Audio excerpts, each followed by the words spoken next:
Yo, what's going on? George, what's up? Lamar, what's going on?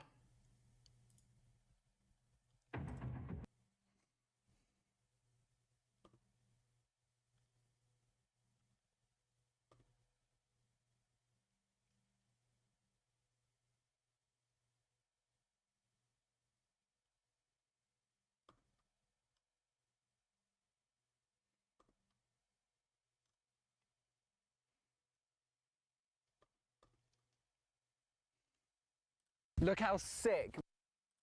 Hello, Yes, I was sleepy last night, okay? Fucking sue me.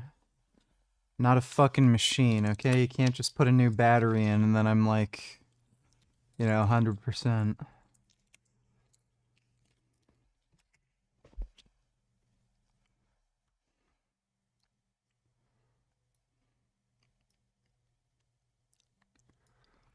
I was off before you slept 2 hours on stream. This is Dr. Grande. Today I will analyze the case of Ocean McClintock. First, I'll look at the background of this case, move to the timeline of the crime, then offer my analysis. Ocean McClintock was born in November 1998 and lived in Fountain Valley, California. This is 38 miles southeast of Los Angeles. His name is very unusual, Ocean, like O-S-E-A-N. According to media outlets, it is pronounced Ocean, so that is how I will pronounce it. According to Ocean's sister, he had a blood disorder and suffered a lot of physical pain in his life. Sometimes he would become disoriented and paranoid. Now moving to the timeline of the crime. On Friday, January 24, 2025, just before 11 a.m., a woman called the police and reported a disturbing incident she witnessed in Fountain Valley, California. The caller saw a shirtless man with a shaved head attempt to open the door of a car that was occupied by a woman. The incident occurred as the woman in the vehicle was driving away from the Masuda Middle School on Los Jardines West near Slater Avenue. The caller indicated that there appeared to be something wrong with the man, and he was talking to the car. The woman in the car drove away from the troubled man, but it was clear that she had been visibly shaken. The caller said she last saw the man walking toward a 7-Eleven convenience store on...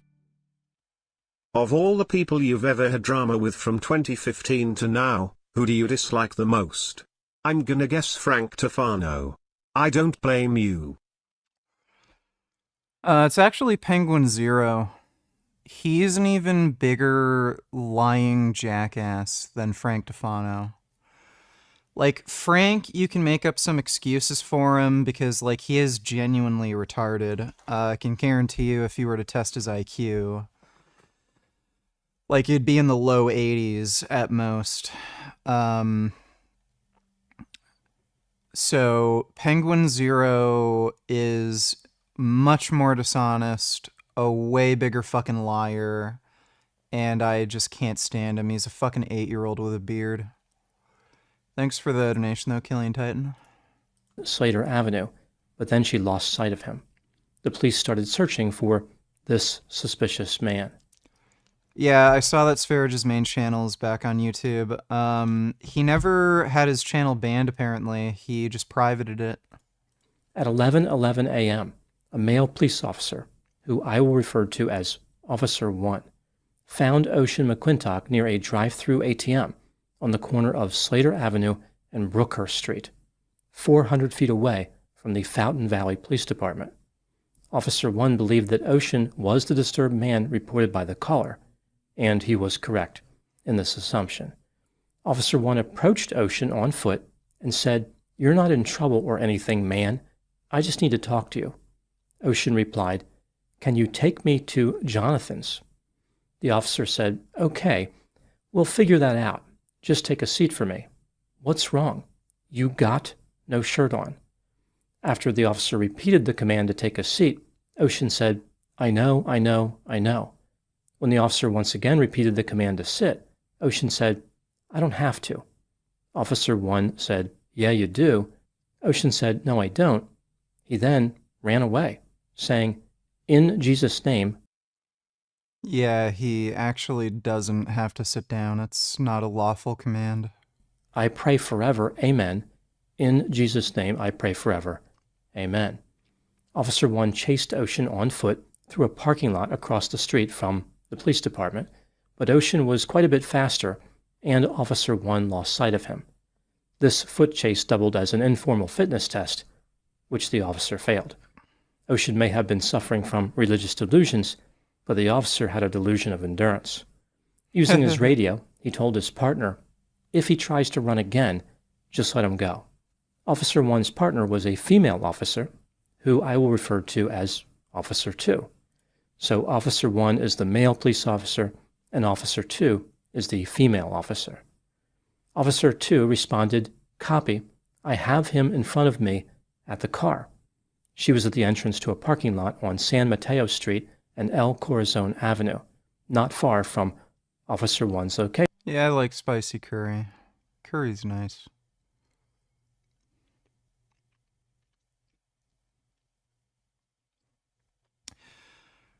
Mice Critical made a couple response videos to me after I called him out for his hypocrisy on, like, you know, killing and eating animals and shit.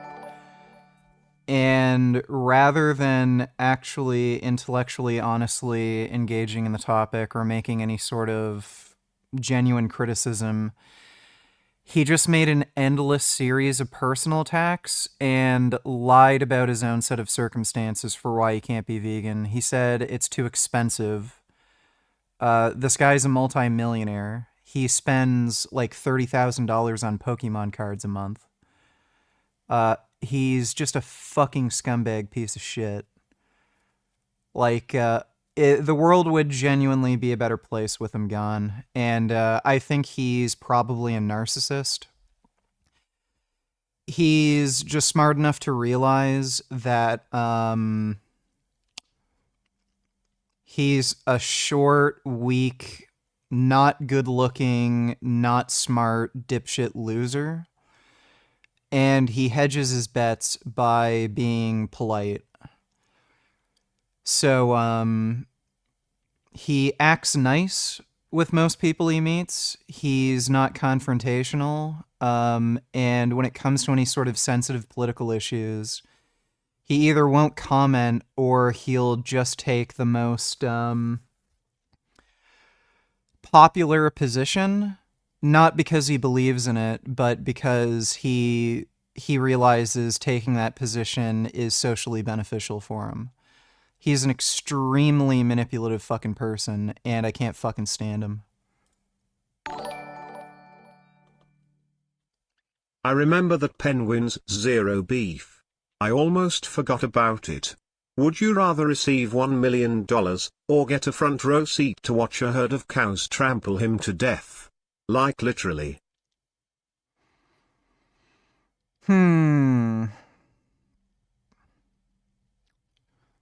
I mean, with $1 million, I could pay a hitman, so I think I'd just take the $1 million. Thanks for the donation, though, Killing Titan. React to this. I saw a picture of two babies in Gaza, and their thighs are like this small. We can't let children starve. That is not who we are. It doesn't say love every neighbor except. There are so many reasons I stand strong in love. I stand with everyone.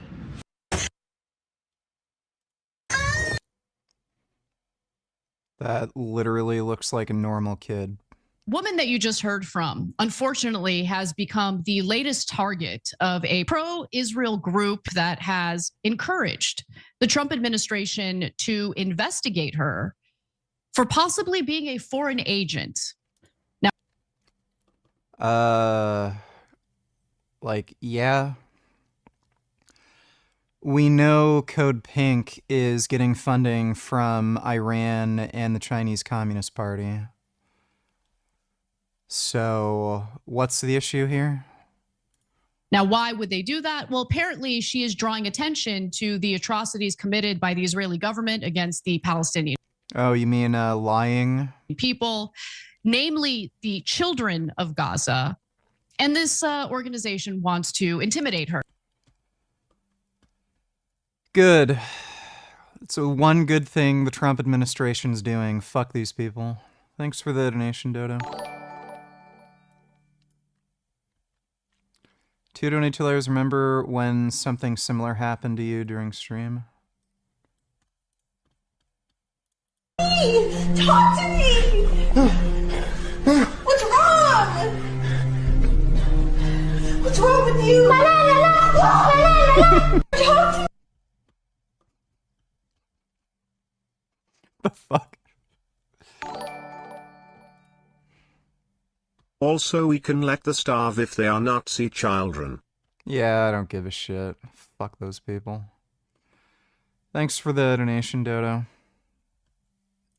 Oh, yo, what's cracking? Yes, let's go. This is a sick beach. Yes, beach.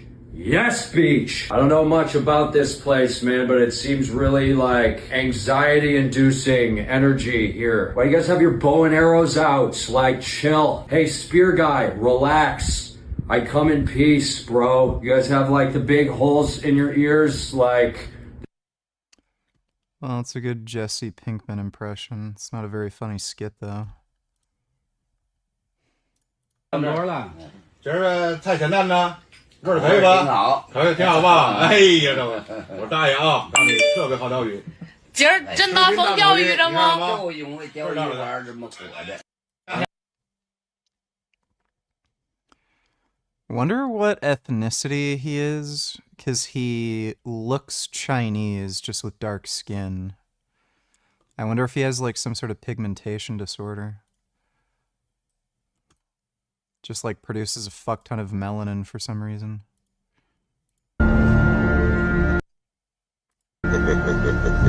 Shit. Got your ass.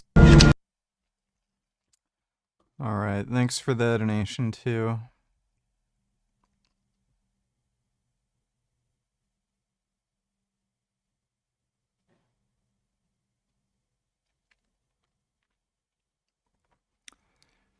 Son of Scars fanbase just mass told vegan gains. What is that? I don't know what you're talking about. Officer 2's body camera captured Ocean running toward her as she opened her driver's side door. Hey, Gum Gum. What you up to? You just doing cat stuff? You know I love my Gum Gum. Hey, kitty. You're a good kitty.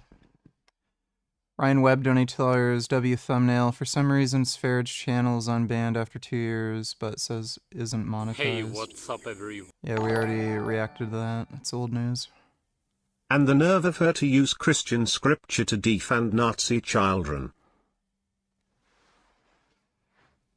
Yeah. They're all just gay and retarded. Thanks for the donation, Dodo. Don't know how YouTube would all of a sudden unban it, and... Yo, what? Yeah, we've already reacted to that. Thanks for the donation. He didn't have his channel banned, he just privated it. He's lying. At what point do you think Israel will have to let aid into Gaza? Seems like Israel will face serious international backlash if they continue like this much longer. How do you see this war ending? Hamas seems willing to let everyone die to make a point. Not entirely sure. Probably in the next week or two, they're going to have to do something. Thanks for the donation, Chris. She drew her pistol, which appears to be a Sig Sauer P320 chambered in 9mm Luger. Ocean promptly... Yeah, this is why women shouldn't be cops. Grabbed the weapon and wrestled it away from her. As he was doing this, he repeatedly said, "You are saved in Jesus' name forever." So, as far as we can tell, he was unarmed. Not exactly sure why she'd draw her pistol. And 2, if she's gonna draw it and he's gonna try to take it away from her, why in the fuck wouldn't she shoot? Like, yeah, women should not be fucking beat cops. It's just fucking dumb. Officer 2 did not appear to be reassured by this fantastic news. As she moved away from Ocean, she said, "He has my gun. He has my gun. Has my gun. Please don't shoot me. Please don't shoot me." Oh, good job. Yeah. She hid behind a postal van, which was parked. Criminals really, really love female cops, I can tell you. What's the Family Guy skit?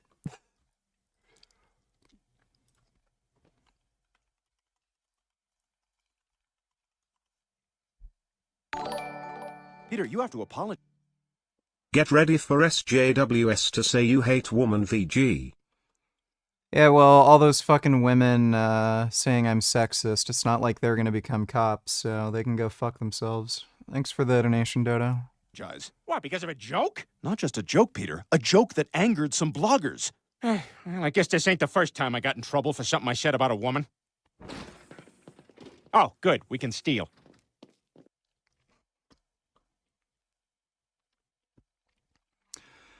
Yeah, it's not like female cops are gonna be able to do much. Bangus donated $2. Let me see. Yeah.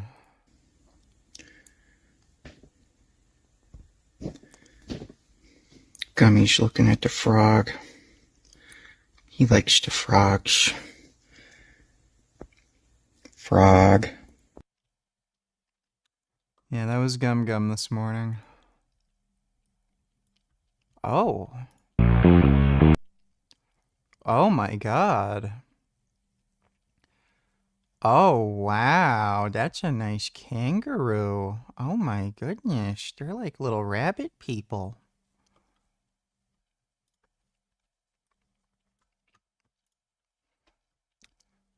Baby Clip Springer. The Billy Coo. I don't think I've ever seen these. Wow. Oh, it's a nice little baby.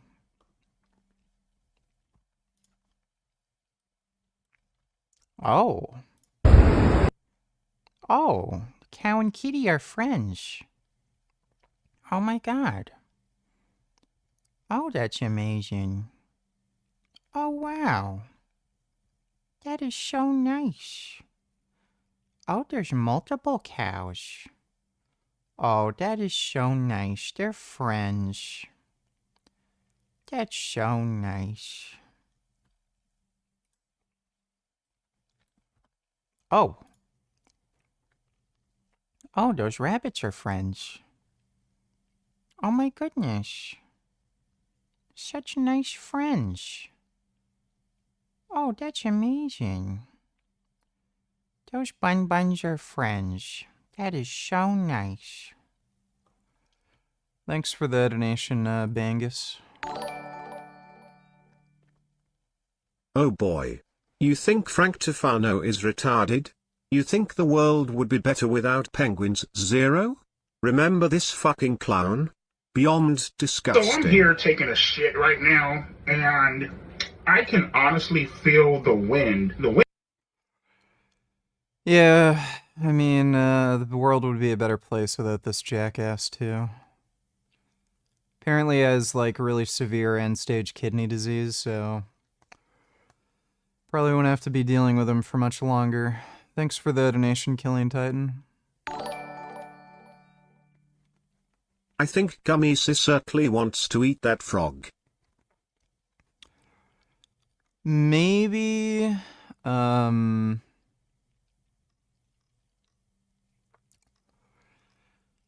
know, he's like jumped into the rabbit pen before, and he hasn't tried to hurt the rabbits, he tried to play with them. I don't know what he'd do with a frog or anything. He might just whack at it and just try to play with it. I don't know if he'd try to eat it. Not sure if cats think frogs taste good. Thanks for the donation, though, Dodo. How's the ribs? Better. I did do a back workout just now. It hurt, but not too bad. I couldn't use my lever belt. I had to use the nylon belt that I had. But it's better. Oh, gum. Directly in front of her police cruiser. Officer 1, who was still on foot, heard Officer 2 yelling as Ocean took her weapon away. He ran toward his partner's location. On the radio, he said, "She's in a fight. Code 3. This code signifies an emergency. There's no fucking way in hell. What's his name? EDP would ever get a kidney transplant. There's a huge kidney transplant waiting list, and there's no fucking way they would give a kidney transplant to a morbidly obese child predator. Like, they're just not going to do it. Response is warranted. Officer 1 also said, "He's got her weapon." After he arrived at the scene, Officer 1 drew his weapon and confronted Ocean, who was standing near Officer 2's police cruiser holding her pistol. Officer 1 Did he just empty the mag? Yelled, "Put it down, dude. Put it down, put it down. Hey, put it down." Ocean decided not to comply. He climbed into the driver's seat of Officer 2's police SUV. As he was closing the door, Officer 1 opened fire. He shot Ocean through the open door and then through the driver's side window when the door was closed. In total, about 10 rounds were fired. Ocean slumped in the driver's seat. As Officer 1 called for the fire department, Officer 2 could be heard whimpering. This continued for several seconds. Well, that's great. A female cop ensured that a mentally ill man was shot to death. Wonderful. We need more female cops. Emergency personnel attempted to save Ocean's life, but he was pronounced dead at the scene. Now moving to my analysis. Here are my thoughts on a few areas that stood out to me in this case. Item number 1. Ocean's sister acknowledged that Ocean took the weapon from Officer 2, but insisted that her brother was not someone who would cause harm to others. She indicated that he never hurt anyone in his life. His sister believed that Ocean entered the police cruiser to get out of sight of Officer 1 because he was scared about having a gun pointed at him. She mentioned that Ocean had lived with his grandmother for many years, but she died not long before the fatal shooting. As far as potential mental health factors, I mentioned that Ocean's sister said that he had a blood disorder which could lead to disorientation and paranoia. I guess anything's possible, but one could make a good argument that Ocean's behavior aligned with psychosis. He appeared to have religious delusions.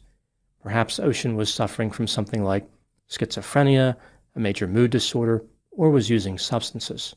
There is no way to know at this point.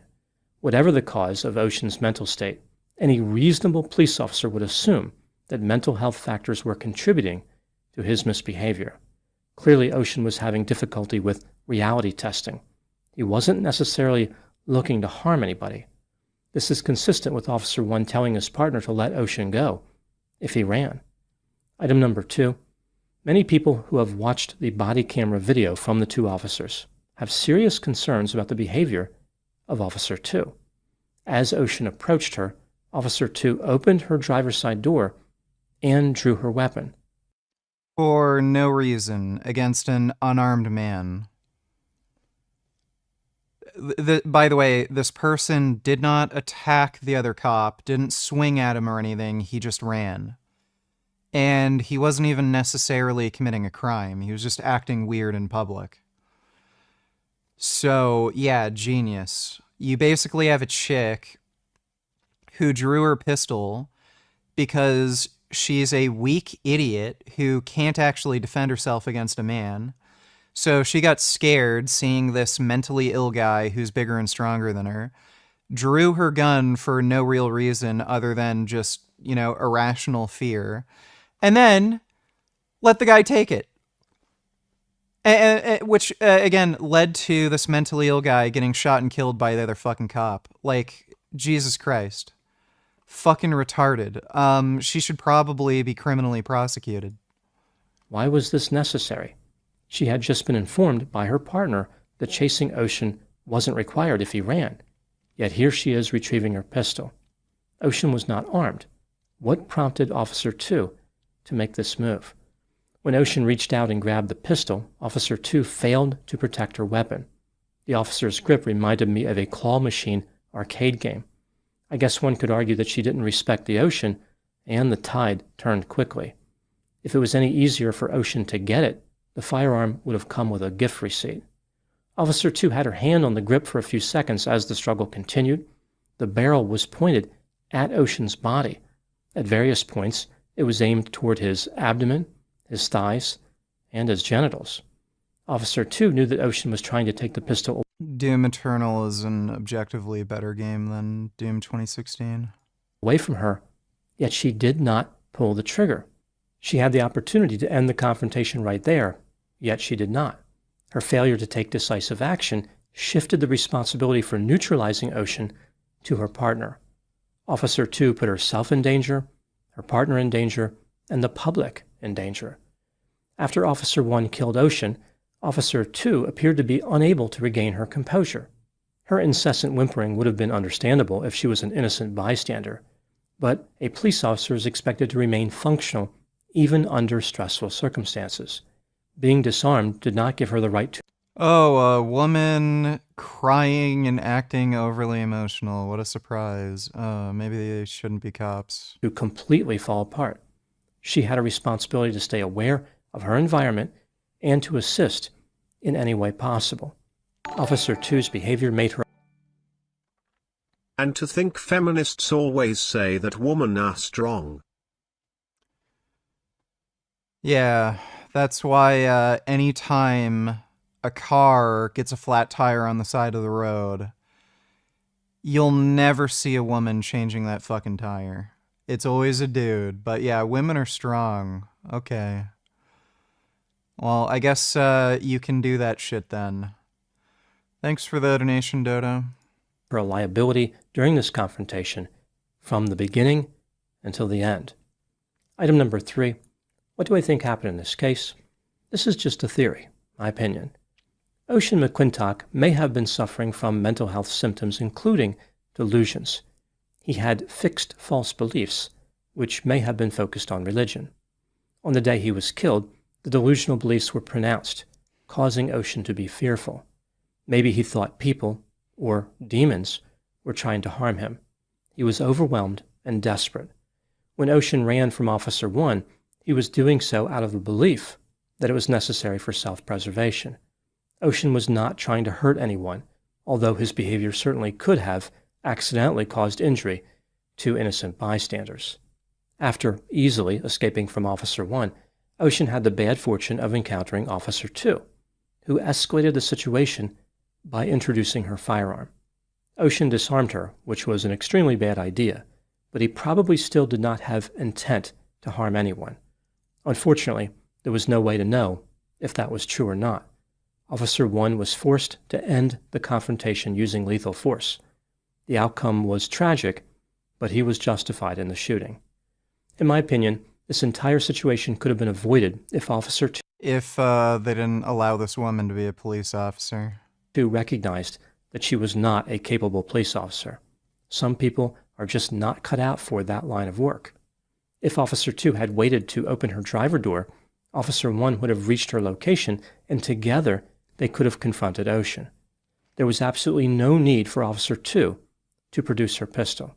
She created a danger which was unnecessary. Most police officers carry their pistol in a Level 2 retention holster. That is, a holster which requires a distinct movement to release the pistol, like using one's thumb to activate a lever or button. If Officer 2 had never pulled the weapon out of her holster, it's unlikely Ocean would have known how to release it, or even had any desire to obtain it. Essentially, she gave him the idea of taking the pistol in the first place. His possession of the weapon was then used as justification to kill him. There is no reason that Ocean needed to die. Now moving to my final thoughts. At first glance, people may look at this story and think that Ocean was the bad guy. After all, a concerned citizen reported him to the police saying that something was wrong with him. He had tried to get into a car. Then he ran away from the police and grabbed a weapon. Upon closer examination, however, it's clear that the villain in this story was Officer 2. Ocean didn't know any better. His behavior was not intentional. Officer 2 knew, or should have known, that she was not well suited for police work. Unlike Ocean, she made her bad choice while having access to all the relevant information. Yeah, dumb bitch. We've talked about steroids before on this channel, so I won't beat a dead horse. But here's what you need to know. Steroid use is booming, now more than ever. What used to be a niche thing for hardcore bodybuilders is bleeding into mainstream culture, fueled by fitness influencers and bro science. But let's face it, we can't all look like a Marvel superhero now, can we? Steroids can turn everyday people into superhumans. Instead of using medicine to make us average, we can use medicine to make us evolve. I don't want to be average. Whatever I could do to keep excelling, I'll do it. The obsession with boosting testosterone levels is everywhere. TRT as self-care for aging men or younger guys dealing with bigorexia. A body dysmorphia where no amount of muscle ever feels like enough. Man juice for everyone. Who contacts you about steroids? Everyone. Teenagers, all the way up to old ladies. Police, 40-year-old female house moms that are using them to get in better shape. But here's the catch. Steroids are still illegal without a prescription. And when people can't get them legally, they... Not in Canada. They're perfectly legal in Canada to possess and use. This guy's from Ottawa. It's only in the United States. Turn to the black market. Now, I can't give you an exact percentage because steroid use is still stigmatized, and not many people are eager to admit where they get their gear from. Do you know where the steroids you take, do you know where they're coming from? It depends. No, you don't want to tell me. Not at all. But based on anecdotal evidence from Reddit forums, online videos, and gym circles, a huge chunk of it is black market. This is generic Chinese growth hormone. This is an underground testosterone. This is actually an extremely potent prototype. A half cc would turn you into Hulk. Yeah, okay, 1/4. Where did you get your medical degree from? I don't have a medical degree. And what does that actually mean? It means illegal, unregulated compounds made by, well, who knows? Maybe someone without a chemistry degree. Maybe someone following a Reddit guide, trying to make a quick buck. How'd you learn how to do this? A little bit of word of mouth, a little bit of watching YouTube. Obviously, we're worried, but it's the money involved with it, which obviously keeps us going. And now, thanks to the internet, producing, selling, and buying this stuff is easier than ever. No back alley, no shady gym locker handoff. And it's so easy. It's so easy to buy. It's just like buying your No, haven't tried chickpea cakes. run-of-the-mill supplement from any website, and I don't even know what I'm buying, and I can buy it. I can just click add to cart, and there you go, steroids. But make no mistake, it's still black market. It may be accessible, but it doesn't mean it's safe. You're still playing the lottery with your health. If you're not getting it through official or regulated channels, you know, how pure is this? There's no such thing as safe black market drugs. And I know this is extreme, but you had people cutting heroin with, what was it, elephant tranquilizer that killed 72 people in one weekend in Cincinnati. There are some major red flags here. One, what's actually in the vial? I don't know anything about Tory Lanez, and I don't give two fucking shits about him. Stop asking me. Mislabeling is rampant. You think you're injecting testosterone, but it could be something completely different with completely different effects. Drug dealers aren't doctors. They have zero obligation to tell the truth, and you have no way to verify it. This is new tonight. A Sacramento man was sentenced to 3 years in prison today for selling fertilizer disguised as fat-burning pills. Number two, what's it made with, and how clean is it? These aren't pharmaceutical facilities. They're basement labs, kitchen setups, garage garage operations, and you're injecting that often messy mixture straight into your body. We're not just talking about skin-deep infections from dirty needles. We're talking about what this stuff does once it's inside your body. People are worried about the vaccine. Jeez. And 3, there's no safety net. No physician oversight. Most black market users aren't looping in a doctor because what they're doing just isn't legal, and they know it. So no blood work, no hormone panels, no early warnings.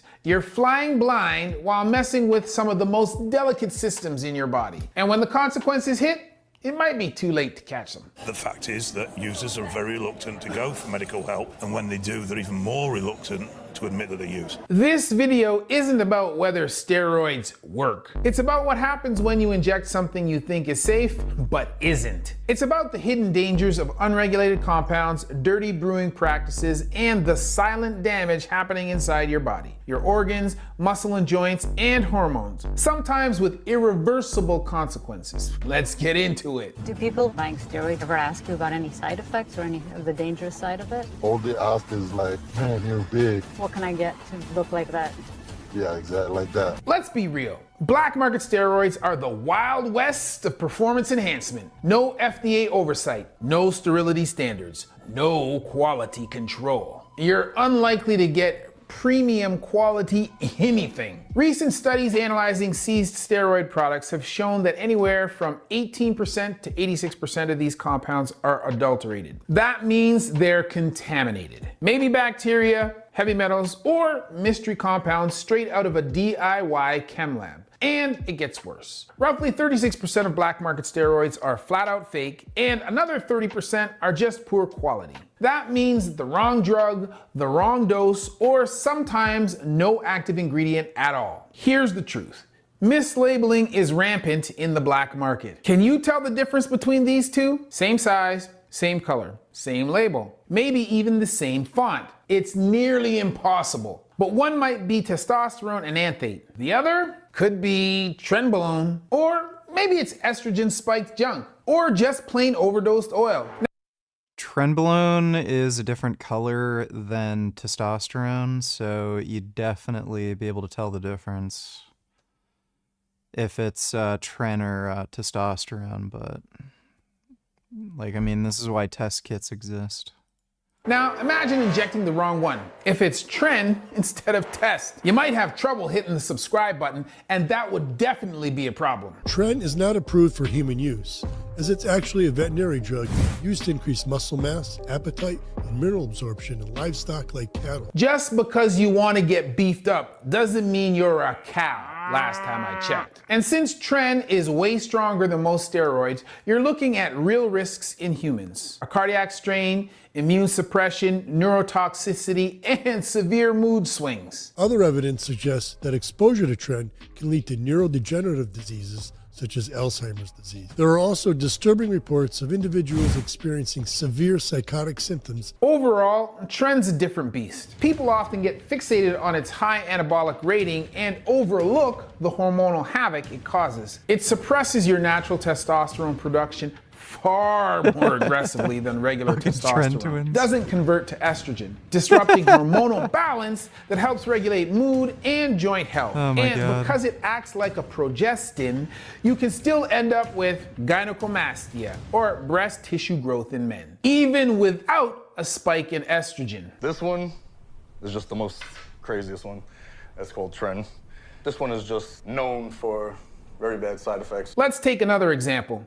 What if this mystery vial is straight up laced with estrogenic compounds? Not only are you going to be dealing with the man boobs, but water retention too, which doesn't just look puffy, but can cause swelling in the soft tissues around joints, or edema. In the early stages, especially during short-term steroid cycles, this can increase joint laxity, or looseness, and reduce stability under load. Over time, it can actually lead to increased rigidity and restricted mobility. So either way, your joints lose and your injury risk climbs. Steroids! Now, say the vial is underdosed or contaminated. Well, your body still shuts down its own testosterone as it would with the introduction of any exogenous testosterone compound, but you're not getting the real anabolic support to balance it out, whether from too little of the right compound or from harmful impurities. That mismatch leads to catabolic rebound, or rapid muscle loss, slower recovery,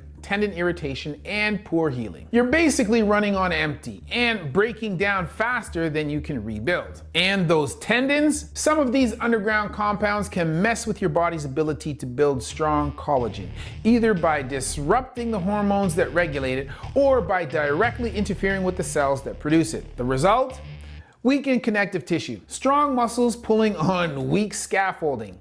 That's how pecs rupture, Achilles tendons snap, bicep tendons explode, and joints fall apart. So no, you can't trust the label. And you definitely can't trust the vial. This kind of improvised chemistry might come from a lack of skill, or worse, from someone who does have the skill but no ethical boundaries. Someone trying to whip up a Frankenstein mix just to stand out. Safety be damned. Trevor sees himself as a science nerd at heart. If you wanted to, what drugs That can you guy's make a right now? jackass. Actually, it'd be easier to name what I couldn't make. Is what you're doing dangerous? Yeah. Which is why I do it to myself first.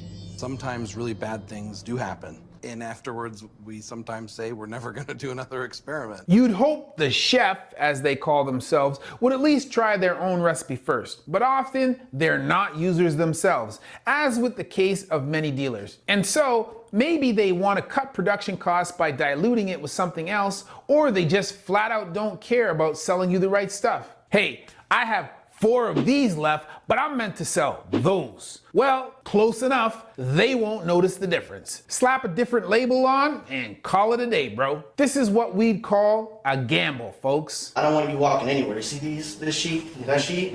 That's for your protection. Anything beyond there is a problem. And it's not just about caring what's in the vial. It's also how much. Let's say you're trying to build a routine. Every morning, eggs and a coffee. Simple, right? But what if one morning that same coffee has 4 espresso shots, the next day barely any caffeine at all? Same taste, totally different effect. That's what it's like when your gear comes from an unreliable source. You know, you see these guys taking grams and grams and grams of testosterone, of Deca, of Tren. The reason they're doing that. By the way, this jackass was literally promoting an underground lab on his social media, and he was lying, claiming that it wasn't an underground lab, it was actually a pharmacy, and there was a doctor involved with prescriptions. So yeah, he's one to talk. Fucking hilarious, dude. Is because they're not getting full dosing.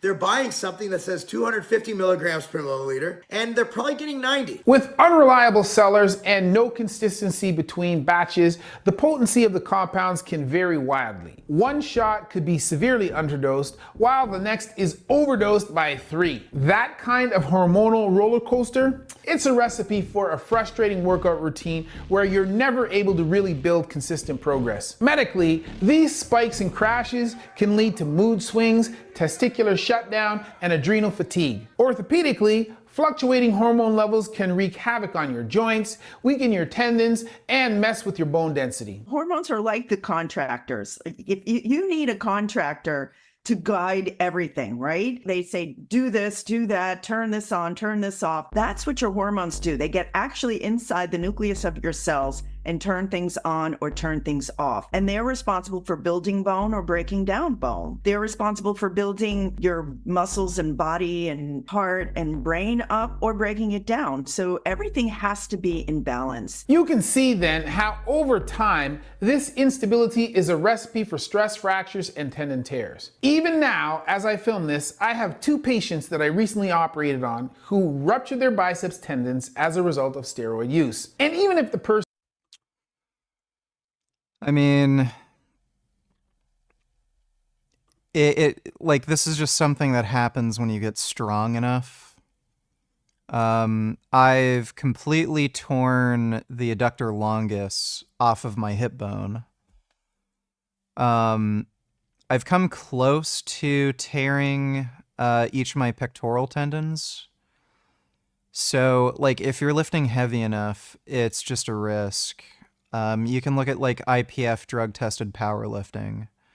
There's plenty of natural lifters that tear their quad or tear their adductor or tear their pec. Those are, like, the most common musculoskeletal tears in powerlifting. Like, it just happens when you're lifting heavy enough, and steroids just make it easier to lift heavier, and thus the risk of tendon ruptures increase.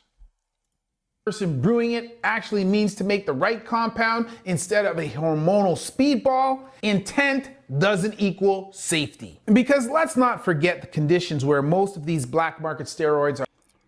How did your rib pop out of place? I got a new weight belt. It's a thick synthetic leather belt. And when I was squatting, the belt was up slightly too high. And when I went down into the squat, it pushed up against my rib and it popped it out of place. And then just recently, yesterday, it popped back into place when I was training.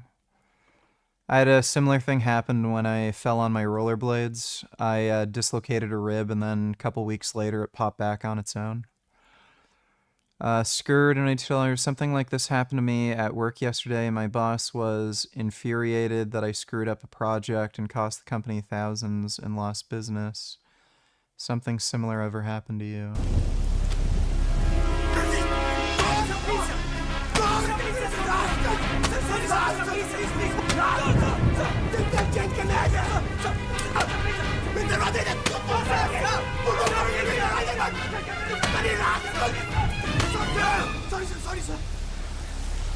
You are rusticated!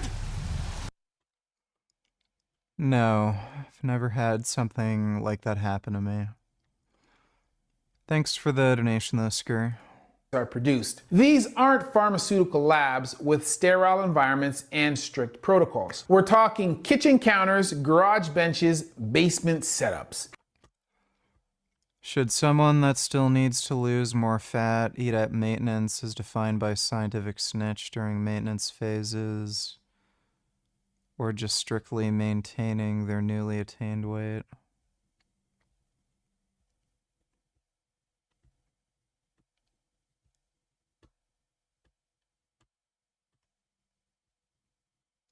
If you still need to lose body fat, then don't gain body fat. I don't care how you like, if you're gonna define a caloric surplus as any amount of calories that causes fat storage, then don't do that. Like, what are you, a retard? Why do you have to ask me that question?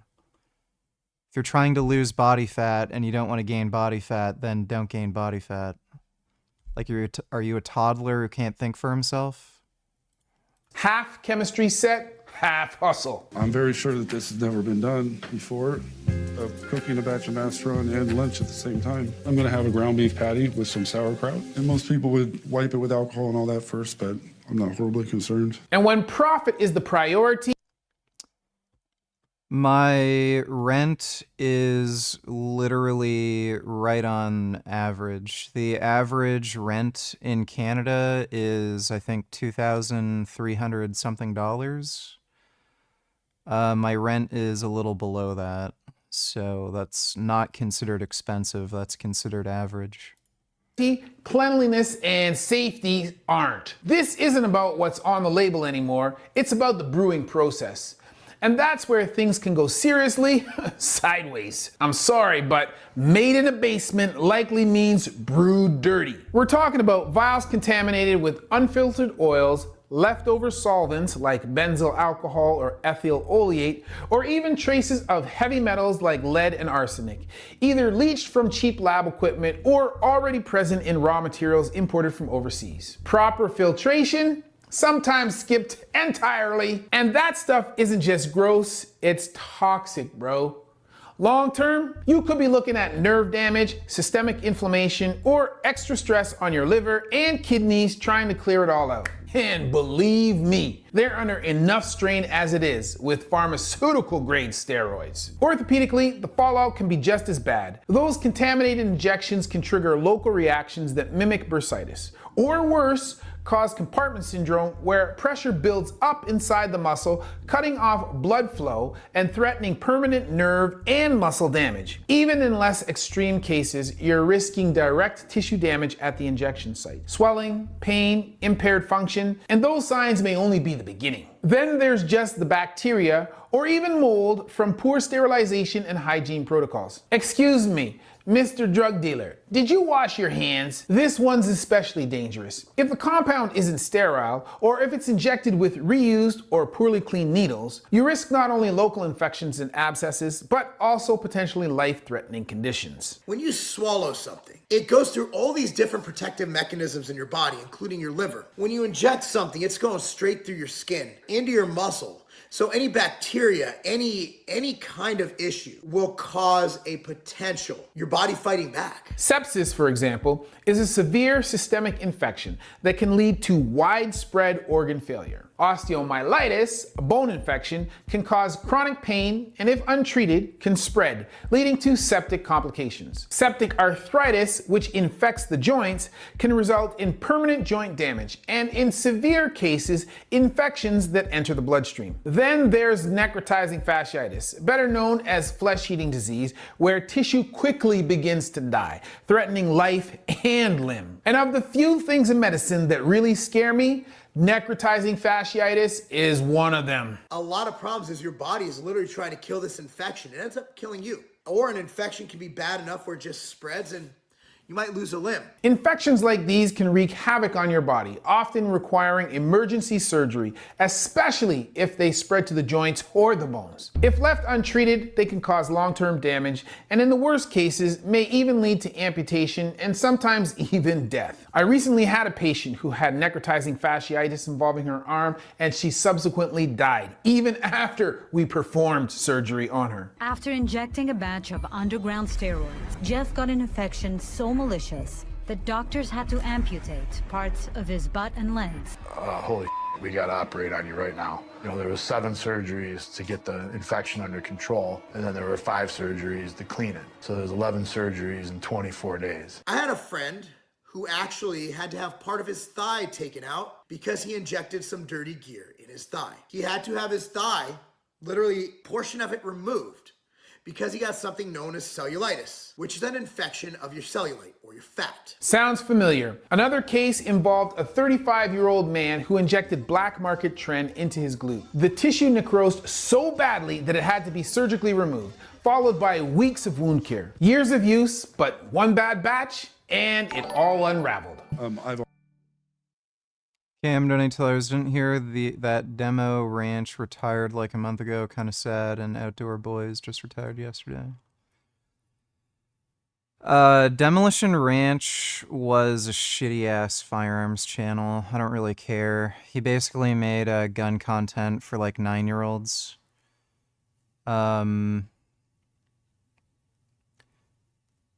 I've never heard of Outdoor Boys. Oh wait, is that the guy who said he quit YouTube because his family wanted privacy or some gay shit like that? Who fucking cares? I never even heard of that guy until I just saw that story pop up on the news. But yeah, Demo Ranch is just trash fucking firearms content. Like literal retarded garbage for 9-year-olds. Thanks for the donation, Cam. Already added the solvents and what did I put? Like 6, I forgot. So this is what happens when you try to play doctor. And by the time you actually see one, half your ass is falling off. Remember, most black market steroid users aren't. What do you think of a low kilometer 08 CBF 1000?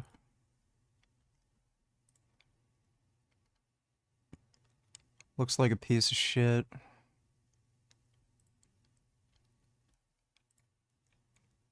If that guy's selling you this bike for anything over $2,000, it's a fucking ripoff. I'd also make sure you do research on the tank or not tank, just the whatever plastics around the bike. Because one very good telltale sign the bike's like severely damaged is if it doesn't have original plastics. So check the fairing color for whatever the '08 models are, and if it's being changed in any way. Either don't buy it or lowball the fuck out of that guy, because in all likelihood the bike's being crashed. I wouldn't recommend getting really any bike from like pre-2010 because they're just way fucking worse. Motorcycle technology has just gotten so much better over the last few years. If you're getting a bike from the 2000 aughts, they're trash compared to the bikes that have come out in the last 10 years. So I'd avoid it. I wouldn't bother personally unless it's like dirt fucking cheap and practically free. But yeah, I wouldn't spend over $2,000 on a bike like this. What are they fucking going for?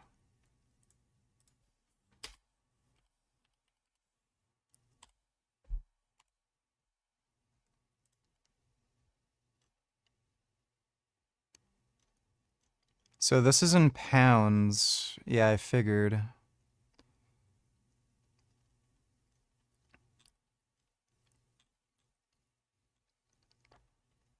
Yeah, '08, 3,000 pounds. This is asking way too fucking much. I wouldn't spend over $2,000 on a bike like that. Like, again, it's old as shit. You're talking about a bike that's almost 20 years old at this point. Like, it's fucking stupid. Yeah, don't spend over $2,000 on a piece of crap like that.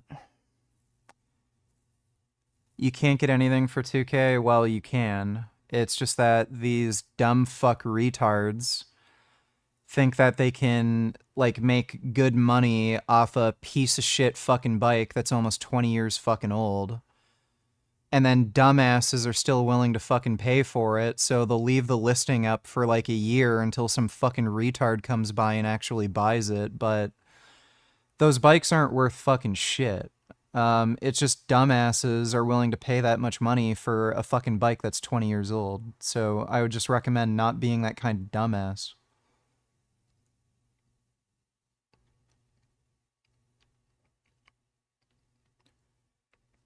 But yeah, I wouldn't buy a piece of garbage like that. I'd look for,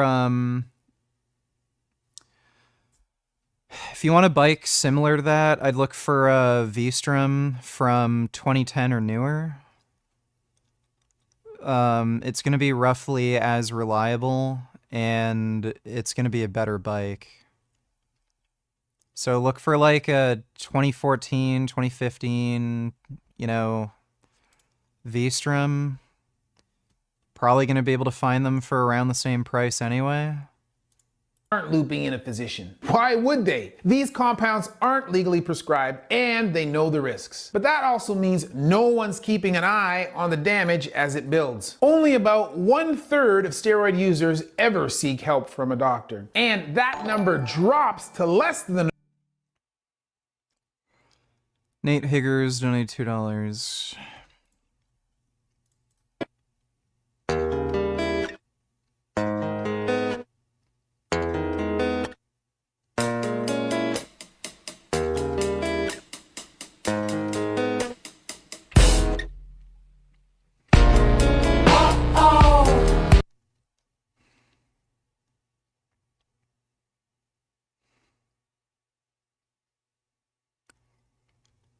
Yeah, that's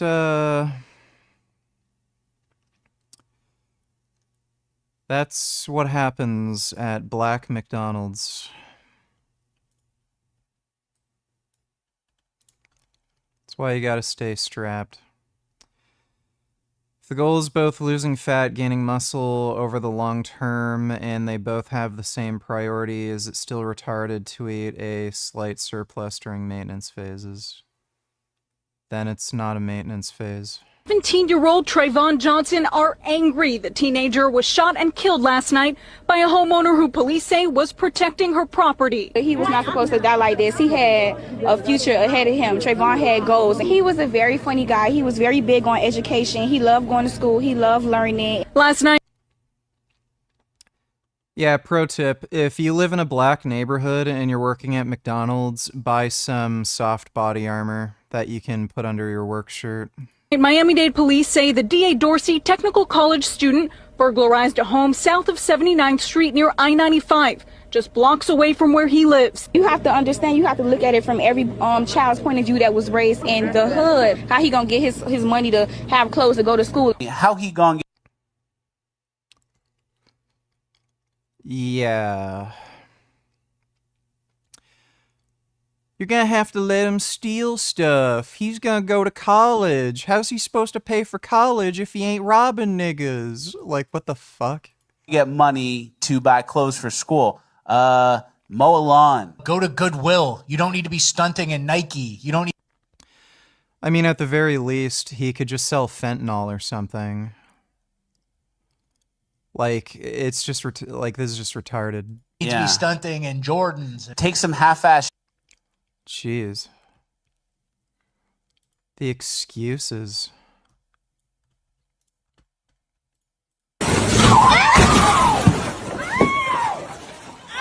What in the motherfuck?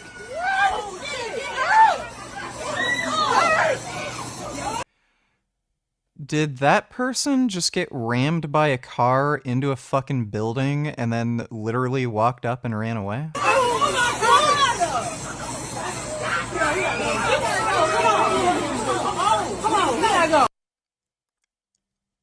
Dude, literally? I gotta see that again. This is a solid fucking brick wall. And they're fine. They literally just get up and walk away. Bro, like, this is why black people are, like, kings of all sports, aside from, like, swimming. Like, dude, no shit. Like this is why the NFL, it's like all black people. They can ram into each other over and over again and they're fucking fine. Holy shit. I'm surprised you're not, like, broken after that. Really great idea. If you are part of the South African government, you can have America's black people that hate white people and hate America because, you know, we're just colonizers. You can have them back. You can send us all the white people that you hate and want to go after and take all their shit in their land. And you can also have all of the white social justice warriors, ones that always bag on their own race because they are white. They think just saying things that you're going to spare them. So you can have them. They'll probably be happy to be slaves over there, honestly, because they think they owe, like, some reparation. They should be groveling. They'll probably just want to be your slave for all of the hurt that they've caused. Not a single one of these lefty lunatics would ever live in South Africa. Like, all this bullshit that they come up with, that, oh, the only reason black people are acting this way is because... oh, white people were, like, mistreating them and shit. As soon as they, like, have to deal with this crazy horse shit, the only reason they believe in this shit in the first place is because they've never had to deal with it personally. They're all, like, wealthy white people. They're mostly women as well. And, yeah, it's easy to have these stupid delusional ideas if you've never had to put up with that nonsense yourself. Thanks for the donation, Nate Higgers. Ben Boyd, $20. I'm thinking of moving to New Hampshire. Thoughts? Well, I heard New Hampshire is nice. Or New Hampshire. As some people told me it's pronounced. But I don't know, I've never lived there. Thanks for the donation, Ben Boy. And a third among teens. The rates are a bit higher in places with better harm reduction programs, but most users are still flying solo dolo. No one's checking your liver enzymes, your cholesterol, or your hematocrit levels. No one's monitoring your testosterone to estrogen ratio or watching for signs of cardiac strain. Have you ever had any other experience with chemistry in your background? No. You're blindly tinkering with some of the most delicate hormonal systems in your body. I know there's that 1% chance that I take this first cycle and I'm not going to bounce back. For the rest of my life, I'm on testosterone. They say that now, but I've seen that same confidence vanish in the doctor's office when injuries hit and panic sets in. And that's what we're here for. But some people are too stubborn. When things start to go sideways, like a hormone crash post-cycle or a tendon rupture, and there's no professional to help manage the fallout, they start self-medicating. And that often causes more long-term damage than what they were trying to fix in the first place. And then there's the mental fallout. Because black market steroids don't just hit your muscles, they hit your mind. Roid rage, anxiety, body dysmorphia, these aren't rare side effects. So we just scream. Like, we're just screaming all the time. And when your gear is coming from some basement chemist with no dosing consistency, those mood swings can hit even harder. That mental instability often leads to reckless training, pushing through pain, ignoring injury cues, and masking chronic pain with stimulants or painkillers. And when the crash comes, depression, impulsivity, even self-harm. All of which, again, crank up your risk of serious physical damage. Damage that doesn't just go away when the cycle ends. What starts as a small strain or nagging ache can quietly progress into a degenerative injury if ignored long enough. We're not at the point where I'd say your heart looks normal, unfortunately. Right. I think you should sort of get your mind around the fact that you're probably going to be on long-term medication. And there's lots and lots of case reports of young guys having heart attacks and having strokes, sudden death. So your first symptom is dying. That's the thing with Russian roulette. Sometimes the damage appears a few rounds in the game, and other times the first shot is the last. But it's not just about what happens to your body. There are other real-world consequences too. Using black market steroids, in many places that's illegal possession, and it can land you in serious legal trouble. Maybe even jail time. If you're caught selling, or even just giving some to a friend, that can count as distribution, with way tougher penalties. They often make news for busting underground labs. DEA agents raided the facility. A massive illegal drug operation, homemade drugs. And all of these problems could go away if they just legalized steroids and sold them over the counter. But why would you do anything sensible when we could make money by locking people in jail?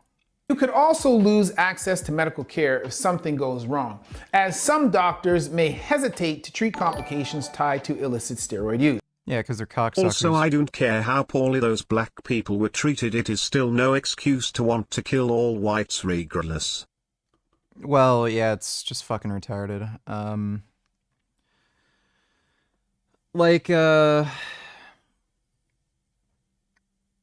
As bad as the apartheid was, blacks were doing better under apartheid versus under the ANC government. So, whoopee fucking diddly do.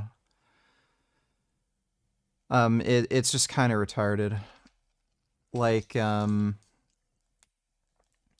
everyone knew, by the way, as soon as blacks got a right to vote, everyone knew what was going to happen. And sure enough, yeah, it did.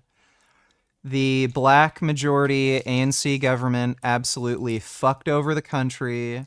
They're insanely corrupt, pocket money. They get their family members to be involved in, you know, these government administrations, and then they steal money from the public sector and then enrich themselves and let the country go to fucking shit. White South Africans might have been racist as fuck, but people were making more money. Ideally, what they should have done was gotten rid of apartheid with the exception of voting rights.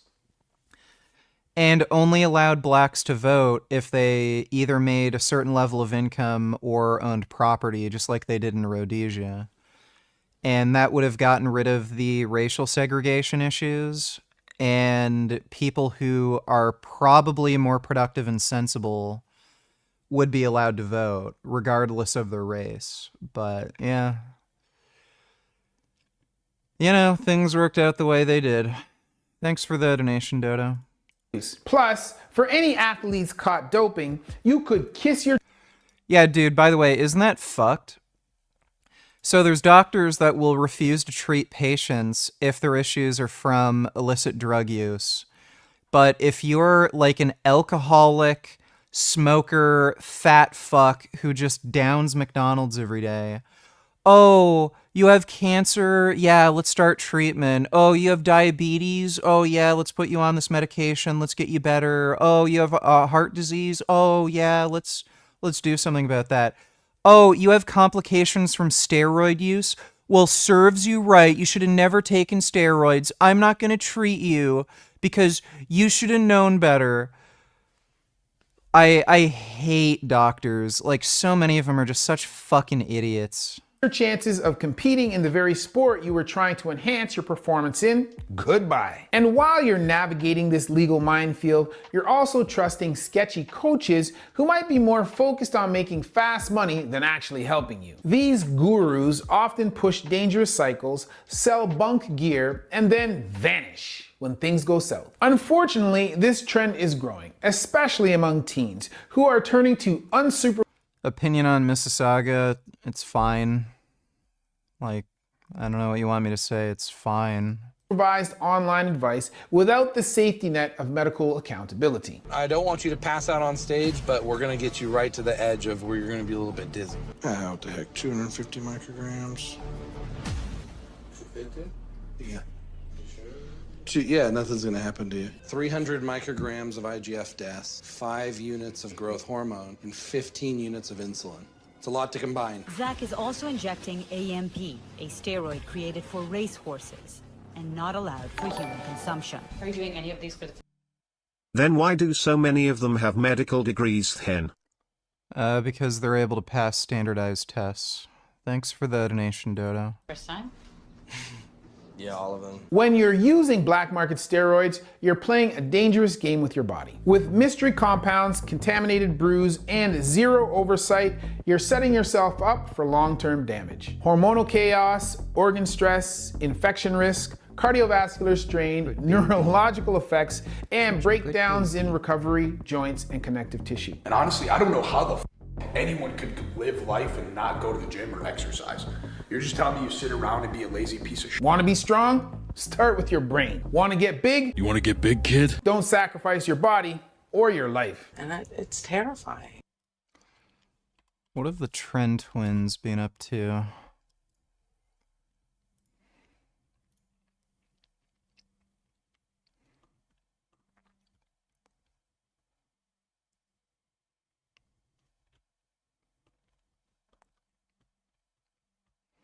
No, I got nothing for you fuckers, man. I got nothing. I'm sick of fucking working out. I'm sick of eating. I'm sick of bulking. I don't know what this mindset is, bro.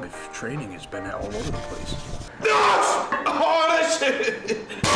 Heavy! I want to kill myself, bro. How is that even possible? You're a baby. Get out of here. Go. You need nappy time. Go get Carly a burpee. Oh, you're a bitch. You're a bitch. You're a bitch. Get the fuck out of here.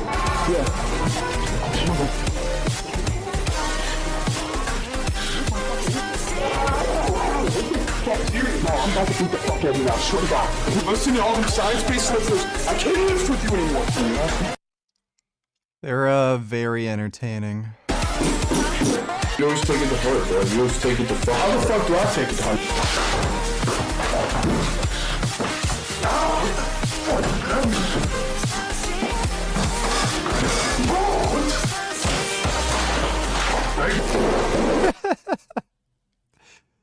It's so funny seeing them fight. They're like so short and stubby. It's like seeing, like, you know, those frogs fight each other.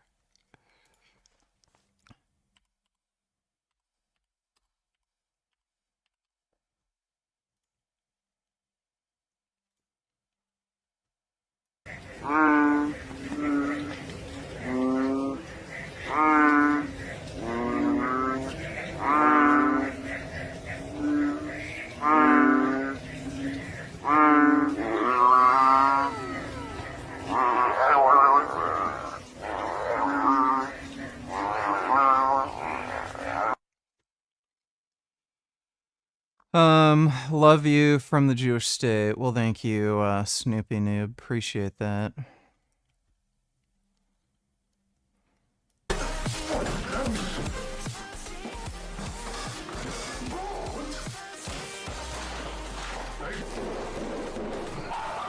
We came out with the highest plea that we could legally fucking make.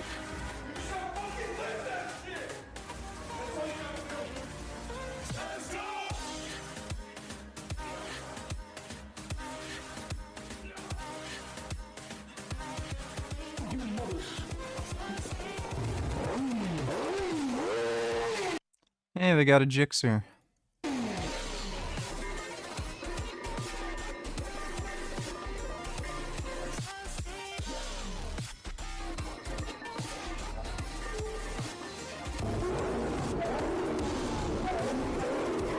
Carbon monoxide in my fucking brain?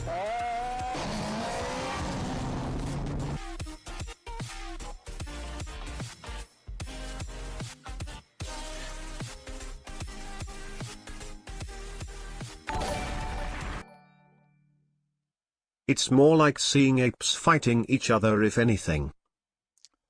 Nah, they're kind of too short and stubby. It's more like frogs.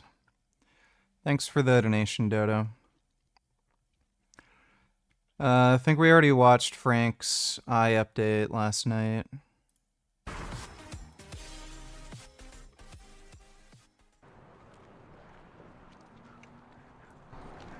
What's up? Give me all that fucking chicken. Yeah, boy. Yeah. Cuisine! Cuisine! What'd you do, dude? What are you talking about, his shit? Yeah, you got the okay. This is an old camera dude. He shit, so we got rid of him. I just can't get enough of these frogs. I want them as pets.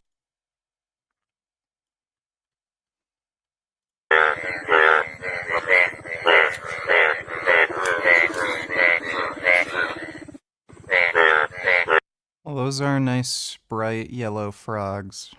Thanks for the donation, Nate Higgers. This channel does. You see, he was too tall, right? He got the bad angle, so we had to get rid of him. Yeah, you got. Jaquavius Cumberdale donated $2. Women are so insanely gay. What the fuck are they doing?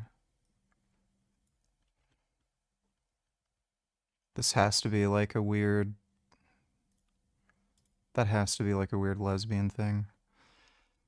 Imagine doing this and still being homophobic. I know some of these people, homophobia is very much normalized in my culture, but just imagine grinding coochies at your local gym club while still running your mouth pure homophobic shit. Hate hetero scumbag... Sorry, heteros so much, it's not even funny. There's a lot of women that are insanely homophobic, but then yeah, they'll do this stupid shit. My girlfriends and I recently decided to start doing a group hike like once a month, just us girls. We stopped on the trail for about 5 minutes to get some content for social media. We were taking selfies, filming, laughing. We were having a great time, didn't think twice, and started to proceed on our trail. This is when my worst fear happened. As you can see, my girlfriend is filming and I clearly stop in my tracks and notice this man come out of the bush. He looked a little disoriented. He's wearing a hoodie. He was not a hiker. He was in jeans, no water, no backpack. He has his hands in his pockets. I immediately think of the Lakeland Riley case and I go into fight or flight. At this moment, my girlfriend stopped filming. You guys, I normally pack, and this day... Wow.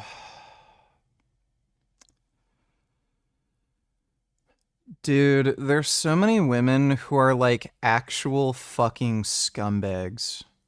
Imagine hating men that much for no fucking reason. Like, you want to bet they've never been attacked, never been raped, like, nothing's happened to them. And then they're like, a man in real life. What am I gonna do? Like, holy shit. Like, do they react this way when they see black people? Like, melanin detected. I saw a black person shooting somebody once. Holy fuck. And then these same fucking women, whenever dudes like will complain about women like taking advantage of them in some way, being money grubbing fucking cunts, cheating on them or some shit. Not all women are like that. Why are you judging women for just what a few bad women did in some relationships you've had? And then literally these same women will freak the fuck out just because they see a dude at a fucking park. Like, it's insane. And then they claim, oh, I'm so fearful of men, they're so dangerous. They live in the United States, they can carry a firearm, and then none of them will ever fucking get a gun. Like they're full of shit. If you're genuinely afraid for your life, and you can legally own and carry a firearm, and you don't, you're not afraid. You're just a fucking bigot.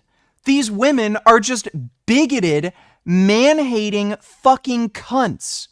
If they were genuinely afraid for their lives whenever they saw a fucking man, they'd be fucking conceal carrying. And in a lot of states, you don't even need a conceal carry permit. You can just carry a gun. But then they don't do that. Like, they're just bigots. They just upload this fucking content to promote hatred against men. That's all they're fucking doing.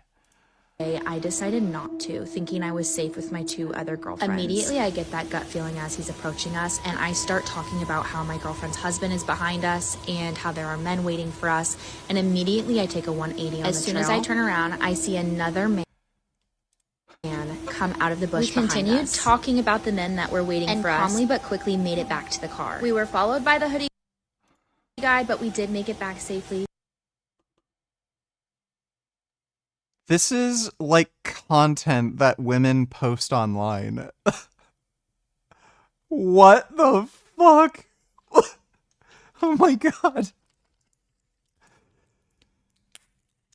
Dude, I wish I had like a white friend to make these sorts of skits where I would replicate this, but just have it be racist. So like, have a group of white guys hiking in the woods, and then they see a black guy, and then they're like, and then we saw a black guy come out of the woods, and clearly he wasn't there to hike. He was wearing baggy pants and a hoodie. And then he started following us, and then he started reciting rap lyrics and shit, and we got freaked out, and then we started talking about how we're carrying guns, and we got a new gun so that maybe he'd be afraid. And we started walking back to the car, and this black guy kept following us, but we made it home safe. Like, imagine if somebody made content like that unironically. Holy fuck, dude. Like, this is no difference than just insane, ridiculous racism. And this is like the fucking horse shit that women post online.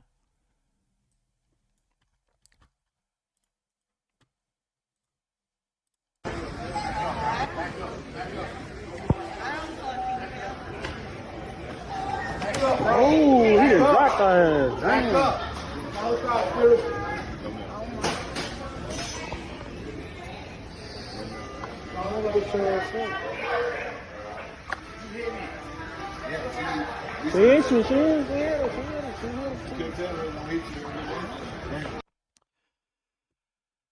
Yeah, women are clearly terrified of men. Like, they're not, by the way. Women are not terrified of men. They just say this because they're man-hating bigots. Fuzzy Meme stole this from someone who stole it from someone who stole it from someone. Everything men do is performative and fake. Yeah, you're telling me. How many fucking women make false rape claims? You don't like cats or Claro or Debidobi or cute cafes. It's all some sick act for attention. And you're weird. I'm seriously over it. You don't listen to Charlie XCX and paint for fun. Go to a different planet. I want none of you allowed on Earth. You're all bad people and I hate you. Yeah. And then these same women will still go out, try to meet dudes. Like, they're just man-hating bigots. That's all it is. Thanks for the donation, Jaquavius. I would be more afraid of seeing a bear in the woods that close to me. Yeah, I would too. Thanks for the donation, Dodo. What you doing, Gum Gum? You being a good baby? Just want to cuddle? Oh, that's my good cuddle buddy. Love you, Gum Gum. Ben Overbitch donated $2.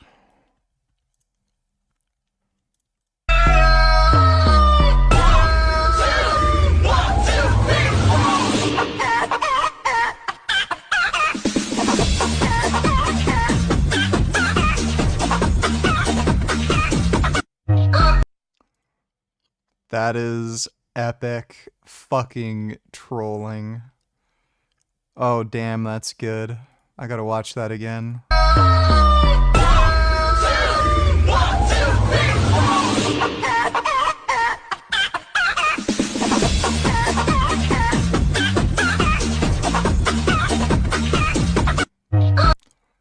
Oh, that's good. That's hilarious. Thanks for the donation, Ben. Is it bad that I genuinely hope women like this live in agonizing fear for the rest of their lives? They don't deserve to feel safe. I hope they are never able to go in public again and they feel utter terror and shit their pants at the sight of a man. None of them are afraid. They just hate men, and it's all a grift for, you know, this bullshit. Like, again, if they're afraid, they'd carry a gun, but none of them do. They just hate men, and then they want to promote hatred of men by uploading this trash fucking content online. Thanks for the donation, Ben. Not all black people, but enough. If you aren't one of the bad black people, you shouldn't be offended when we say we hate black people. I don't know about that. Thanks for the donation, Ben Boy. You guys fucking... Jason Casparo, I will show you why we need men. What would happen if every boy on Earth disappeared? First, half of the world's population would vanish. Then the ladies left would have the time of their lives until they realize they're out of water. That's because almost all of the water treatment operators are men. Then the entire globe's power would go out that night because men make up 90% of mechanics, electricians, and engineers. But it gets worse. Over 70% of the world's leaders would vanish, causing a global apocalypse and the extinction of the human race. What would happen? Yeah, I mean, society would function much better if all women were to disappear versus if all women were to disappear versus if all men were to disappear. That'd be kind of hilarious. Like, I wish there was a Futurama what if machine so we could actually test these theories, but yeah. The amount of complaining you'd end up seeing when all men are gone would be hilarious. Thanks for the donation, Dodo. SV donate $2. You cannot make this shit up. The owner came over, installed a speaker to try and get rid of the homeless encampment here with Baby Shark on repeat. You gotta be kidding me, bro. You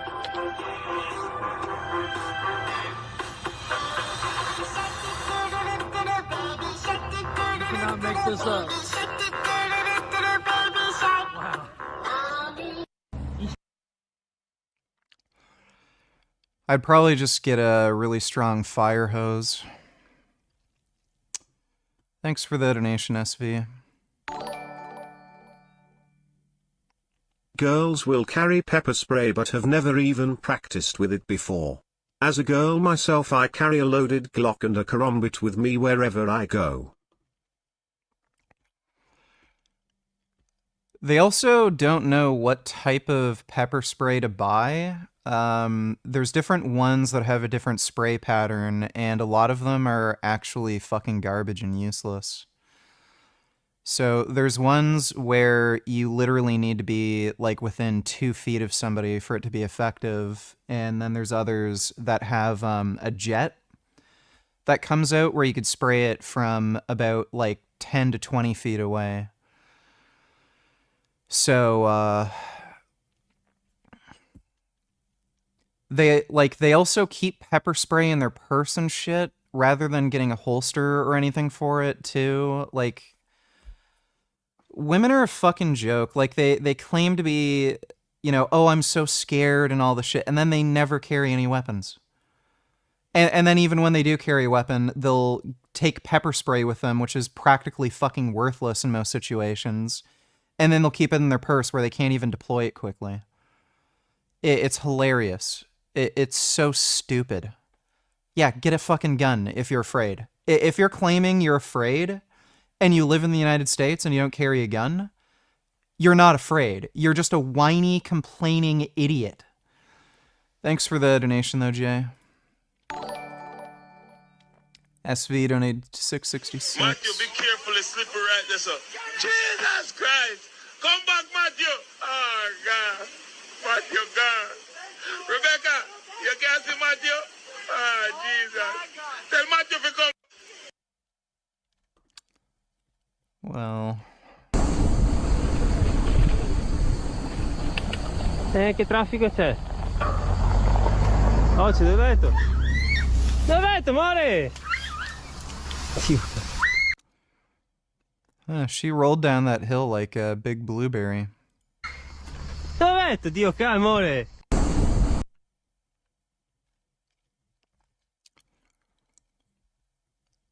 That was embarrassing.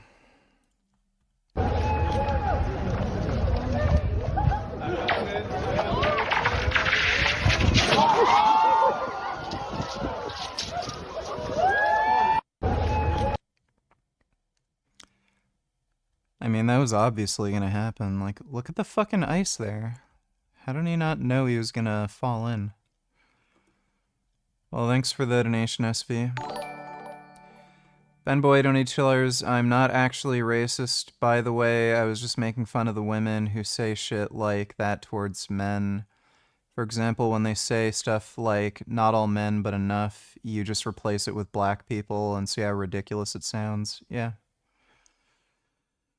And everyone lets women get away with this fucking horseshit. Like, there's so many women who are insanely fucking bigoted towards men and say the, like, most crazy shit. Like those women who are making that fucking hiking video. Like, oh, we saw a man and we're so afraid we had to run to our car. Like, just replace the word man with black person or something. It's just psychotic. And they're not genuinely afraid. If they were genuinely afraid, they'd all be carrying a gun, but they don't. So they're just trying to promote anti-male hatred. Thanks for the donation, though, Benboy. Suck. Isn't it your bedtime, bro? No, you still in It's here my playing games bedtime, and bro. shit? This fucker ruined my stock portfolio. You're into stocks? Sure, okay. What are you into? I'm in everything. You can't name one. I don't even know what stock portfolio means. I give my money to someone who's smarter than me, okay? Yeah, exactly. That's what you gotta do. Don't handle your own money. You'll end up spending on Pokemon cards and shit. Blame them. How much money have you spent on those fucking Pokemon cards? I spent more on strippers, boy. Yeah, and strippers on Japan? Don't even ask me. Oh, shit. Why do you always gotta take it to the next level? So you don't know about this shit. You not Guns are expensive. You can't just easily get one. Are you like fucking retarded by any chance? You can get a used Glock for like $200. They're dirt cheap. Anybody can afford a gun. What's that piece of shit? The fucking High Point? What's that meme pistol that everyone talks about?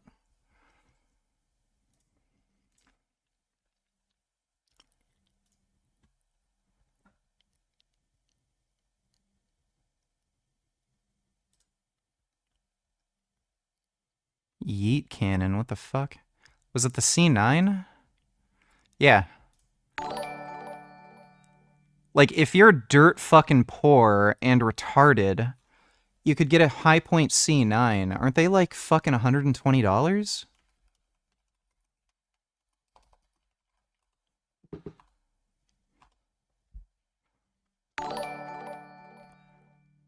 So... Why do women hate men so much? Hating an entire grump of people will always get you nowhere in life. In the words of the Planet of the Apes reboot trilogy, one ape alone is weak, apes together are strong. Yeah, I'll look at that in a second. Thanks for the donation, Dodo. So, the pistol with, like, a holster and shit, I'm seeing listings for, like, around $200, but you can usually find these on sale for, like, $120.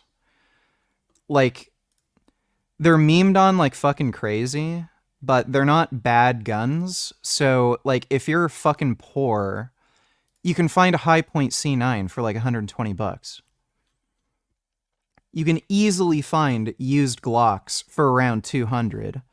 And even a brand new fucking Glock, they're like, what, 350 to 450, depending, like, if you can find something on sale or whatever. So, like, what do you mean they're expensive? Like, that's just some of the stupidest shit I've ever fucking heard in my life. And again, if you live in the United States, yeah, like, as if it's hard to fucking get a gun. As long as you don't have a criminal record, you can just get a fucking gun. Even states that require a license, they hand them out like fucking candy.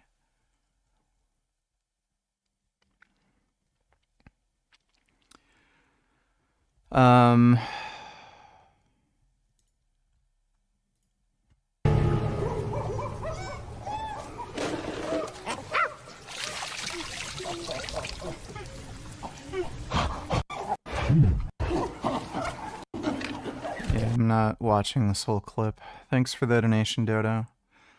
Jaquavius donated $2 hate across the world.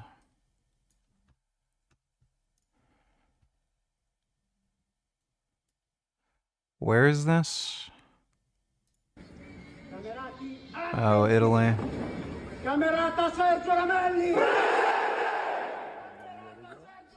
Yeah, there's a lot of far-right fascists in Italy right now. A lot of it has to do with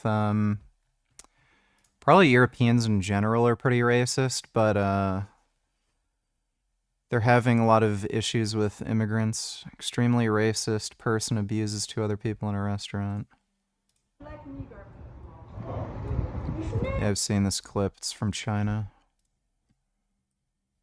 You can pretty much guarantee all Chinese people are racist. Bangladesh to protest women's rights reforms. Islamist men are hanging effigies of women in cerise and symbolically slapping them with sandals. Yep. Well, it's Islam. Violent mob descends on the house of a Hindu individual in Bangladesh due to allegations of an anti-Muslim Facebook post. Yep. And this is why Indians are fed up with Muslims. Thanks for the donation, Jaquavius. Tapped in like me, bro. Fuck is PSA? Hey, you mind if I buy this? This is Tren Twins pre-workout. Since guns are cheap, can VG give me $200 for a gun? What a stupid fucking thing to say. Oh, marbles are cheap. They're only like $5 for a pack of marbles. Can you buy me a pack of marbles then? Go fuck yourself. Ask your fucking mom. I'm a steer, boy. I could sell that for more. Mannix Mike's saliva-used fucking pre-workout. Little did you know, boy, I'd be selling my socks on eBay, gang. Like, dude, it's just the level of stupidity of that fucking comment. Oh, guns are so expensive. Like, you can't expect everybody who's, like, in danger of their life to buy a gun when it's so expensive. How much is your fucking safety worth? Like, if you're genuinely worried you're gonna get killed or raped or kidnapped or something, how much is your safety worth? Oh, $200 is too much. Yeah, I'll just get raped and murdered. $200? Yeah, no, I'd rather get raped and murdered. Like, you're a fucking retard. Just like 15 reps, 2 sets, I'm out of there. Is breaking my knees gonna get me some fucking coochie? Is it gonna me breaking my knees squatting? Is it gonna make her get on her knees? No, but it looks badass, okay? You're fucking right. Stop being a pussy. Let's go hit these arms. Flavor is so good.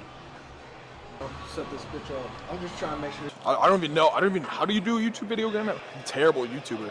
I said in the last one, see you in 2 days. It's been like. Is Dr. Greger mostly a reliable source of information? He gets enough wrong that I wouldn't call him a reliable source. I'd say like 80% of it is accurate and 20% of it is either misleading or dead wrong. Like, bro, you gotta understand when there's 2 of us, right? Mikey just said, fuck it, I'm going to Mexico. What the fuck am I gonna do? I didn't know he was doing that, so like, I'm fucking sorry, dude. Kids, I don't ever want to bodybuild anymore. Like, I want to bodybuild, but not. So why risk any more years off my life taking a shit ton of steroids? I'll just take the ones that make me look good cosmetically. It's more of the eating, bro. The eating is the hardest part, bro. I put on a shit ton of body fat for fucking what? Yeah, it was huge. My thought process in this cut is just get his cut as quick as possible. Voids are always gonna be there. More food's always gonna be there. But looking handsome and shredded isn't. Climb the anabar just a little bit, and then just an extreme calorie deficit. Like, I'll lose glycogen and like fucking water and shit. But other than that, like, I don't think I'll actually lose any real muscle. When you start cutting, like, you gotta get through those stages of like getting rid of the extra water, the fucking glycogen, to get to the point of losing fat. Like, you gotta get through all that. I'm good. I just want my 8-pack back. What are we doing, man? Fucking sicking at the same. Yeah, I've shot guns before. You can look at my Instagram. Shot a bunch of different guns. Same weight. No, I'm not. I just did a drop set, you dumb motherfucker. Bro, I stink. My bad, dude. My bad, yo. You can't expect me. This is a hostile work environment.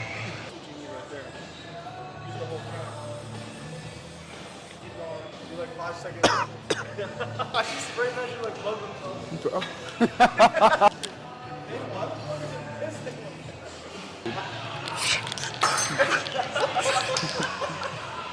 Can we calm down? Why are we so hostile? Yeah, I mean, if the camera was on, I'd be...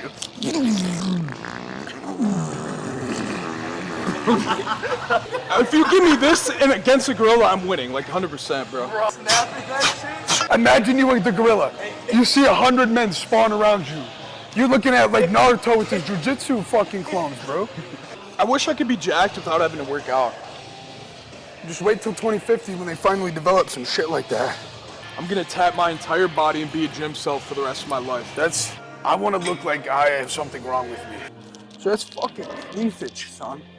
You want that? Huh? You want to sacrifice your fucking ball sack for that?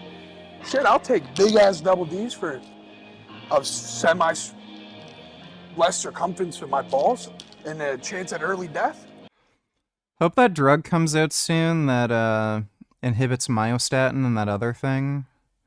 Mike Israetel was talking about it. Hopefully it actually works and it's not just some overhyped bullshit. But you can die from fucking anything these days, man. But you can't be I afraid. don't have a PS5. That's one thing in life is you can't be a fucking afraid. Before you can have anything, you gotta lose everything. Even if I was like a billionaire and I had infinite money and I didn't give a fuck about spending money on horse shit, I wouldn't bother buying a PS5. Like, I just hate console games. They're all fucking garbage. Like, it's just shit for stupid children. Like, I've got 4K monitors, 4K TV. Most console games don't actually run in fucking 4K. They all run at like 1080 or 1440p or some horse shit, and then they only run in 30 frames a second and crap, and then you can't change any fucking graphical settings to like actually make it look or run the way you want. and then you're also stuck to using just the one fucking controller. You can't use any other fucking controller options than the ones that are made by the manufacturer and crap. Just fuck it. It's just garbage. So I only play on PC now. And that's the confinement.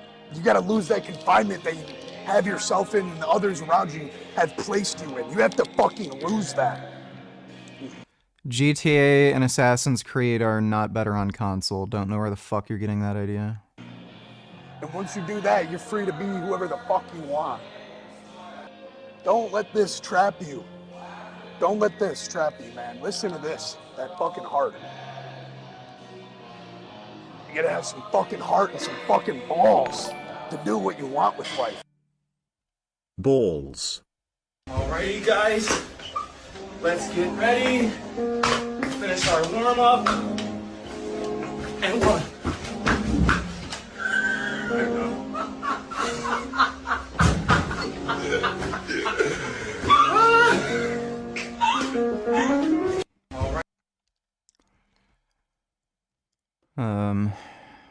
Yeah, you gotta be careful. Thanks for the donation, SB.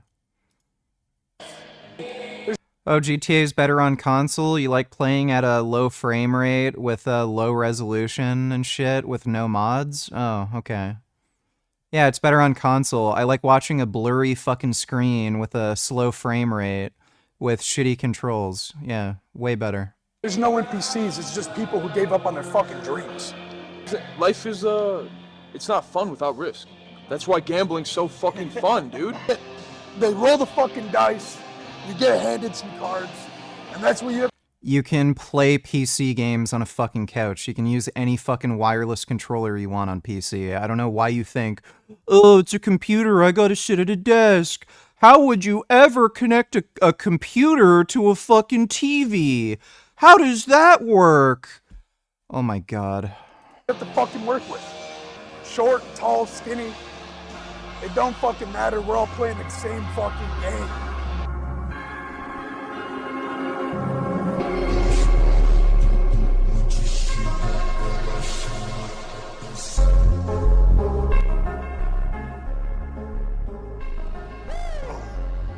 That was set number 3.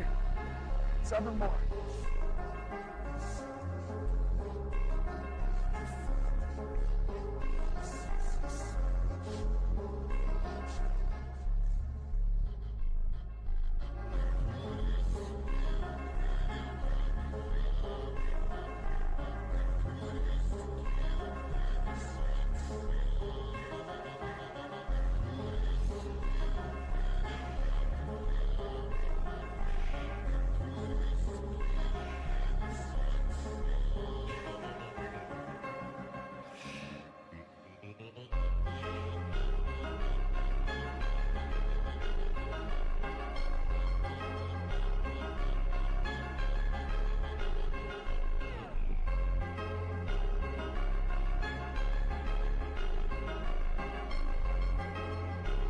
Dude, yeah, it fucking sucks that steroids have,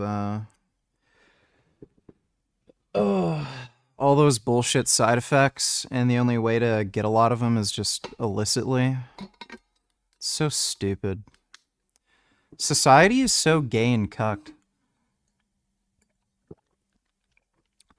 They let you smoke cigarettes, drink alcohol.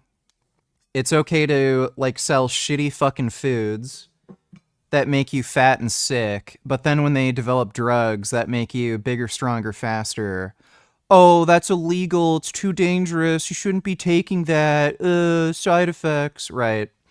The side effects from alcohol, cigarettes, and bad food are totally acceptable. Like, everyone's fucking morbidly obese, dying of diabetes and heart disease. Those side effects are totally fine, but... oh, steroids? Yeah, I heard steroids could, like, increase your blood pressure, and they can increase your risk of heart disease, so they have to be illegal. You can't do them. Oh, you want a Big Mac? You want a fucking Frosty? You want ice cream and cake? Oh, yeah, eat as much as you want.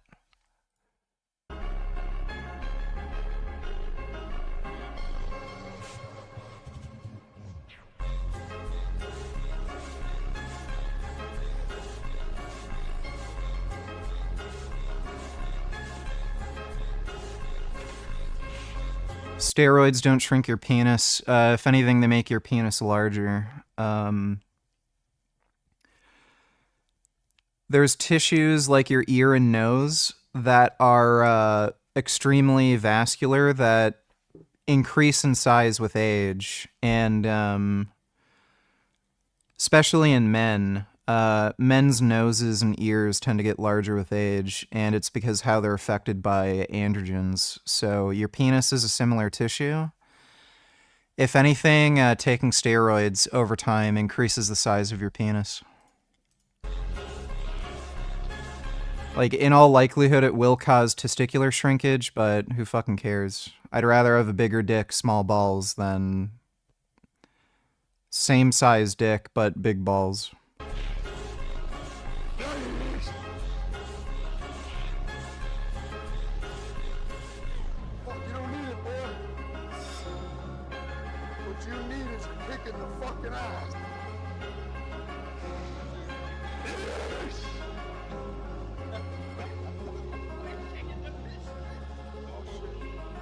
I got two more.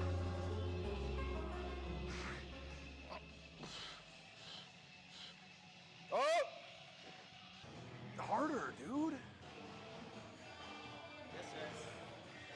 Let me go up. Let me go up. Now. Hard. Hard. Harder. Harder. Okay. Stronger, more force. Sorry. Is your dictionary... Your... More! Bro, I'm doing exactly what Grant said, bro.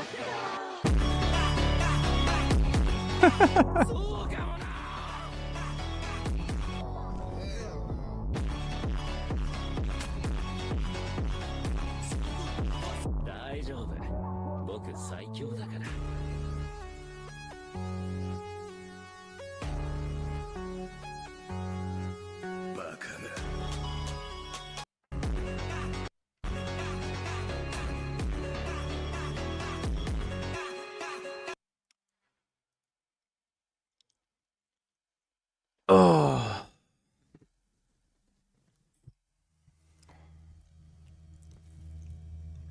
Gum gum. My little baby.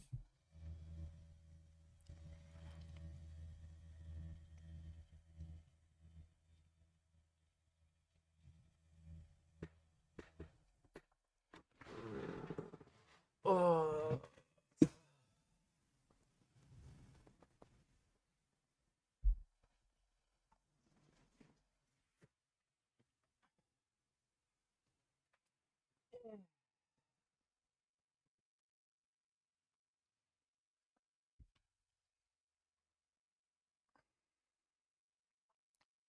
See how I stack up.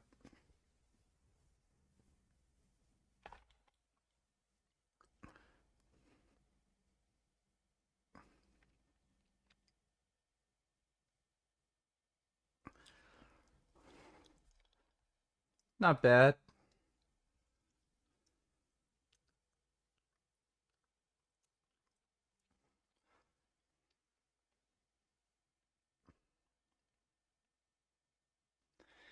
And for not being on gear, I think I stack up pretty good to the Tren twins.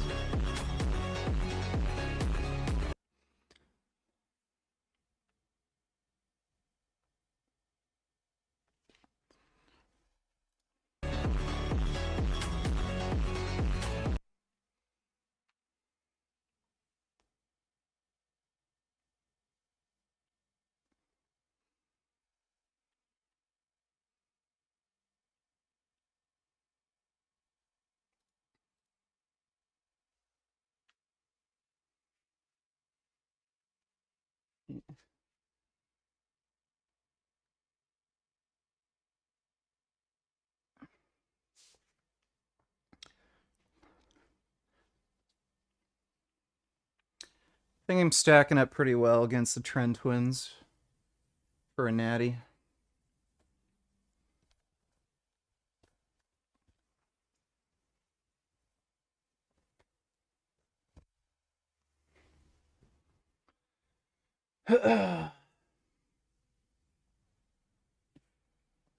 Oh.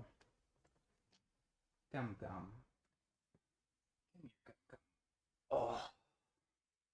Look at this beautiful kitty. Look at him. That's what I'd call a good cat. So big.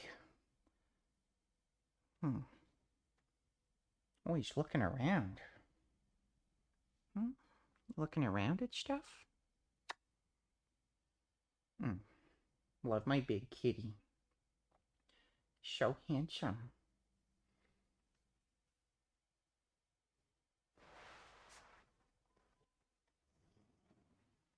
Ugh.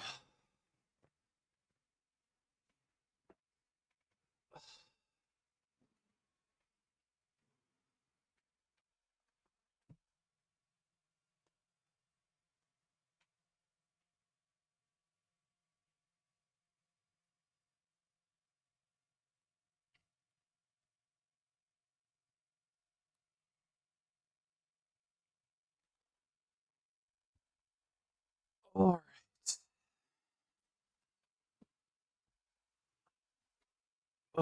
What does a vegan cat eat? Vegan cat food.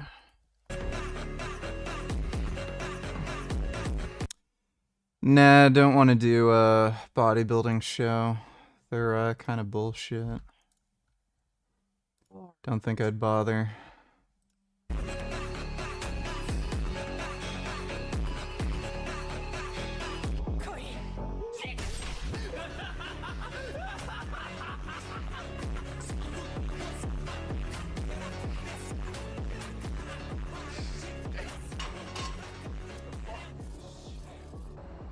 I don't really smoke, but once in a while, I'm gonna go jerk off in the hotel room. I hate traveling, man. No, it's great, but like not for gains. That is really fucking weird. Occasional smokers just weird me out.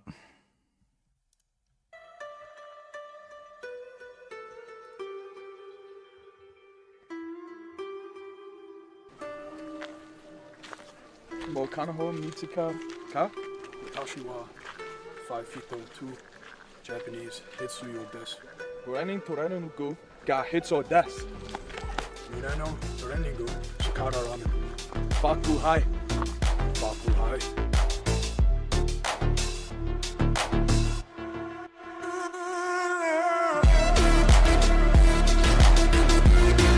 They always fight.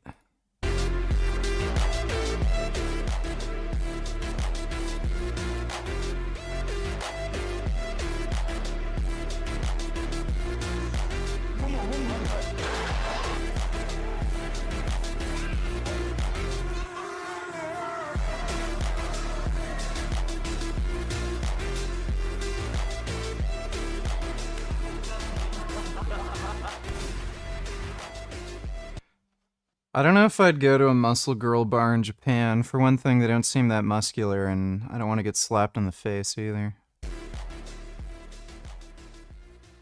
3 things I've noticed so far. Toilet sprays water in your asshole if you wanted to. 2, everyone's like the same height, general height as me. People are very polite, extremely polite. And I feel like a fucking barbarian. Ball with A.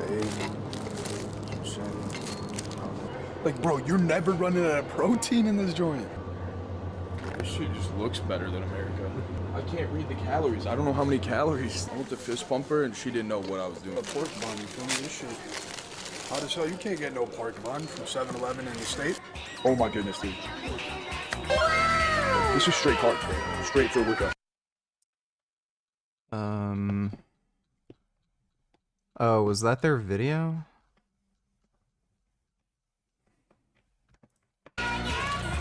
Yummy.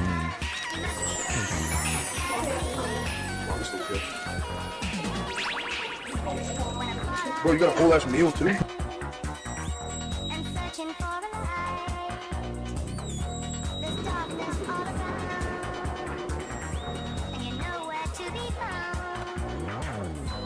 Gelatinous, yeah.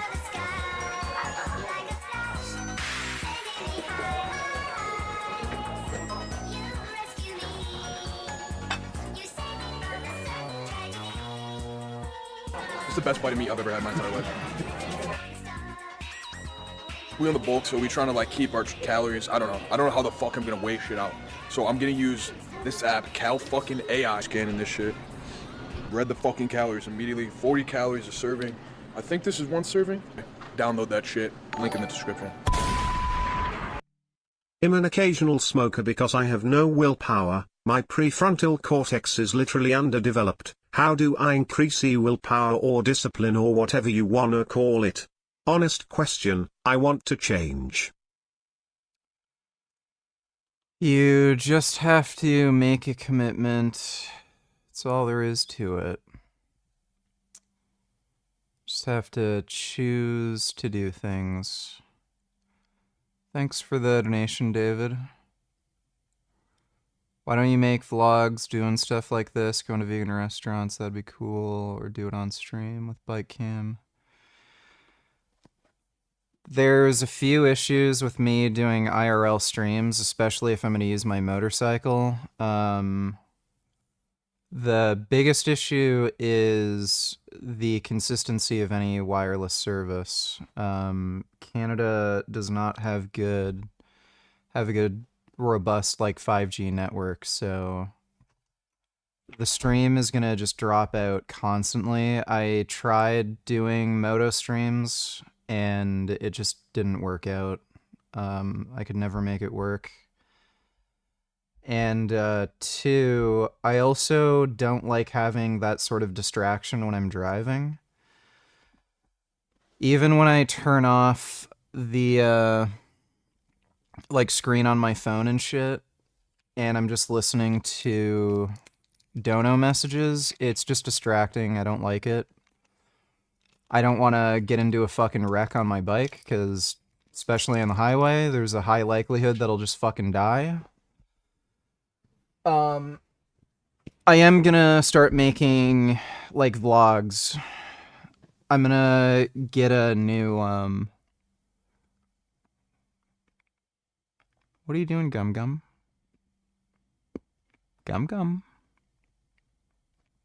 What's going on, Gum Gum? What are you thinking about? Are you thinking of doing naughty cat things? I'm gonna get a new camera and microphone and shit. So that is happening. I'm gonna do more vlogs soon. I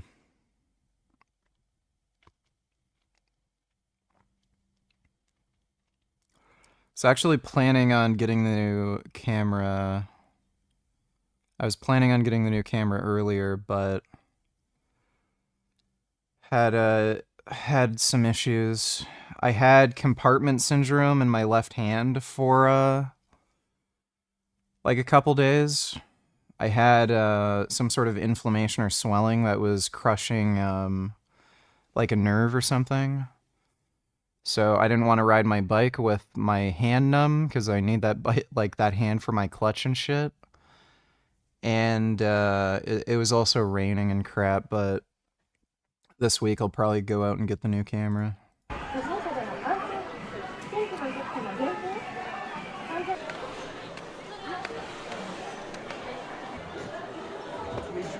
That's him. That's me. That's him. That's my cousin right there. Cousin? That's my cousin, yeah.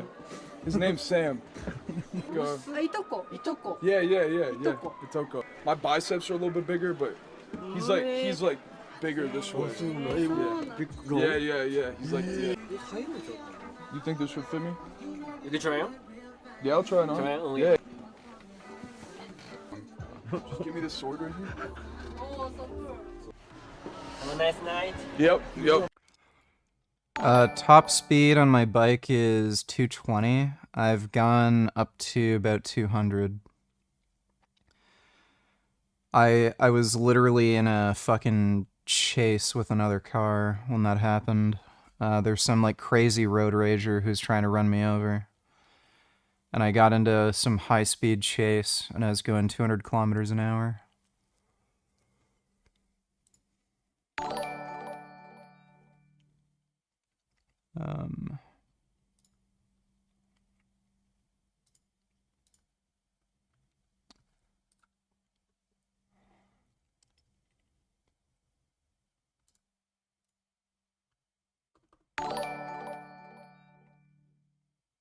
Lyle McDonald claimed upper lower is better for rotator cuff injury prevention because shoulder girdle shouldn't be trained too often.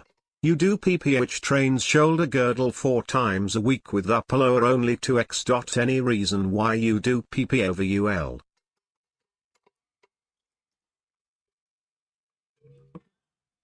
Yeah, I do push-pull legs because the amount of exercise variation and volume each session is kind of high, and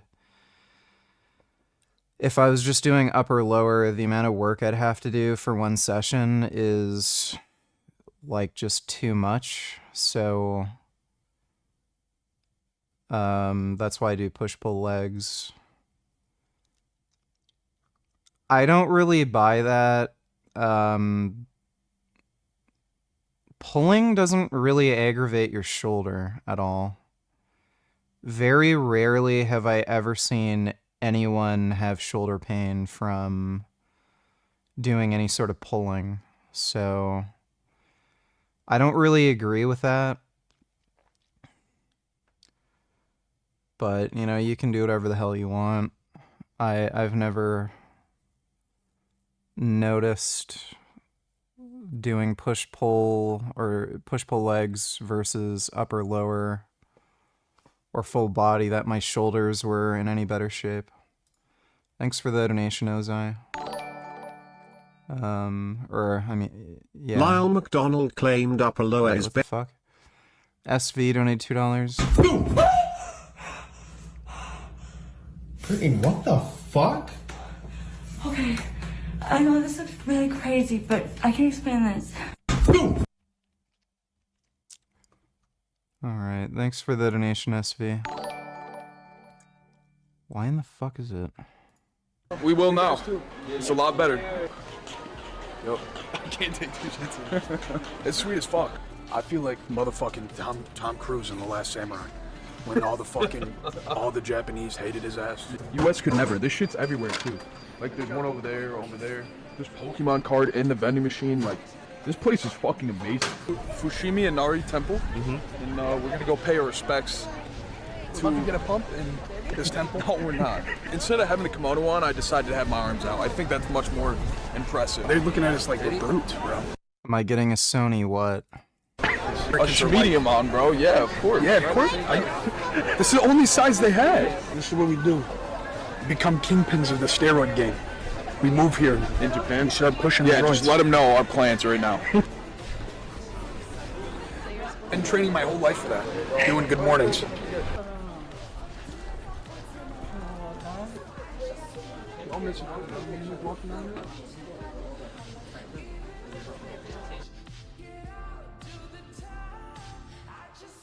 Yeah, Japanese girls are hot. I've learned that the U.S. is actually not a first world country. It is an oligarchy that just takes and No, I'm not getting a Sony camera. It's everything from you. You go to the gym and you come home and your whole day is eating. No, okay, hang on. But that was for like the last 2 years. I was a normal human being before that. What the fuck I'm trying to say is that in Japan, the simple things in life are the most joyful, and you can enjoy the simple things here in Japan. Everything that I've done. I haven't done no crazy shit, you know, my kid sex with a stripper, but no, I didn't, guys. No, fuck. I'm just kidding, that's illegal. He's a duck.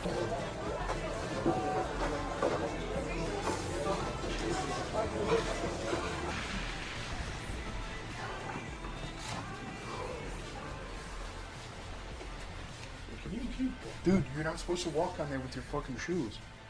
Dude, check it out. They give us fits and everything. And we get to cuddle together, like the good old days. I feel so out of place. Shut your fucking mouth. Yeah, you can say anything you want. Nobody's gonna understand you. True, you can say whatever the fuck you want. And I was about to say some belligerent shit anyway, so that works. I've watched enough of hentai and like anime. Everybody just walks everywhere. It's like cool. Everyone, yeah, you don't see fat people here. Is that good? You eating already? We just ate, you fat fuck. We're gonna get the most patriotic arm pump of all fucking time, dude. A little bit of AC/DC, a little bit of American fucking rock in the gym today. There, a lot of the gyms here, like, if you have tattoos, you gotta sleeve up. Like, you can't show your tattoos or be shirtless. Can we work out 2 day passes? You can't work out with tattoos? No tattoos. These Hand Yeah. tattoos? Yeah, the hand tattoo. Talking to Max Taylor, because he came, and there's just one gym where you can do whatever the fuck you want, essentially. Cut my life into pieces. This is my last resort. Classic Tren twins, walking chest day.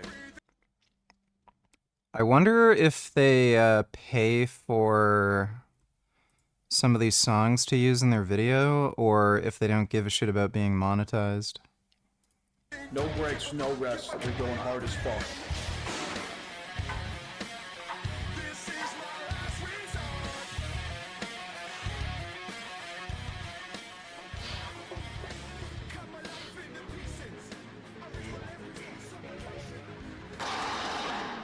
That's so light.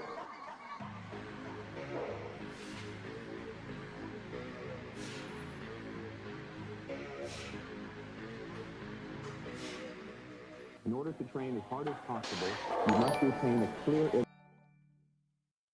Don't watch vid, just check the description out. What do you think of the program for getting a V-taper physique? With the recent release of Jujutsu Kaisen Season 2, the character... Oh, I've seen this video. Natural hypertrophy is a fucking idiot. He's claiming this physique is like naturally obtainable. Like, buddy, there's a reason you don't look like that. It's just fucking idiotic. Like, you need, absolute, like, 0.01% god-tier genetics to fucking look like that. He's alive.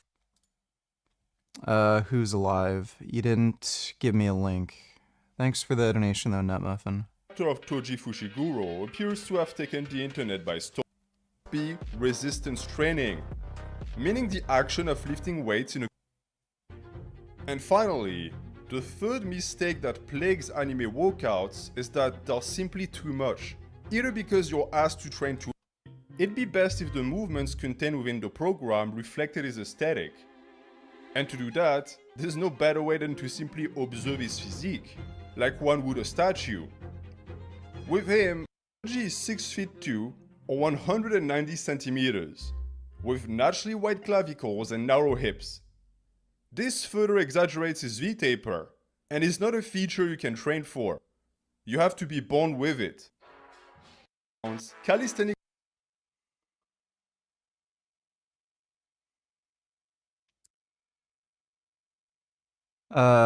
Yeah.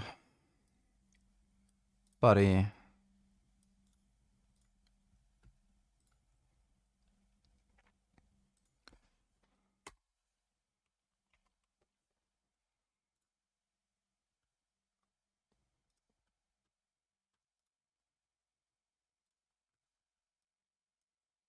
You're not going... I wish I could find a... It's gonna make me sign in or some stupid shit. You're not going to... Oh my god. Fuck you! That's so annoying. You're not gonna fucking look like this by doing push-ups, lateral raises, chin-ups. Like, yeah, maybe if you add in a whole fuckload of steroids... Like, are you fucking kidding me? This is like, oh, how do you want to get as strong as Saitama, where you can, like, obliterate a fucking asteroid with just one punch? Do 100 push-ups, 100 pull-ups, and 10k run every day. It's just fucking idiotic.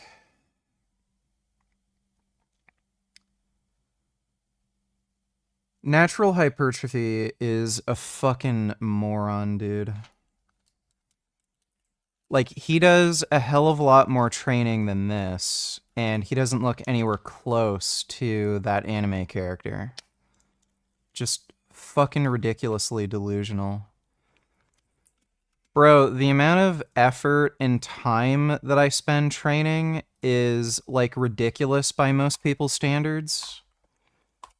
Like, what? It's an average of about 1 hour, 45 minutes per day weight training. And this is what I've been able to achieve. I don't even look as jacked as this fucking anime character. And natural hypertrophy is smaller and weaker than me. And then he's saying, oh yeah, do push-ups, lateral raises, chin-ups, and then yeah, you look like this. Moron. Like, why in the fuck are you even bothering to do push-ups? Why in the fuck wouldn't you do a flat bench if you want to build your chest? Like, they're push-ups. It's a body weight exercise. You're limited by your body weight. Why in the fuck wouldn't you use free weights?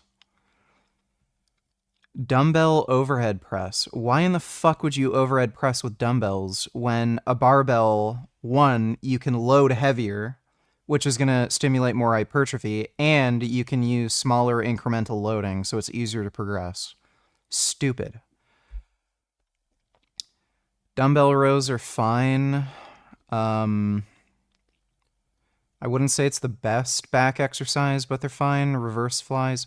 Like, you're literally only doing one exercise per muscle group. The amount of volume is extremely low. So, chin-ups, dumbbell rows, pullovers. Like, you're just not going to grow much doing this.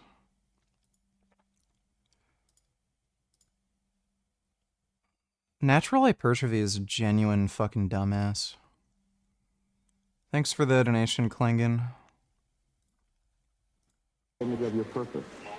Once your goal is starkly but realistically defined, all that remains. Do you think Gat2 natty? I have no fucking clue who that is.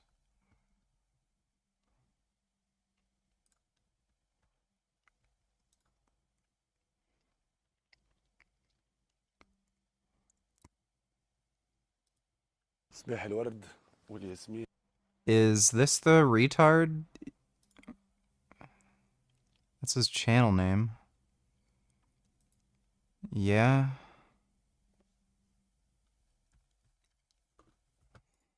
Is carrying out your plan. Don't, however, worry about your individual potential.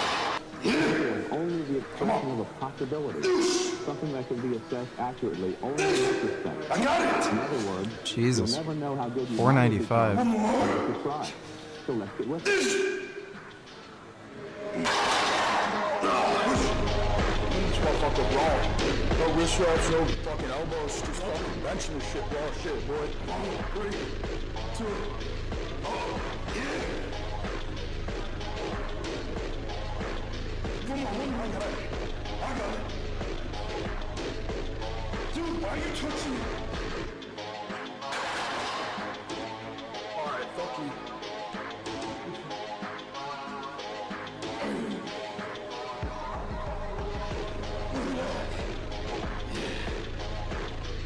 All the way, baby.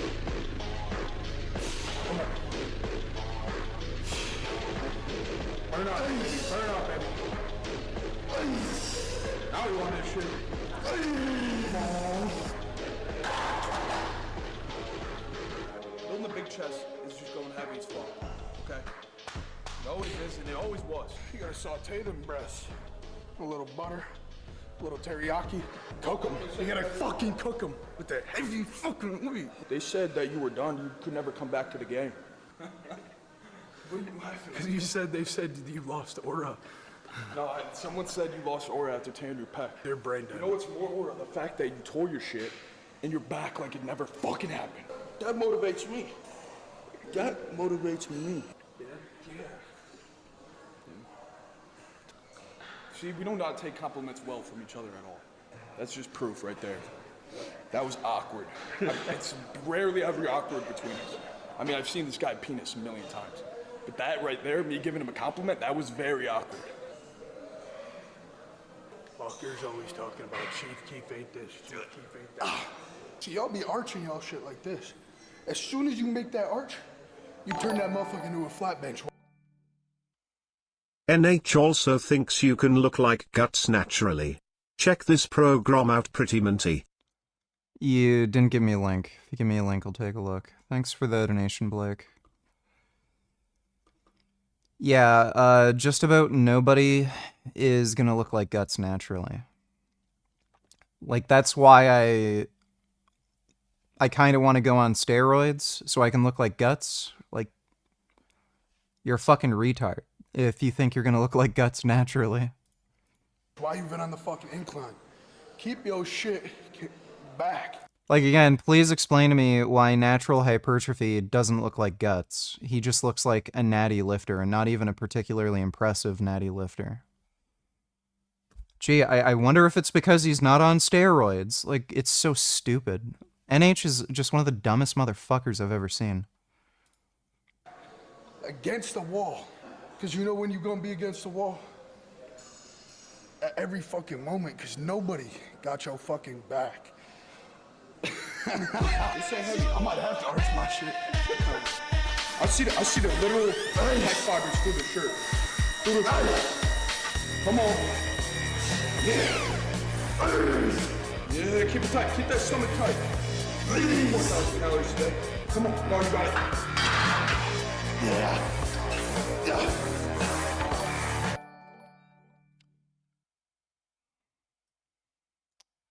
Let me take a look. Guts training program. Upper, lower, upper, lower.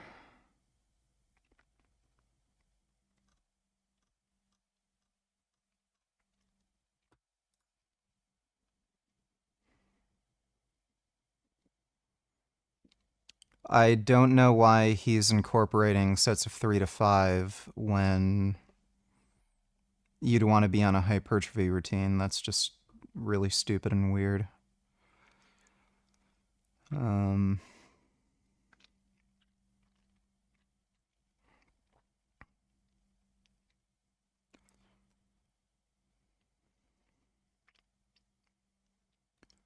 Dumbbell pullover, overhead press, cable crunch, dumbbell bench, tricep, neck.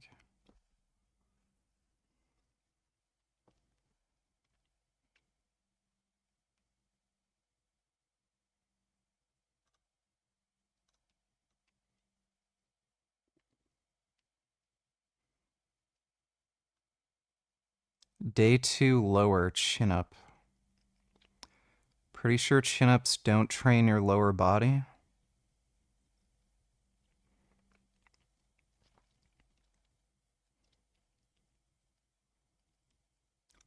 Leg extension.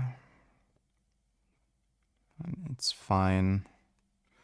I know people shit on leg extensions, they're fine. I don't know why you'd do this rather than squats or... Like, he has a leg press in here too. Like, why wouldn't you just do the leg press first at least?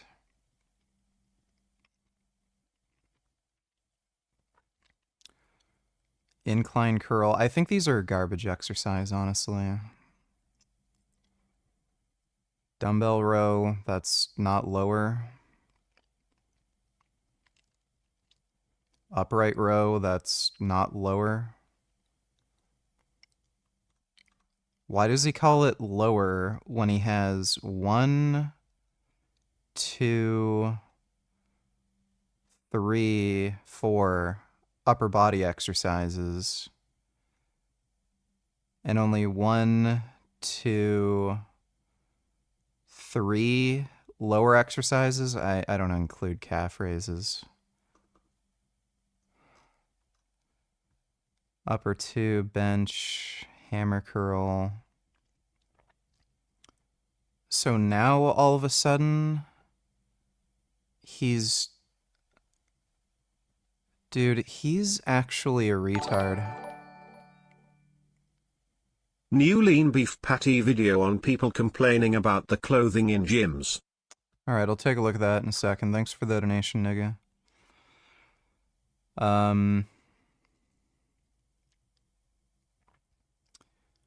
I don't know why you do hammer curls before you're doing more bench work. Yeah, so...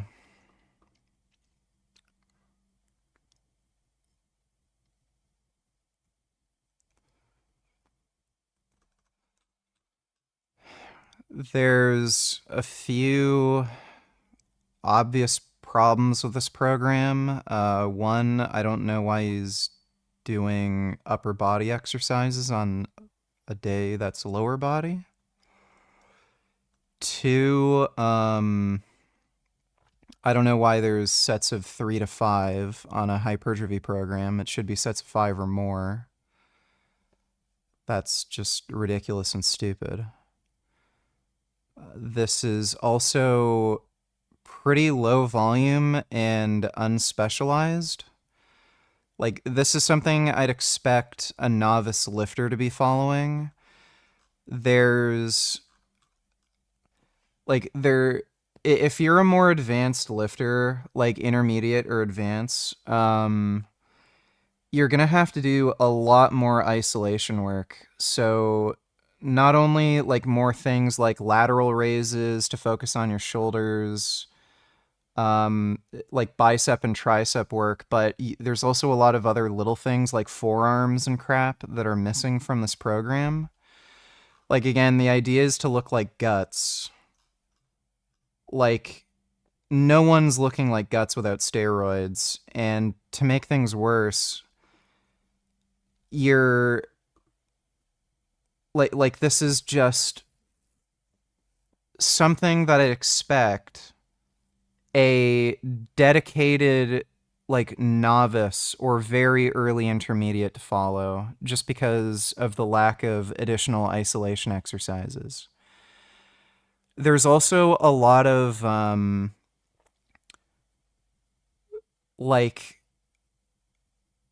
there's just a lot of exercises that are very lightly loaded. So like dumbbell pullovers, it's not a bad exercise, but if you're going to train back on an upper day and that's like your only back exercise, you're just wasting your fucking time. Like, you have to use heavy loaded exercises to grow. So it's just strange, some of these inclusions. Like lower day 1, leg extension and leg press. Like leg press you can heavily load, but leg extension, not really. And this is day 1. And then on day 2, he has you doing Smith machine squats. Like again, Smith machine squats are fine if you don't want to do free weight squats, but why are you doing like the most taxing, heavy exercise on day 2, and this isn't on day 1, and instead you're doing fucking leg press and leg extensions? Like, this should be a day 2. For a lower split. So it's just low volume and low effort.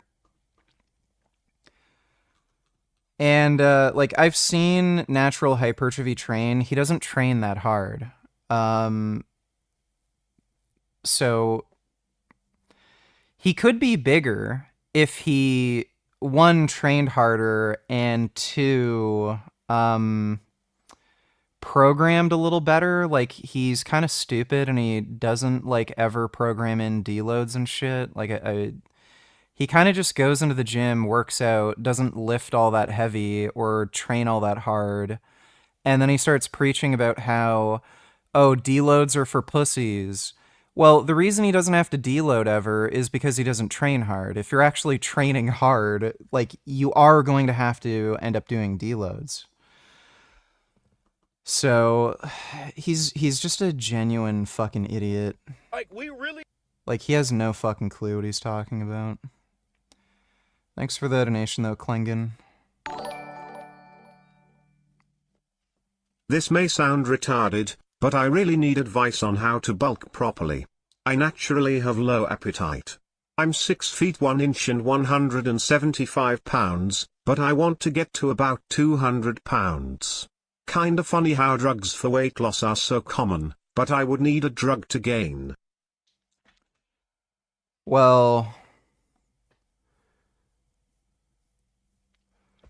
1, you are probably just going to have to force yourself to eat and be uncomfortable.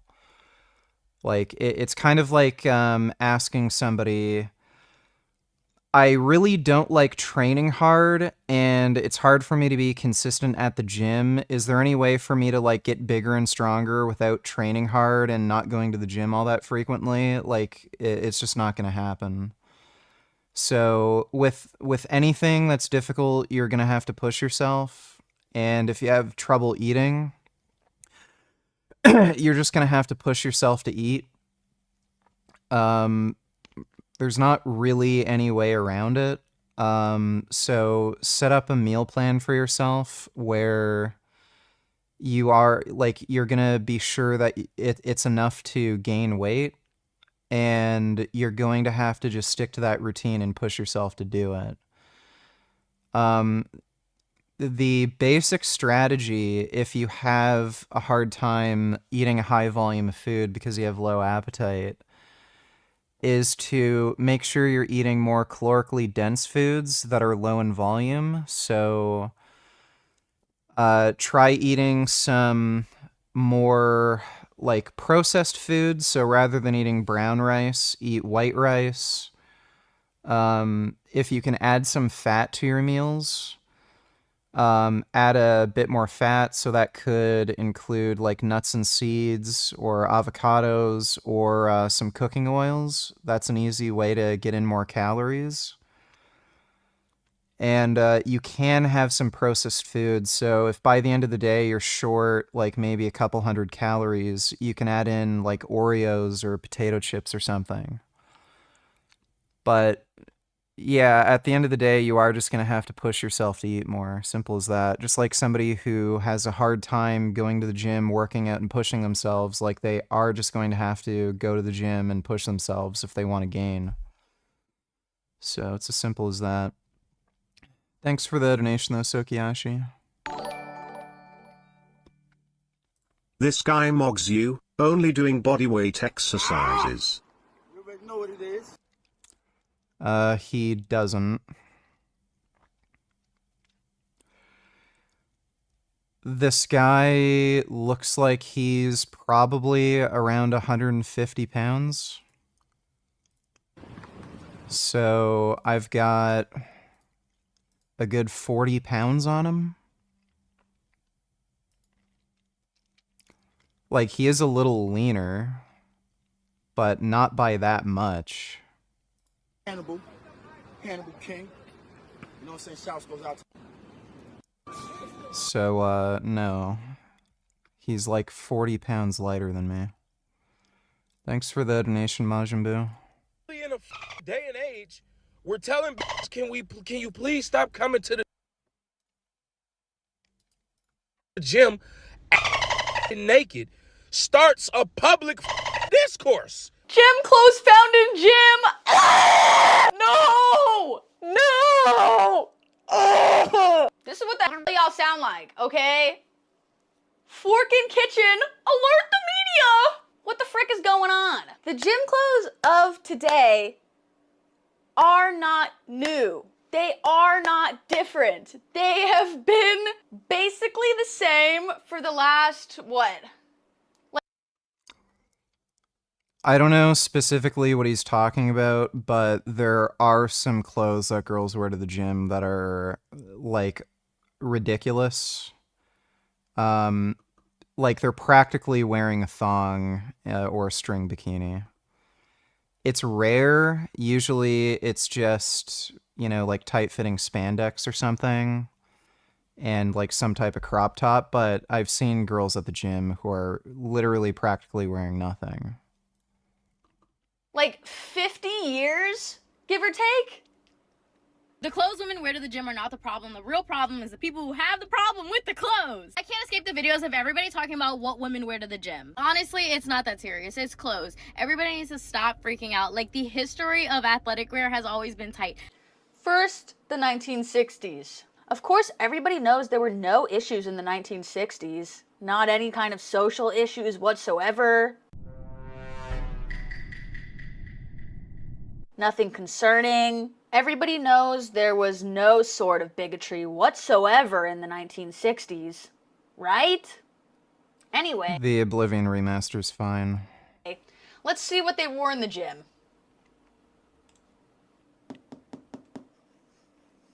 very long shorts.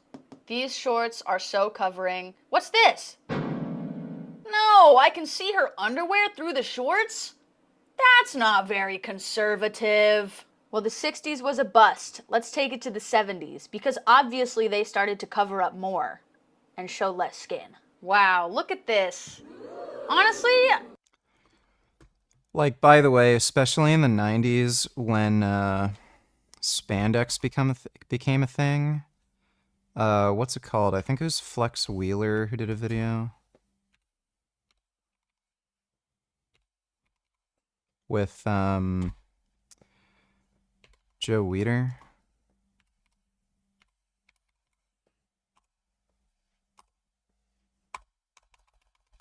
Oh my god, I fucking hate this keyboard.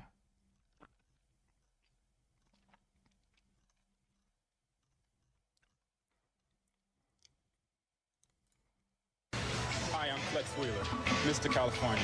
And I've been going all out in my training sessions this year to assure myself starting a chest routine out. So you have workout videos from the 1990s where guys are working out shortless and they're wearing spandex tight-fitting short shorts where you can see the outline of his dick and balls. I don't really see anyone complaining.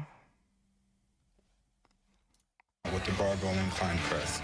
Since I usually work up to a partner to help about shoulder width, I lower the bar down to the bottom of Like, by the way, rumor has it Joe Weider was gay or bisexual.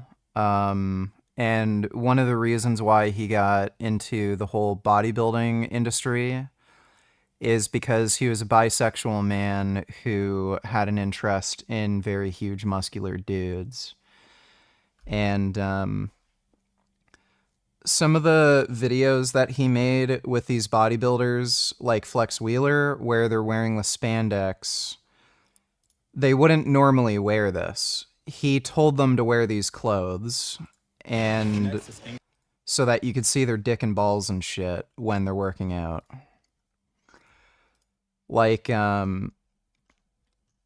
so...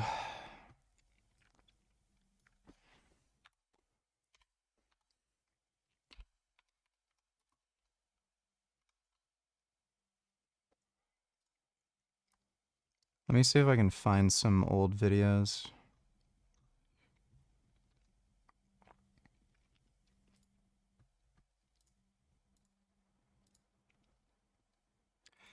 Yeah, so, like, dudes were wearing this shit. Like, stringers and spandex short shorts. I don't see that much of a difference between that and what chicks are wearing at the gym today. So yeah, like this crap. I mean, I think a lot of people just like complaining about women, honestly. It's like, this dude ain't getting fucking laid. This is an invisible man who will not have any opportunity to pick up any fucking hot girls at his gym. And the only dudes I see complaining about this shit are these invisible men that women do not care about, do not see, and don't want them talking to them. Like, as long as girls are hot, and assuming they're not, like, leaving some, like, turd trails on the equipment I want to wear, preferentially, I'd want good-looking women to be wearing as little as possible. honestly, this is probably my favorite era because I can't see anything. Just everything is a mystery. Look at this. Look at that. Back when men dressed like men. Now it's these freaking shorts that go to here. What the hell is that? I don't want that. Alright, that was a little crazy. The Bingus and the Wingus were almost flying free. So let's check out the 80s, because I'm sure the 80s got a lot more tame. This Noticing a lot of crotch going on, a lot of crotch accentuation. Now this is just ridiculous. Nobody dresses like this today. What's going on? Just kidding. This looks so normal. Are you flipping kidding me? Obviously, nobody, I take that back. Probably maybe somebody dresses like this still, but it's a little less seen. This just actually looks like today's gym wear.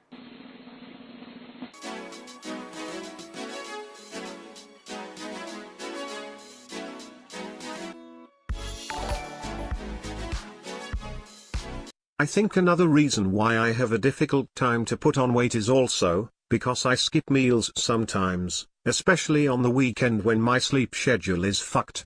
And I mostly eat whole foods and don't really snack in between my meals, but I thanks. Yeah, just follow a strict diet plan. So if you're not eating, then, you know, obviously that's an issue. Thanks for the donation though, Sokiyashi.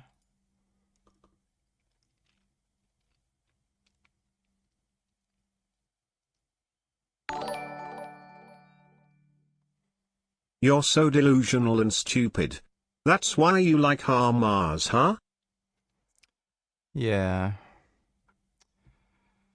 Thanks for the donation, Emmy.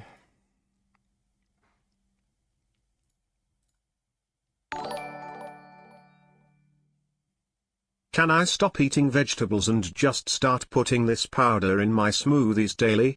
Wondering if this stuff can be a healthy replacement for veggies. Here's the link.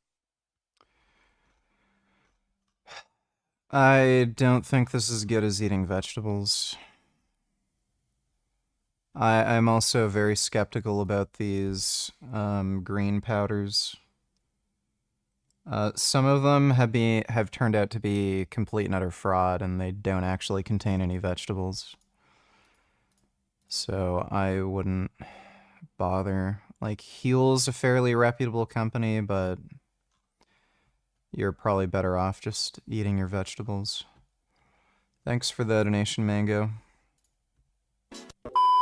So as we can see, it's not the gym wear itself that has changed. So what has changed? A couple things I believe it could be. Number one. I don't care what other people wear to the gym, dude. I don't know why you're asking me that. I'm there to work out, not judge other people's fucking fashion. A change in body types, a change in the views of the body. Now, looking at these pictures, what do all of these people look like? That's right, they all have a very similar body type, they're all very thin. They look great, they look awesome, they look fit and sporty. They do not have big booties. They do not have big boobs. Now, is that a good thing? Is that a bad thing? I don't think it's either. I think it just is what it is. I do think it's making a difference in this discussion, though. Is it fat phobia, or is it an inability to look at certain parts of the body without, I don't know, like sexual thoughts? I don't think everyone thinks like this, but obviously there are some people literally outing themselves that can't look at a female butt without, I guess, arousal? I don't know. What are we? 14? Grow the hell up. I believe we should have a men's only gym. And the reason being is because, number one, Oh, weird. Another ugly, invisible man who cannot pick up any bitches in the gym, complaining about seeing good-looking women around him. It's almost as if they're sexually frustrated and they're, like, bitter about these women that they find attractive not giving them any attention. a lot of times when I go to the gym, women are wearing a lot of, like, revealing clothing, and that causes a lot of lust in men.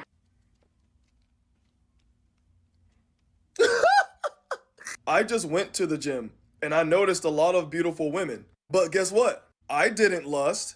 I kept my headphones on, listening to music, focusing on my workout. Me? as any normal human being is gonna see, or maybe not normal, but like, I don't know. I would hope normal. I don't know. But me seeing somebody wearing tight booty shorts all the way up their cheeks, you know, their butt is round and plump, I might look at them. Honestly, I'm probably not gonna look at them because I'm locked into my own workout and I really could not care less what anybody else is doing. But if I do happen to see them, I might look for like half a second and I might have a thought. Realistically, there's not a thought in my mind. I'm focusing on not dying from my last set, but let's say I'm just warming up, so it's just getting started, and I look at them. Probably the deepest I'm thinking is, oh nice, they look good. And then I look away and I move on, and that's the end of that. If you're looking at someone and you're getting super stuck on that and you're thinking, whoa, that's so distracting, that person looks so good, I just can't handle it. Brother, you are not locked in. That's not the problem. The problem is they're not getting attention from these women. That's all they're really complaining about. Why are people, specifically Gen Zers, legit naked at the gym? Swear to God, I just saw a girl literally in a swimsuit top and sweat. Oh no, other girls are prettier than me. They're getting more attention. When, yeah, that's all this is. Pants, walking to the gym. Casual as hell. And then the other 80% of people her age are literally naked. It's a free country, we can dress how we want, we get it. Huel is great as high-protein meal replacement. AG1 is a scam, YouTube videos on it and heavily pushed by biased twats who hate vegetables like Joe Brogan. If drink AG1 you prob think seed oils are bad and sugar causes obesity in Australian Aboriginals. Well, yeah, AG1 is a complete scam. You're still probably better off just eating actual vegetables, but thanks for the donation, Jacked Up. We get it. Can you just, like, be normal? She is not locked in.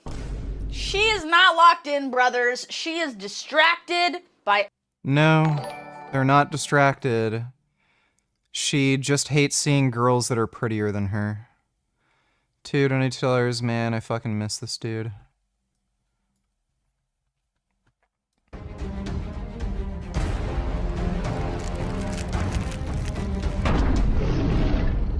Good fucking morning, goddammit.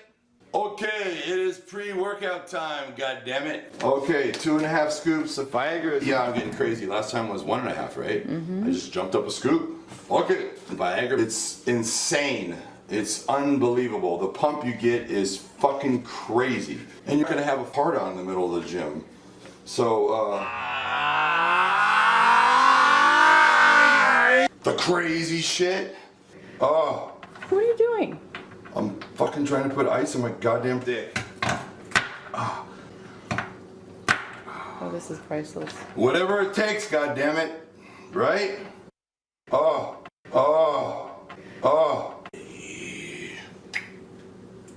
You ever do that? No, you weirdo. What are you doing? And we're out. So it is gym time. We are on our way to the fucking gym. Real question of the night is what the fuck are we gonna eat?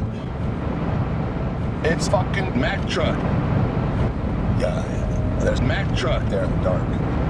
Are you kidding me? It's fucking Mack truck. Oh shit! On its side. Oh fuck. Yeah, can I help you, sir? Yeah, can I get... what would you like to have? Can I get shitty fucking pancakes? Oh, sure. Wait a minute. What the fuck is that? I didn't... You cooked the fucking bullshit in the pancake. So this machine, 4, is standing... Well, I woke up in the middle of the night to use the restroom, and I noticed I had a fucking mohawk. So I'm here to tell you. Alright, thanks for the donation too. Other women, her eyes are wandering. Lock in, sister. And she's saying like, you know, oh, it's the younger generation doing that. In your big age, you're that concerned what other people are doing? Grow up, girlfriend. What the frick? Next, of course, this might not be an obvious one because we're so focused on, Oh, Gum, are you sleepy? you know, the more revealing clothes. But you're still gonna get judged. If somebody is gonna judge you, they're still gonna judge you wearing the sweatshirt and baggy sweats. I hate to say it, okay? In a perfect world, no one's judging, nobody cares, everyone's locked in. Realistically, if they're gonna judge you for wearing the sports bra shorts combo, they'll also judge you wearing the sweatpants sweatshirt combo. A hater's gonna hate regardless of what you're doing. A hater will always hate. That being said, there's nothing wrong with dressing more conservative if that's what you want to do. If you want to dress in the short shorts and the sports bra, cool, okay? I feel like that I've already said that before, but if you want to wear the more conservative attire, that's cool too. It shouldn't matter. It shouldn't matter. Who the flip cares?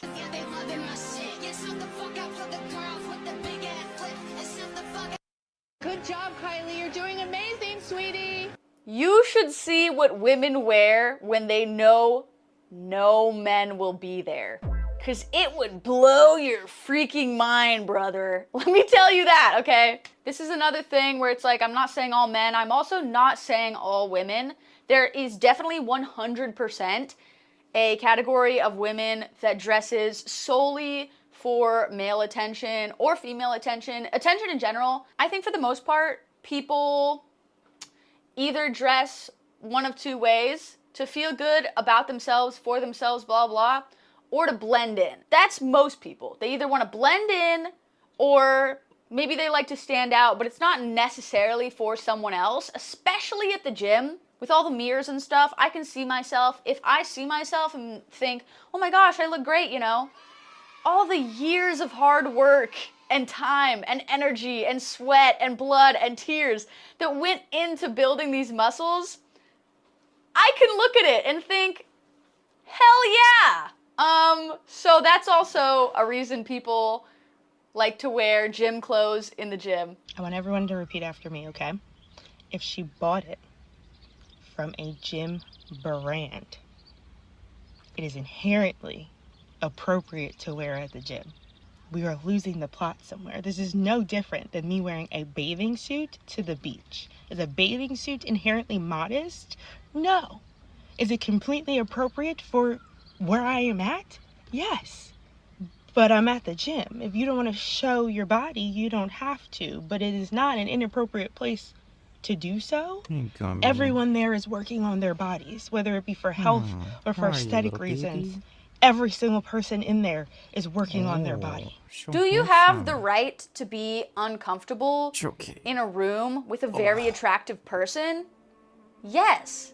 Attractive people make other people uncomfortable because they're intimidating and they're attractive. This isn't me saying like, people have said this about me specifically, I'm so sexy.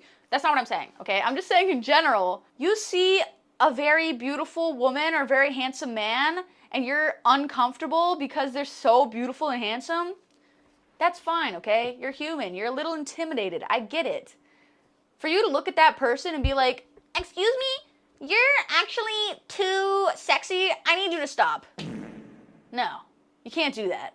Or if it's something else where, you know, you don't think this person is attractive, I've also seen this argument. They don't maybe think this person is attractive, but they have body, so that's inherently making it inappropriate. You also don't have a right to do that. In my opinion. You don't have that right. Just to wrap things up, there will always be someone that disagrees with you. There will always be someone that agrees with you. That's just the way the world works, okay? I think it's beautiful that there's differences. Does everybody think it's beautiful that there's variety? No. But it is what it is. Someone will always disagree with you. That's just the way that it is. You just have to keep doing your thing. Keep doing your thing. If you're wearing this and suddenly now you feel uncomfortable wearing this, wear something else. Personally, what I like to do, especially.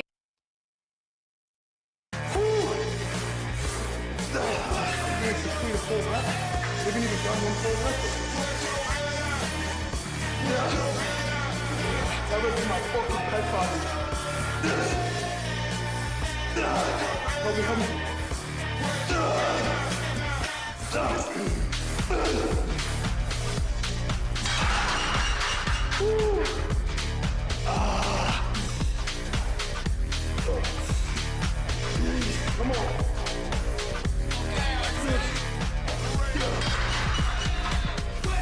I got ripples. I got ridges. Deep crevices.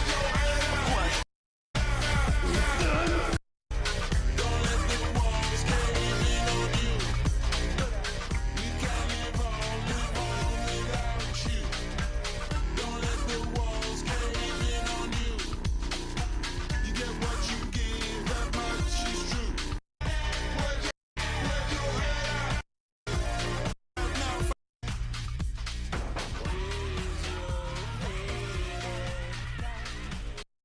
Ass. Not even heavy. No, I can't get no tricep ever on any exercise. I'm fucking done. The only time I feel my triceps is when I'm hitting missionary and I'm holding my big ass up. Oh, we gotta hit triceps, bro. Yeah, we gotta hit back too. You know what? We gotta hit calves. We're gonna be in here for the next 5 hours. At this point, I don't even care. You don't want to see the profile? Yeah, I want to see it. Has a big rack, big ass, can move heavy things for you. Cons, the 4 or 8 characters left in my bio isn't enough to fit them all. What the fuck? Why would you include some of these? Like, some of these are just like hell. This is, bro, Japanese women love cats. Tonight's all about finding Mikey a Japanese baddie. Some real love, you know? He's gonna find the woman of his fucking dreams. We're gonna see where the night takes us. Doing this shit on TikTok, so can't be too bad, right?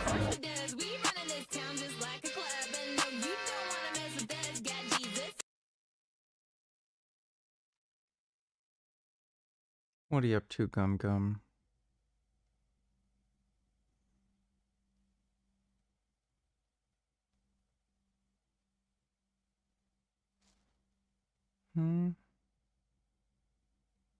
What you doing, Gum Gum? Doing cat stuff?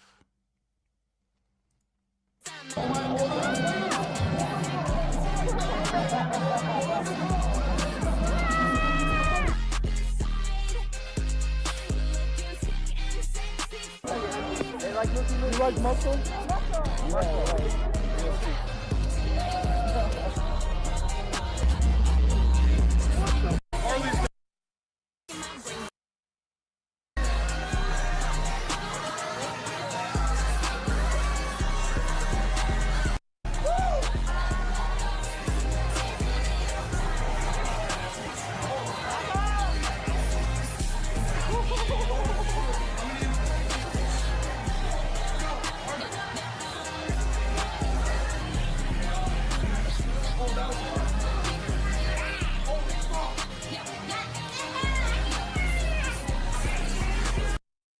Dude, I can't stand this music. This seems terrible.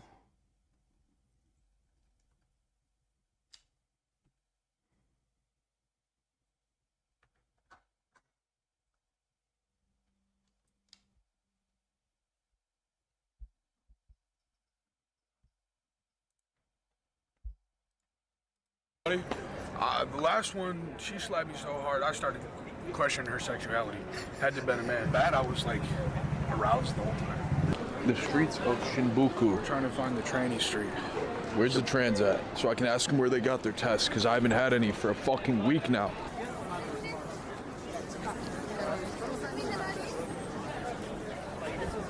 Bro, I like what I see, brother.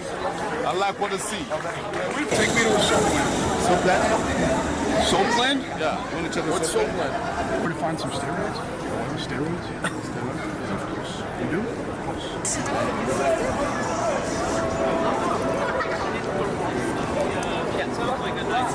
There's just a goddamn line of them.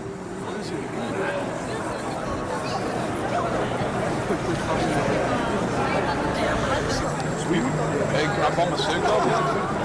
No way. Bunch of random girls asking y'all, like, come with me, come sex hand job, sex hand. And I mean,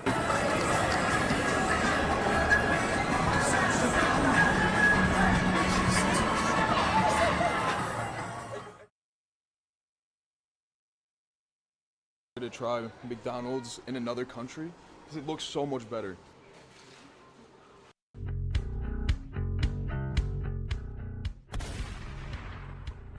Track your fucking meals to get fucking meal price fair tracks because I want bigger racks.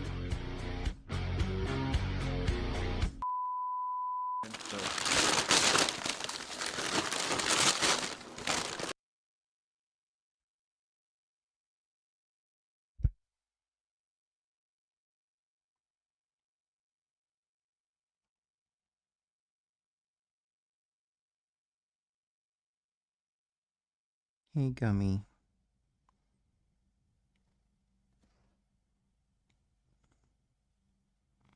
Oh, you're so handsome.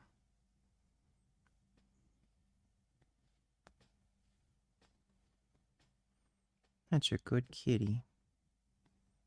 Yeah, you're so good. You know I love you?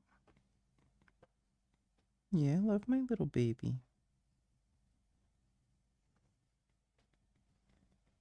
My goodness. That's my Gum Gum. You're so good. How come you're so good? Oh my God. You are so good. At the hotel with it. Alright, we got a double cheeseburger. We got a spicy McChicken. Why we get the American shit? Damn. And we got the teriyaki McBurger and the teriyaki McChicken burger. And then some type of burger with the egg on it. There's no MSG, bro. There's no carcinogens. Alright. It ain't gonna be Alright. good. Teriyaki motherfucking chick. Teriyaki McChicken? This is the teriyaki burger with the egg on it. Right off the bat, I can tell. That's a lot meatier. That's a lot more protein per gram. They put mayo on this bitch too. They want you to die. Nice little And that's baby. a lot of fucking mayo. Such a good baby. That's a lot of mayo. Tomatoes and teriyaki. You know I love my I ain't fucking baby. with it. Oh my goodness. Nah, So who the handsome. fuck so put good. mayo on my fucking teriyaki, Yeah, bro? you're so good. Nah. Yeah, that shit Oh good as my fuck. God. Wait, Wow, they got you're this so shit on good. there too, bro. Holy shit. Bro. It's fucking McDonald's, not Air One. I'm an eater, boy. I'll be I'm a eating. fucking munch. I'll be eating. I'll be munching. I'm the munch of the fucking century. They wrote prophecies about me. You're sick. Let me get some of that. Let me get a bite. Man. You took all the good fucking he cleared it out. He cleared out the Oreo, bro. It's just vanilla ice cream now. You fucking cunt, dude. You did beat ups. Does not promote or promotion any illegal activities.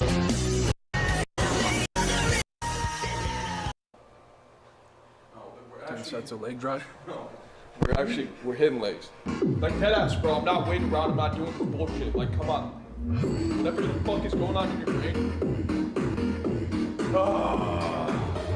This happens every fucking leg day. No, stop being a bitch! Hey, don't fucking say that to me right now. Timmy, I don't care about kids! You just train. Shut the fuck up! No, you're pussy, dude! Doesn't matter. Shut your fucking ass up! Why do you think I tore my back? Oh, you already script! Oh! No! I don't want to do back! I don't want to do back!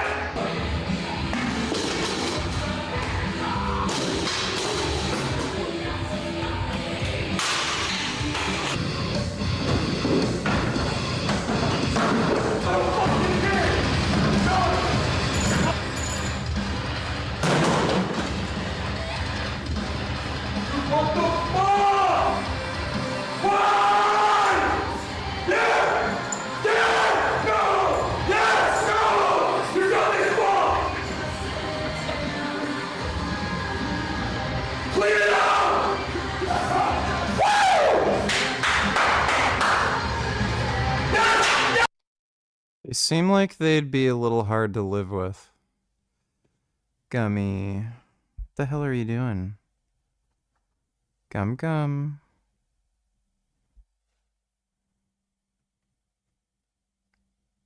Gum gum.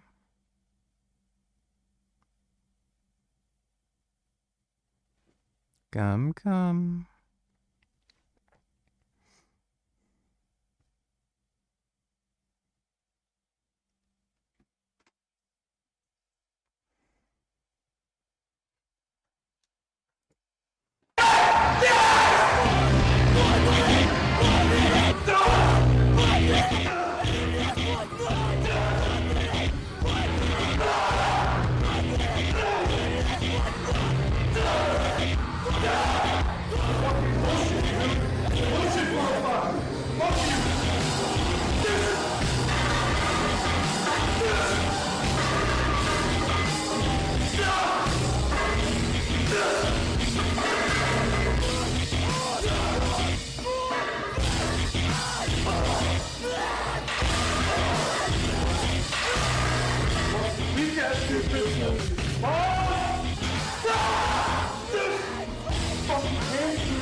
No, no, no, no. Gummy, no. No.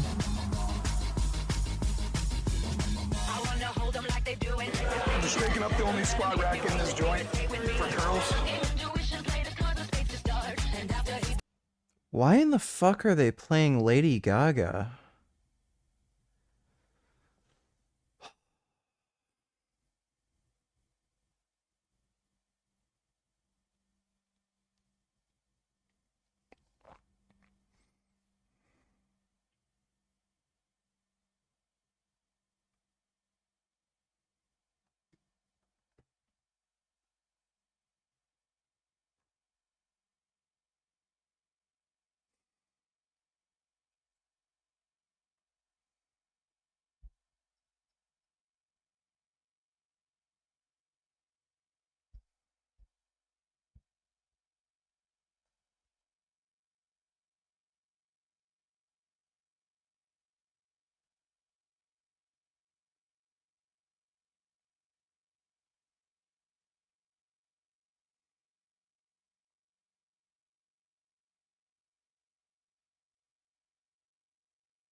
Are you surprised?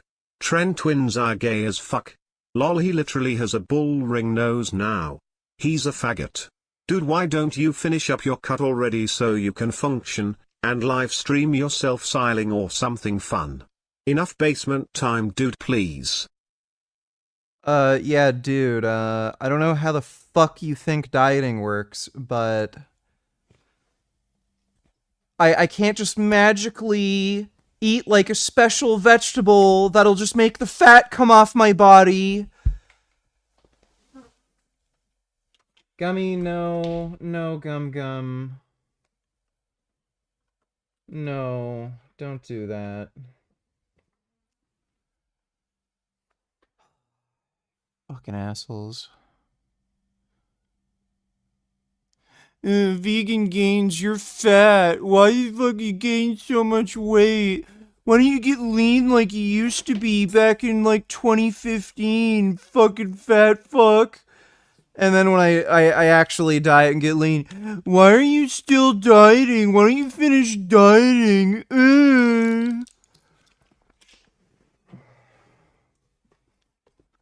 Thanks for the donation, CDG. Gummy, for fuck's sakes, dude.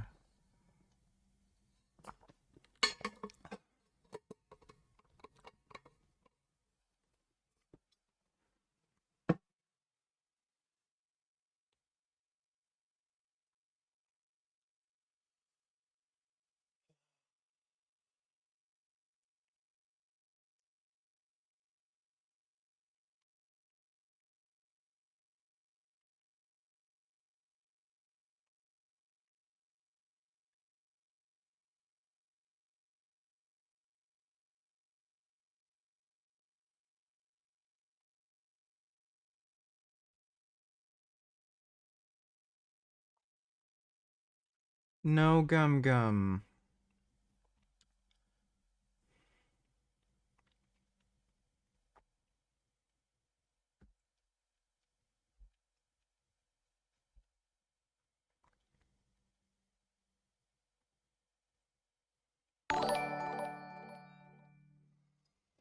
Cranky today I see. Dude, I'm saying eat normally and be 12% body fat, you have abs already, just call it quits dude. Go outside and stream something interesting. Basement streams are boring now.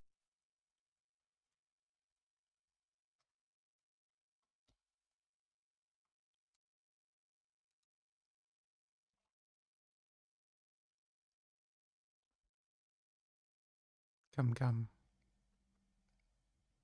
Gum gum. Come here, gum gum. Come here, gum gum. Come here, gum gum. Ah.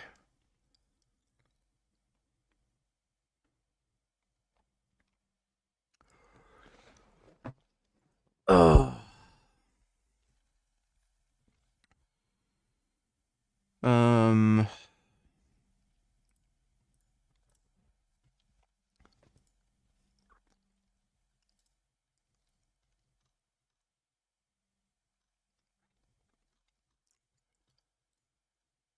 I'm lean enough where I'm happy with the way I look.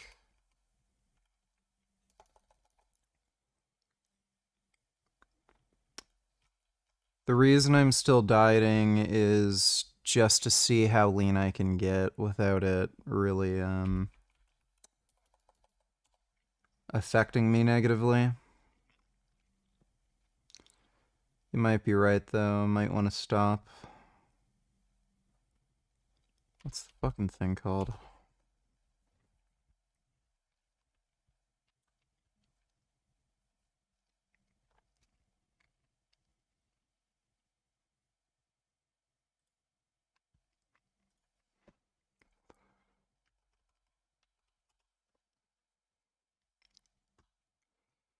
Oh, sorry.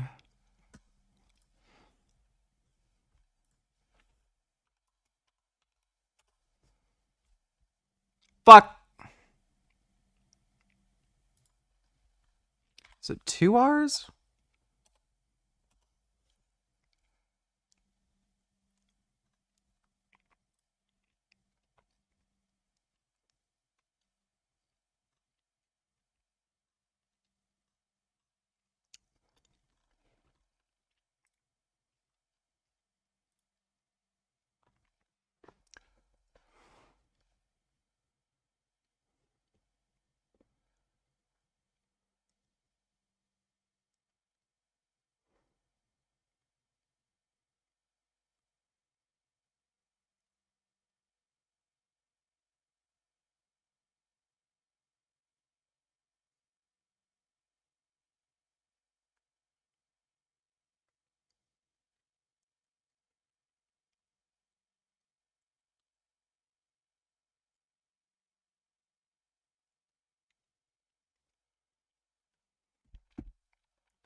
Thinking of getting this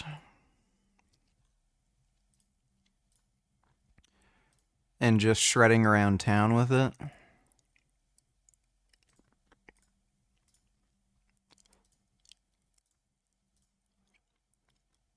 And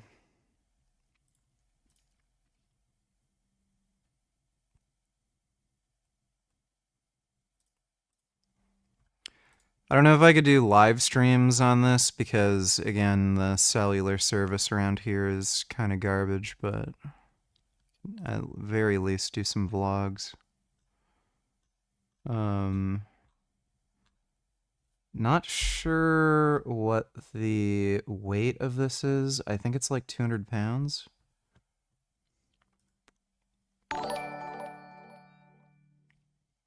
What would you say to someone who gets charged with assault and bodily injury because they gave someone a sprained toe for shoving? This was in Okinawa, by the way.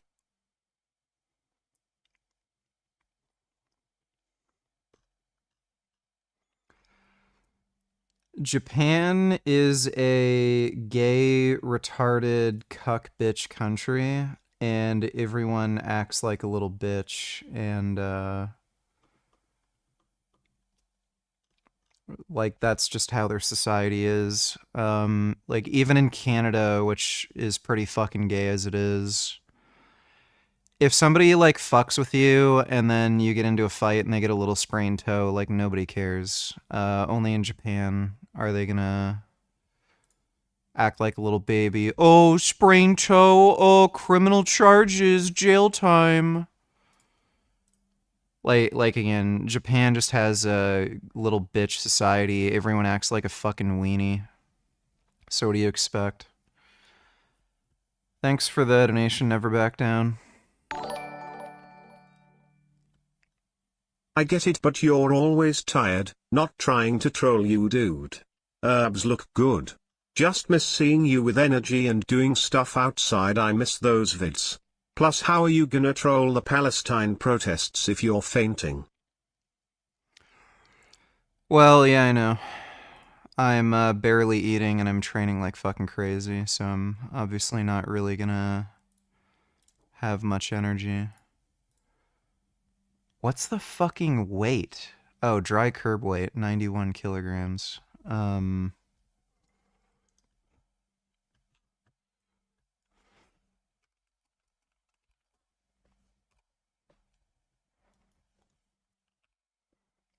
200. I don't know how much the battery weighs.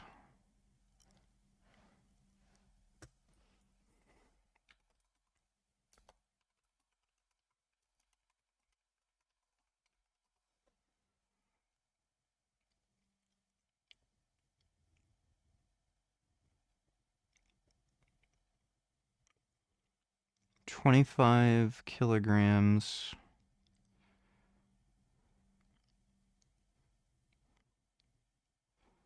For the battery. Wait, let me...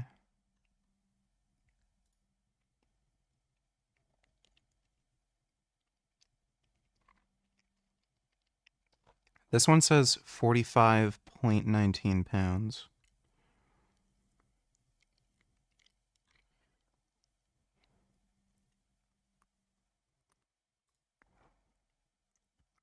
Oh, that's an aftermarket.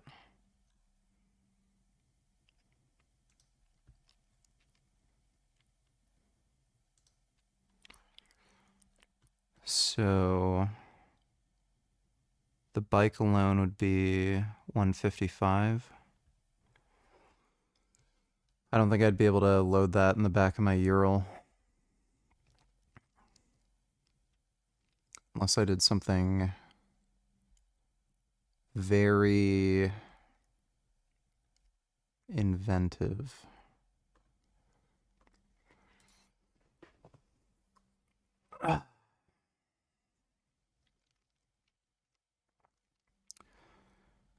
I might...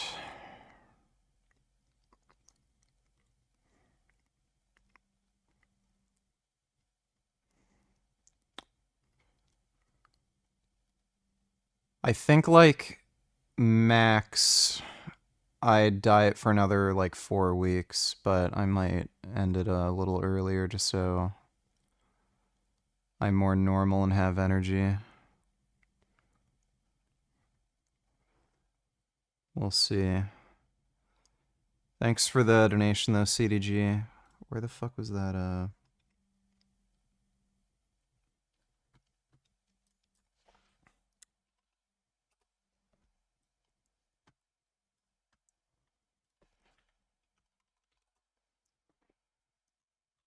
Why in the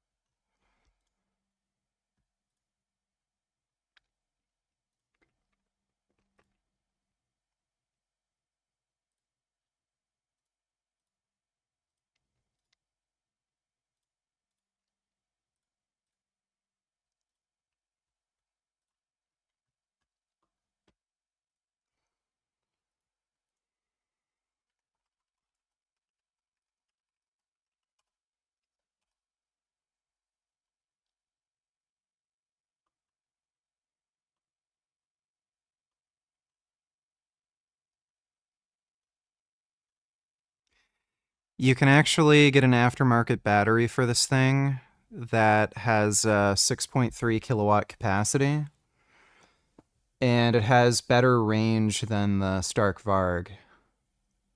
The only problem is the battery is like $5,000, so it ends up being about the same price as the Stark Varg, at least if you buy it used. And you need an additional controller with it too.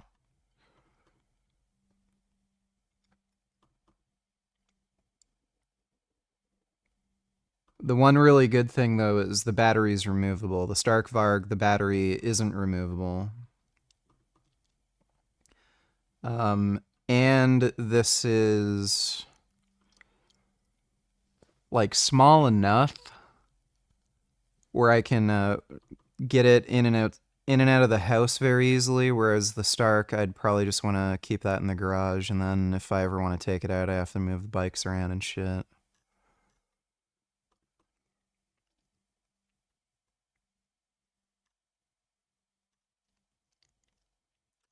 Probably go with this.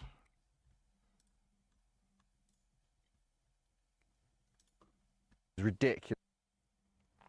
Off his bike look like he popped a wheelie. Knock a nigga off his skateboard, he laser flipping. Yeah, I want to get into stunt riding.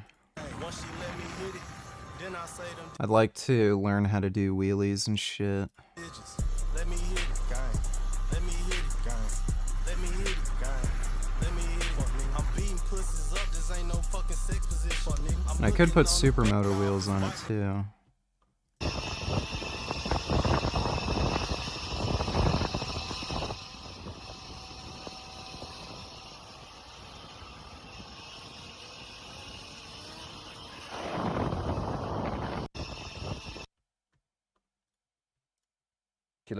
We got 3 different modes on this bike, D, E and S. S is what we're going to be in, which is sport mode, and this is the first time I'm going to wind it open to feel the power of 21 kilowatts. Yeah, I'm pretty like we watched Frank's video that he uploaded last night. Unless he just uploaded a new one. Yeah, we already reacted to that one. Oh, he uploaded a new short. Guys, I'm trying my best with the business stuff, but these gang stalkers are getting ridiculous with the chargebacks. I think it's over 50 in the past 2 weeks. This is the first page of chargebacks in my emails, second page, third page. What model phone do I have? It's Samsung.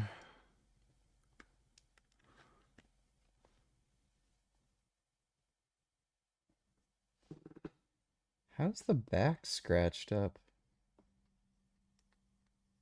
That is really weird. It's a Samsung S20 FE, I think.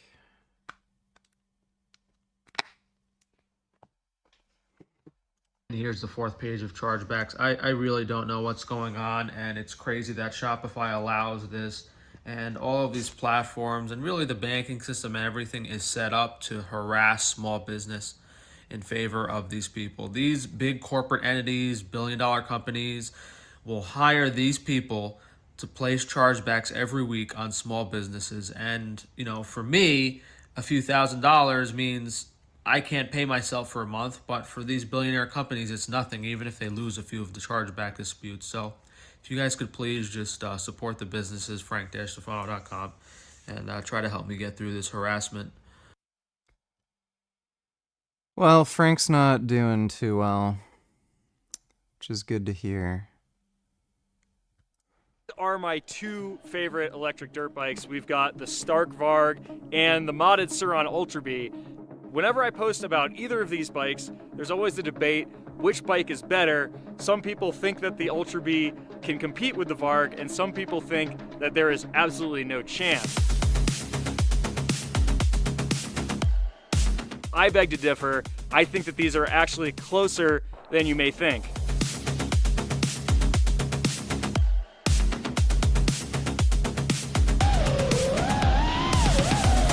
I'm here with Jet Underwood, and we're at Thunder. Yeah, modded Ultra B can absolutely compete in terms of like power with the Varg. The one thing the Varg has an advantage over is going to be like suspension travel. So if you're on an MX or if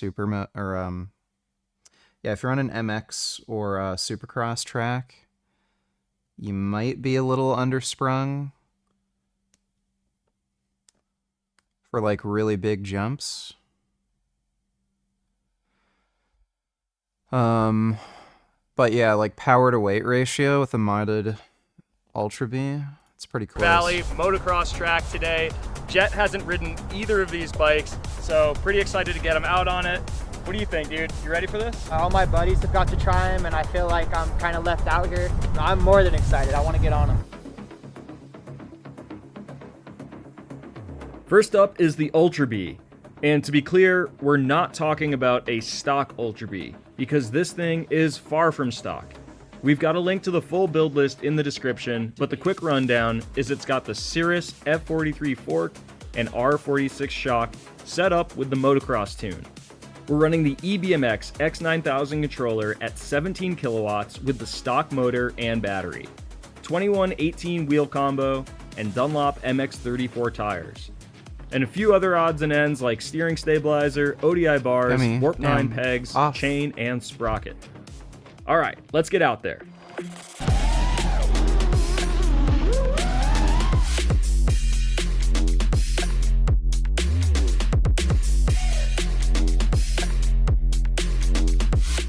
Super impressed. I thought it was going to be a little bit more down on power just because all the suspension and upgrades and stuff like that. You could hit any jump as long as you felt comfortable to jump it. It may not have the speed, but it has the suspension to where even if you came up a little short, you know, it's going to speed it up, no problem.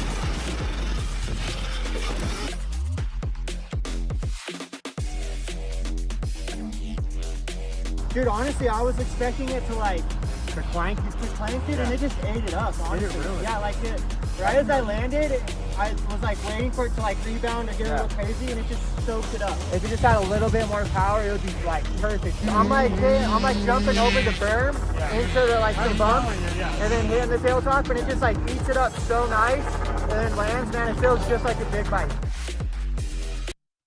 Will this program give me Steve Reeves' physique naturally? If no, then what program would you recommend for V-Taper?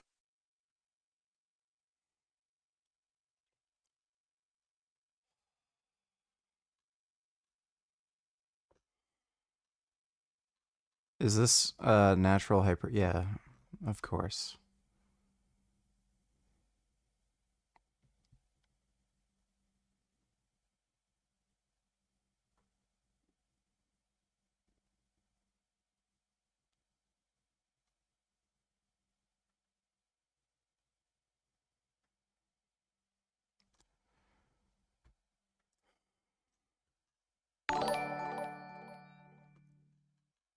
What happened to Sundus? Also, I would like to feed my big vegan tea to Emmy and fill every hole of her with vegan mayonnaise. I don't know what happened to Sundus. Thanks for the donation, Sokiyashi. What's funny is this program looks better than his like fucking guts program. But how about you just start by working out? Thanks for the donation, Luke. Man, when I first got on the bike, I was just a little hesitant because I'm used to the normal Sterling Ultra Beats not having the greatest suspension, and so I really didn't know what it could or couldn't take. So I was being a little timid on it. I came up short a couple times on some jumps due to lack of power, and the suspension just ate it up like I was on a normal 250F. Man, I was honestly scared. I was like, oh no, I'm just glad I got motocross boots on. And right as I hit, everything just like, all the fear just went away. I was blown away that it just absorbed it and ate it up like it did. It really does feel just like big bike suspension on an electric bike that I would think that isn't meant to be out here with that suspension. If it just had a little bit more power, I wouldn't mind riding it here all the time.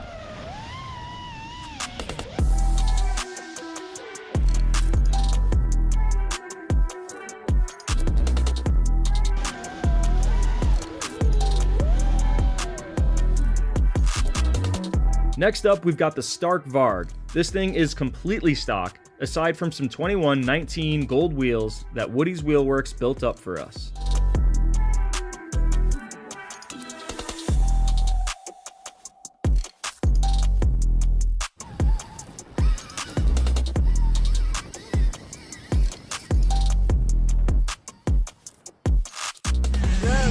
This thing is so sick. This thing feels as light as a 250, but more power than a 450. The Stark Varg, instantly I felt right at home on it. The suspension was feeling great. The power delivery was awesome. I was blown away at just like how smooth and how well it handled. I honestly didn't want to get off the bike. It's so much faster not having to shift. And like the best way to explain that would be like if you're going through a whoop section on third gear, you know, on a normal 250 or 450, typically you don't shift in the middle of the whoops. So as it tops out at the top of third gear, that's just where you're gonna stay. With the Stark Varg, I mean, you come into the whoops and it just keeps pulling. It'll pull all the way what seems to be like fifth gear. By the end of it, you're doing 50 miles an hour in the whoop section. I was really just kind of blown away how great the bike was.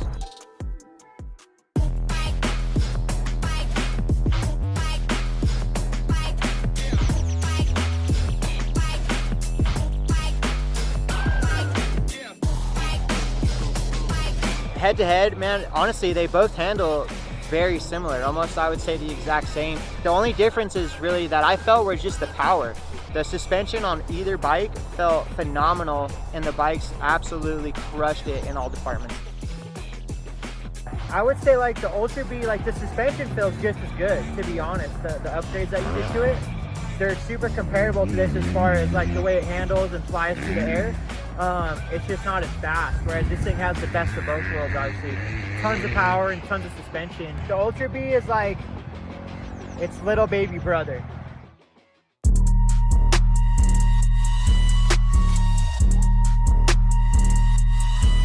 The verdict on the MX track is that the Ultra is much better than expected, but the Varg is on another level. You just can't match the size, weight, and power of the Varg. It's clearly the best bike for the motocross track, especially a pro national size track like Thunder Valley. Where the lines begin to blur with these two bikes, and where a lot of this Varg versus Ultra debate comes from, is in the mountains and the woods. The Varg is a weapon out here as well, no doubt, but this Ultra is roughly 58 pounds lighter, with plenty of power to go fast and suspension that punches above its weight. If you're a true pro rider, then for sure, the Varg is the answer. But guess what? You're probably not, and neither am I. If the terrain is fast, whooped out, or wide open, then the Varg is the bike that I'm going for. But when things slow down, terrain gets technical and off camber, then I don't need the raw power, weight, and size of the Varg. I prefer the lower seat height, lighter weight, and flickable nature of the modded Ultra B. I'm straight up just faster, more comfortable, and less tired when I ride the Ultra in this terrain, hands down.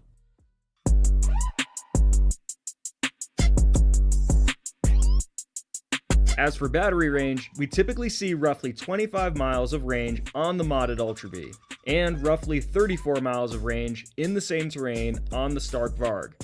And I know I'm a broken record on this subject, but I do have multiple batteries for the Ultra Bee, so I can extend my ride times and I can successfully race this bike, which I thought was a huge accomplishment this summer at the San Isabel Enduro, a 60-mile off-road race. When it comes to price, the Varg has come down quite a bit, originally $14,000 and now down to the $10,000 to $11,000 range, depending on where you find your deals. And the build that we've done on this Ultra Bee is not cheap. This bike is coming in at roughly $12,500, so you are going to spend more on an Ultra Bee at this point.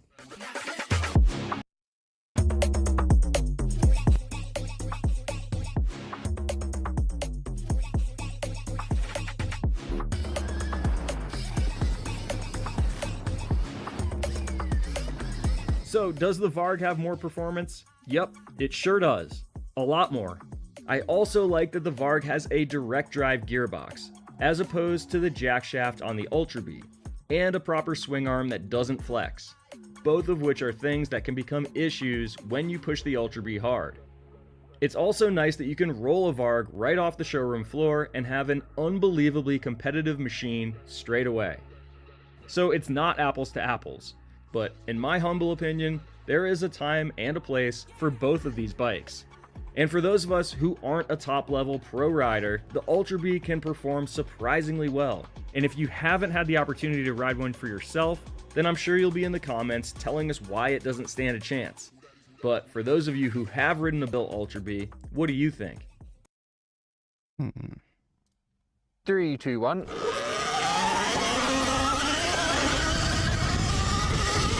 Oh my god, that is so quick! Oh! Whoa! Crazy! 21 kilowatts. It's where, on the other one, where it sort of gets to its peak, this is where that goes. Wow! Well, what we're going to do now is get the drone out. There's a bit of a track here. We'll show you what it's like flying around this little section. 3, 2, 1, drop in.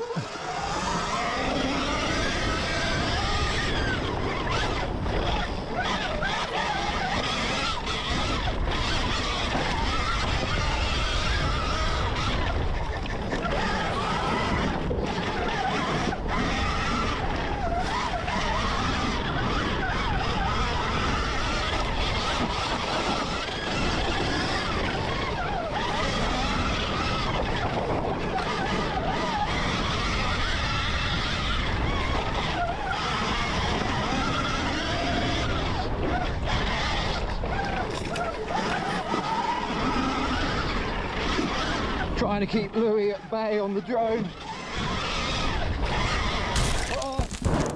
Oh my god, that's so good.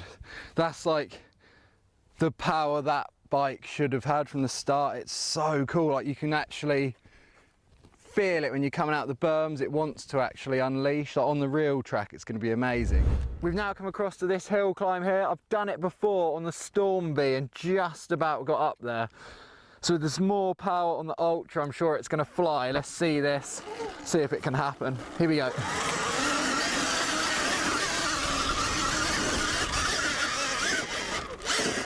Oh my god, easy. I like messed up a bit and it was still fine. Is there a steeper one here? This one looks ridiculous, like it might work. Whoa, it's pure sand though.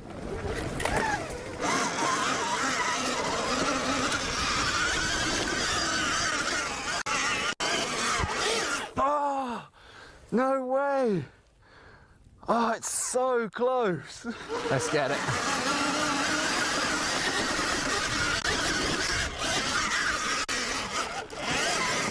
Oh, wow.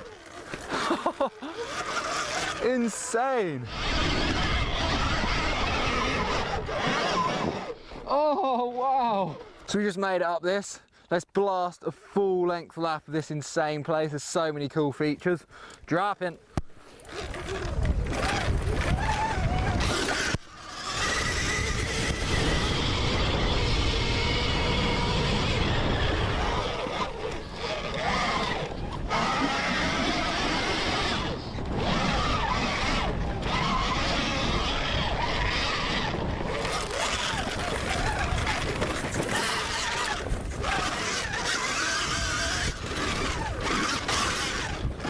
Well, that was fun in there, but we've come out to this little concrete bit because how well can it wheelie? That's what everyone loves.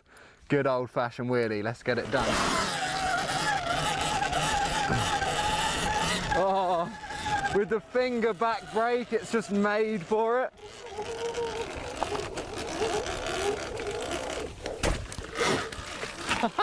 Oh, I love that.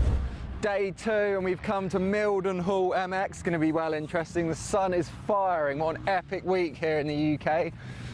We turned up a little late, obviously, so I've decided I'm going to use this instead. It's going to be well good. Let's get a feeler for the track before we send it. Oh, this is wow cool. It's perfect.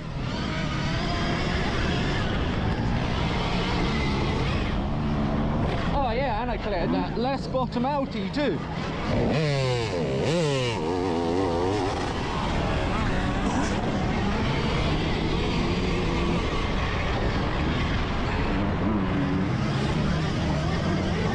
Oh, the outside's way better there.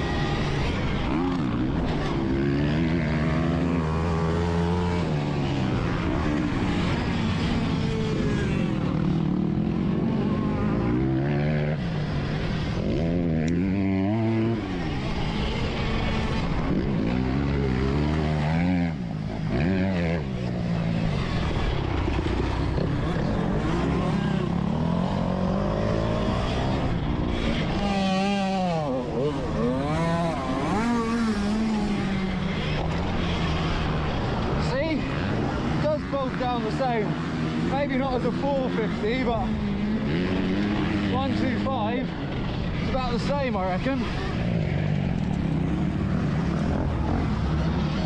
Got him. Full power through there. Bike's heating up. Come on. Ah, this is where I need a good line. Come on. Oh my god. Oh no, it's broke. Engine management, I've overheated it. I might have had the throttle wound open for too long. It overheated. I just had to push back. I got an engine management light. The sand is at all. If you're riding it in the woods or in like free ridey spots, that will never happen because you don't have to have the throttle wound completely backwards the whole time you're on it. But that was so sick. Thanks again to Mildenhall MX for letting us.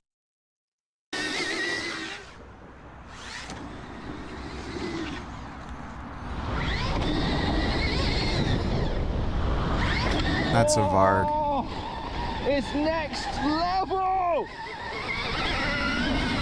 That is insane!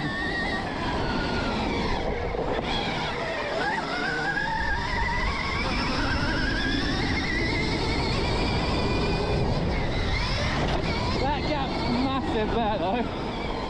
We've got full speed in 40 brake horsepower mode. This lip's one of them scary motory ones with all ruts up it, so.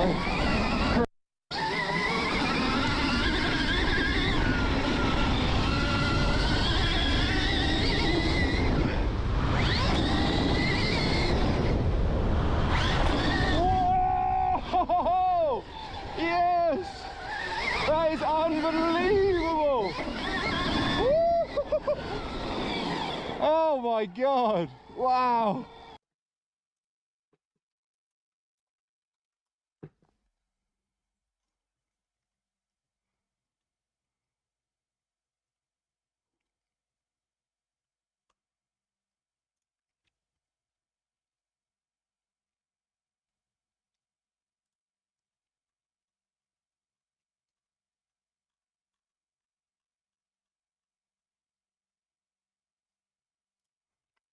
I hate it when they do that.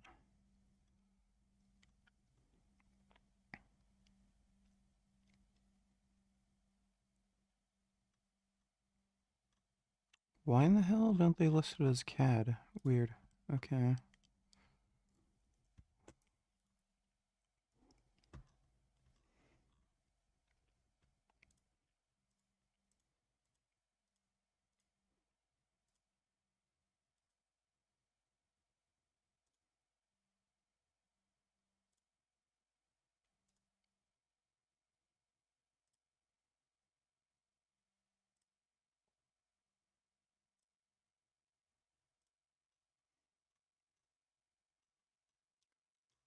14,000 CAD.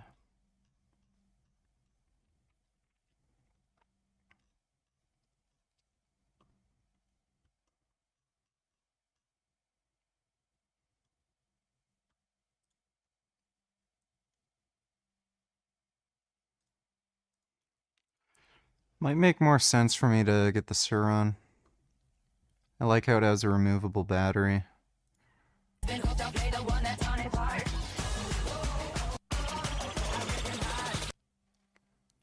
can't stand the fucking music.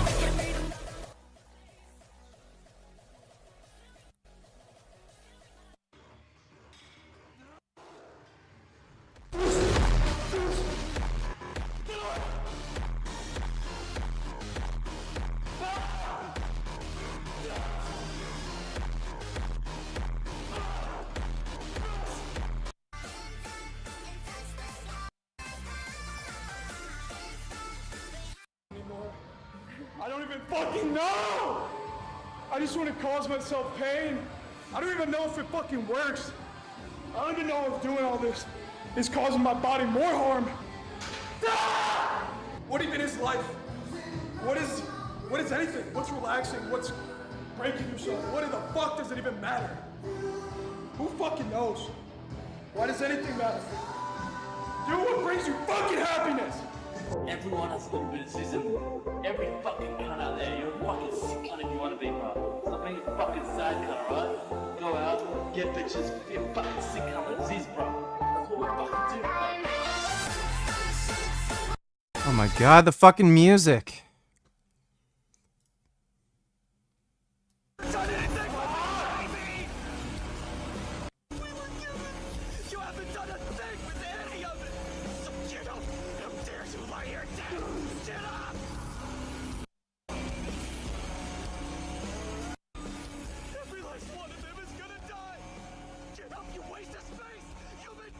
I've realized that most people don't get to scream, just like let it all out, like just scream. Someone who also screams, so we just scream.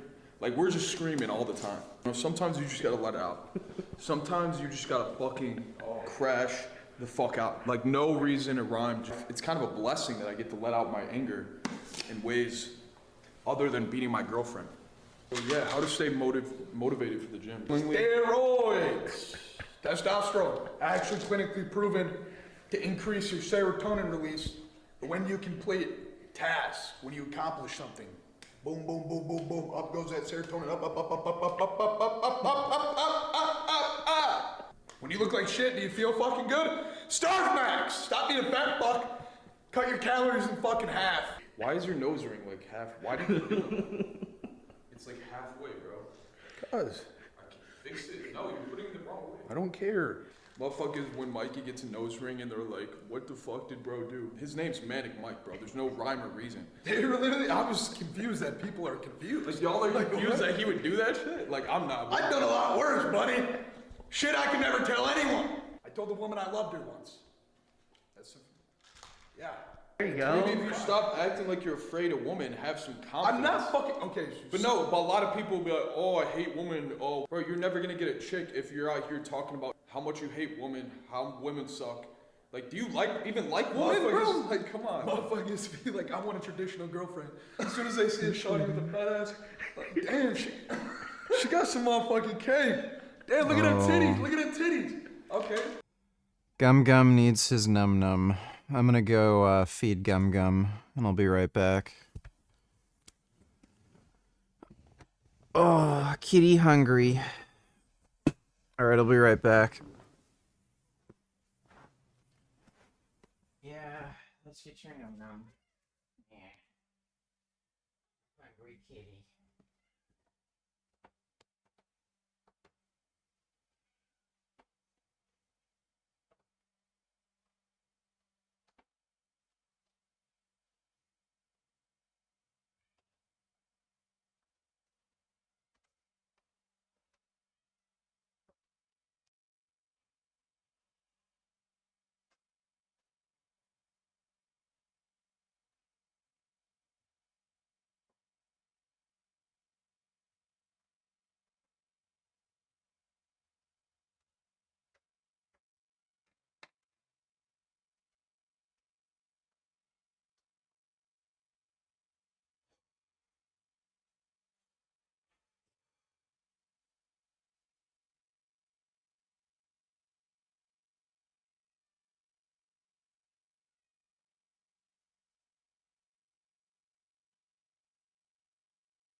All right.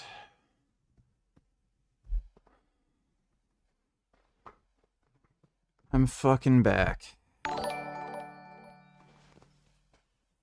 Myron gets into a minty confrontation with a crazy black woman. I'm your worst nightmare, bitch. A confident black bitch. Here, look. I'll tell you. Oh, wow. You're bald, Yeah, too. yeah. You're bald. I got more hair than you. Yo, she got a fade. No, that would be you. No, Myron. That would be you. Look at my titties. You like what are these black titties? Myron, why are you such a piece of shit? Bro, I'm about to catch herpes just being next to her. Okay, listen, Oh, Myron, yeah. why are you such a piece of shit? Bro. Tell me why you disrespect black women. Do you hate your mom that much? I heard you have a sister. Does your sister listen to your bullshit? Well, Who here's the thing. fuck comes on your Here's the thing. podcast? She doesn't have her titties out like you do. I don't give a fuck. They're gonna stay out because I That's don't just fucking like disgusting. you. That's I don't fuck. No, disgusting. you're disgusting. Let's see how big your dick is. I think you have small dick energy. Tights are a little. The pants are a little tight. What the fuck are you wearing? This You is look like disgusting. shit. What's this creature, bro? Oh, yo, I'm your worst motherfucking nightmare, bitch. Oh, wow. I'm your worst motherfucking nightmare, bitch. A confident black bitch. Here, look. I'll tell you. Oh, wow. You're bald, Yeah, too. yeah. You're bald. I got more hair than you. Yo, she got a fade. Yup, that's right, She got a Myron. fade, bro. I can't fucking stand you, a piece of shit. Oh, wow. Everything you do is a piece of shit. Your dick is small. Yeah, I don't want to suck it. Even if you had it out, I don't want to suck that shit. 10 million, I wouldn't fuck you, Myron. You're a piece of shit. Well, you got Yeah, I don't give a fuck. You African. Oh, you're Sudanese. Nigga, you hungry. That's why you angry. You hungry. That's why you angry. You literally look I'm like an African. orangutan. I'm like you, bitch. Nigga, you a nigga. Do you know what the fuck you look like? You're a fucking, cause your fucking dick is ashy. Cause your dick is ashy. Cause your mama pussy So you lips did suck my ashy. dick then. Cause your Which mama one is pussy it? lips ashy. And which one is Cause it? your mama pussy lips ashy. You a Sudanese monkey. Is that why you're angry? I think you're the one that looks like Is the that monkey. why you're angry? You're I don't give a crashing fuck. I don't give a fuck. So I'm a monkey and then what? What the fuck you gonna do about it? I'm a monkey. Oh. What the fuck you gonna do? That was a You good go on the impression. Now That was a you good do it. impression. You're hungry. That was a good impression. Myron, you're hungry. That was a really good He's impression. angry because he's hungry. Look at the hungry African. He's angry because he's hungry. He's Sudanese. They don't eat food. Yo, this is content. This nigga don't eat This is food. content, actually. Nigga, This is content. nigga, you need to Hey, eat. Yo, how far, Stop being so how far- angry. How far is the Bronx Zoo? Garbage. I hate you. I don't give a fuck. I don't give a That's on my stick. You want to be garbage too, I'll see you again. My name's Gavin Lewis. then? You dirty bitch. Hey, what the fuck? You're a dirty ass nigga, bitch. You're a dirty ass nigga, bitch. I don't have to. That was nice and retarded. Thanks for the donation, nigga. You want a good woman, but you yourself are not a good person? Like, get it together, bro. Prioritize being a great person in everything you do in life, in talking to the people around you, maybe communicating like a normal. And you could create bridges that take you to places that you've never been. Or just manipulate. You gotta have fun in the process of getting and building a great physique, because shit does not happen overnight, okay? Sometimes you just gotta fall down that path of, holy fuck, I don't wanna do anything, I look like shit, I'm a lazy piece of shit. To really get your mind right again, to be like, dude, I gotta stop being and I gotta train hard as fuck, I gotta keep eating to get these gains. You just gotta fail. You just fail, and then one day you wake up and you're like, you know what? I'm not gonna do the shit that's making me fail today. Now I'm just like, dude, stop being a fucking, don't eat the fucking sugary ass shit. You don't fucking need it. Have some damn self-control. And honestly, I don't know how the anyone could live life and not go to the gym or exercise. You're just telling me you sit around and be a lazy piece of shit? Okay. Yeah, also another way to get motivation is get rejected by a woman. Love your life, get fucking rejected. Rejection is the key to fucking success, bro. You need an arch nemesis. You need a fucking arch nemesis in your life to propel you. That's kind of like our relationship. Maybe a motherfucker who stole your girl or like. Motivation is always, it's up here, it's down here. It's always gonna be volatile. It's never gonna be like, oh, I'm so motivated. That's just not fucking realistic. Being a human, you experience every form of emotion, every form of drive. And like, it's always up. Drive? Every form of drive. What other forms of drive? Drive my car. Sometimes you're in reverse, you're going backwards. Sometimes you're in fucking stalling out in first gear, you know what I'm saying? You just never know. It's never a linear path, right? It's always stopping and going. There's gotta be actually right, it's stopping and going. Exactly. You're always, oh, let me hit this stop at the fucking gas station. Like, you gotta refuel up, bro. But there's always an end goal. You're trying to get to some place, and you gotta keep that envisioned in your fucking mind at all times, bro.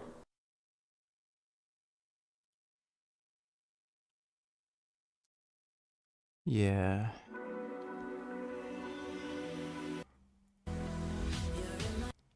Visible.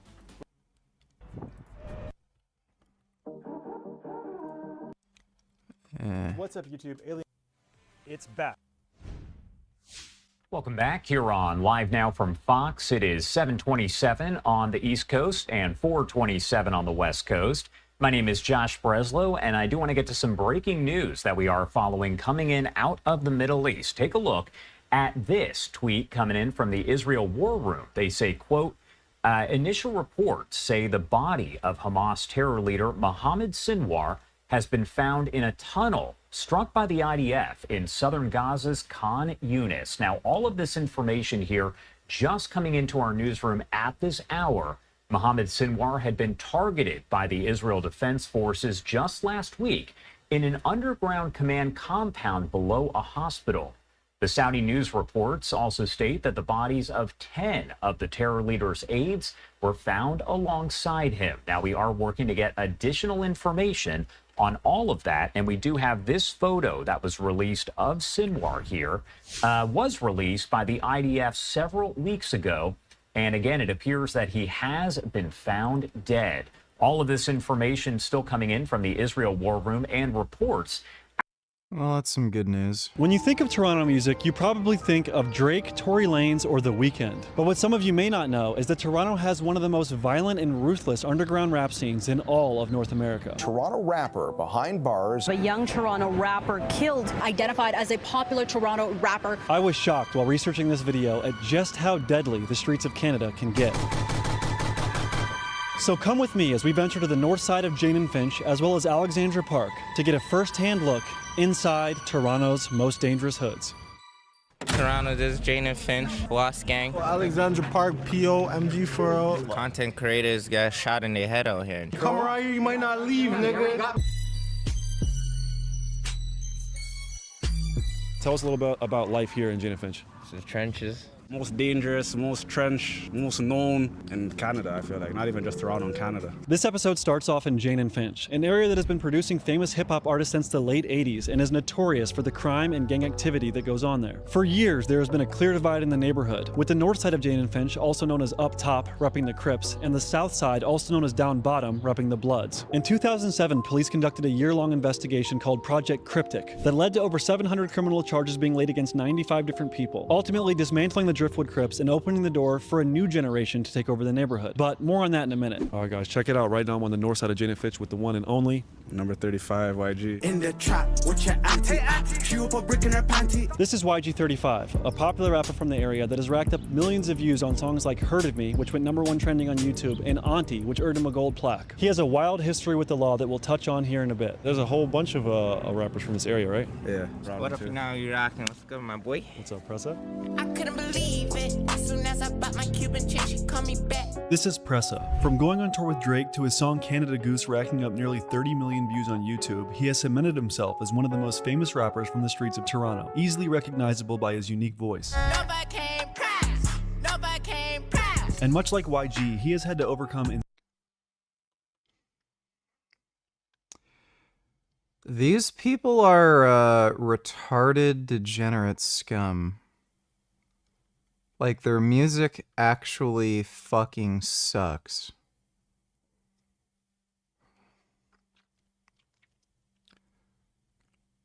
Yeah, that's impressive that you can be shit at something and then make so much money from it. insane legal troubles. At one point, he was accused of having taken part in kidnapping 2 of his enemies, torturing them, forcing them to perform oral sex on one another, filming it, and sending it to their parents to demand $10,000 in exchange for the footage not being publicly released. He was arrested, but miraculously posted bail and was somehow able to go on tour with Drake during this time. But soon after, venues began canceling his shows. I'm really sorry, but we need to pull the show with Press's legal problems in Toronto. It's a risk the venue can't take at the moment. Kidnapping and torture is just too far. Ultimately, Pressa was found not guilty of these crimes, and 2 other men from Jane and Finch were sentenced for committing these heinous acts. Who brought you out here, man? You just walking through or what? We checked in. You checked in with 35? Yeah. Okay.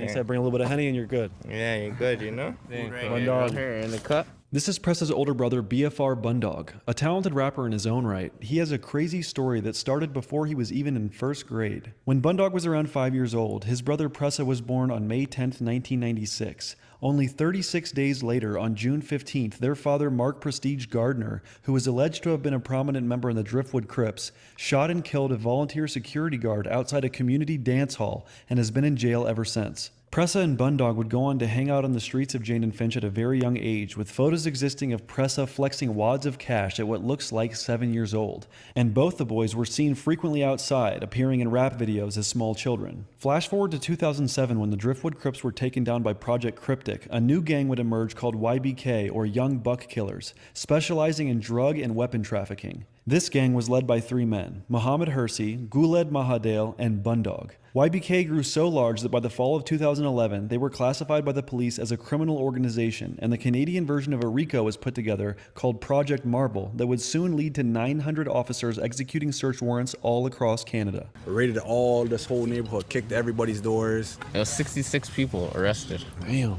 YG35's home was the first to be raided, and he ended up being sentenced to 2 years in prison. Bundog was arrested, and evidence linked handguns found in him and Pressa's home to 4 separate shootings. Ultimately, Bundog was convicted of 14 charges and was sentenced to 10 years in prison. He was released in 2020, and he told me his experience in jail caused him to permanently go sober. When I get intoxicated, I have confidence and I don't give 2 shits. Fucking if niggas even look at me wrong, fighting. I was like one of those guys. And then smoking, I think too much. I just overthink and shit, like especially like all the conspiracy theories. Yeah, that shit was taking over my mind. What are some things you learned?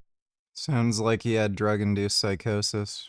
While you were locked up. At the end of the day, I needed jail because jail saved my ass. I needed to calm down. I needed to slow down. So when I went there, read a lot of books, learned how to read, learning words, because at the end of the day, I'm going to court. They're saying these dumb-ass words like perhaps, and I don't even know what perhaps means. You know, like, so now when I'm in court, I'm hearing what they're saying.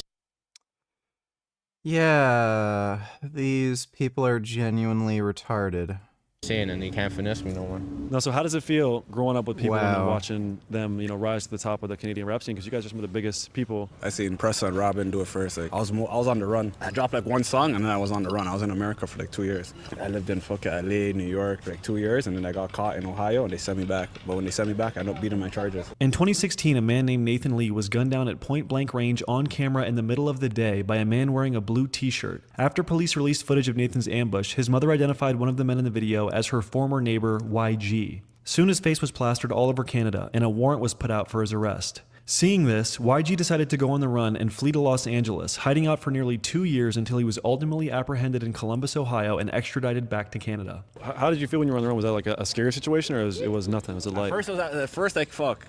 Like, people used to try to tell me scary shit. Like, they used to go to my house and try to say, yo, tell him turn himself in. He's gonna we're trying to give him double-digit years and bear mantra like that. But when I got to America and I was playing basketball on Laguna Beach, and I remember I was just partying, looking at the beach. I was like, I didn't even feel like I was on the run anymore. I felt like I was free. I felt like I was freer than I was in Canada, you know? But I think someone ended up telling on me and telling the police that this guy's on the run. And then they just came and knocked my door one day, saying my real name, and then I got arrested. You were just trapped in there, there's nowhere to go? I had nowhere to go. I remember when I looked out one side of the window, because Columbus, the police in Columbus, they wear like white, so it doesn't really look like a police officer. So I looked out the window and I just seen like a white guy in like a white shirt. He looked like he's not even like police. So then I went to the door now again. I'm like, who you guys looking for? Because they're banging the door. I said, yo, I tried to go jump out the window, and then I seen the white guy there. So I went to the window. I'm like, yo, who you guys looking for? Then they said my name. I said, what? How the fuck these guys know my name over here in America, you know? So fuck, I was done after that. I just fucking unlocked the door, I lied down, and I got arrested. But I was only in America for American jail for 2 weeks in Columbus. They sent me back to Canada. I was in jail for 5 months. I went to pre-trial and I beat my shit. After beating his case, YG went on to release many songs, but one of his most brazen is the song Blue Tea, where he raps. I'm on your block in my blue tea, big Glock in my blue tea. If I see it, I'll be getting shot in my blue tea. Which seems like a clear reference to the viral video of a man in a blue tee shooting Nathan Lee at close range. One of the biggest fucking universities is right here too, like down the street, York University. Yeah. When we were kids, we used to go to this York University and steal bare laptops, rob bare laptops. Like this when I was a kid, I never used to sell drugs or nothing. That used to be my grind, was just walk all the way to York University I rob a laptop, come back, I know I have like 2 or 3 bills. And we used to make these fake donation sheets, these basketball.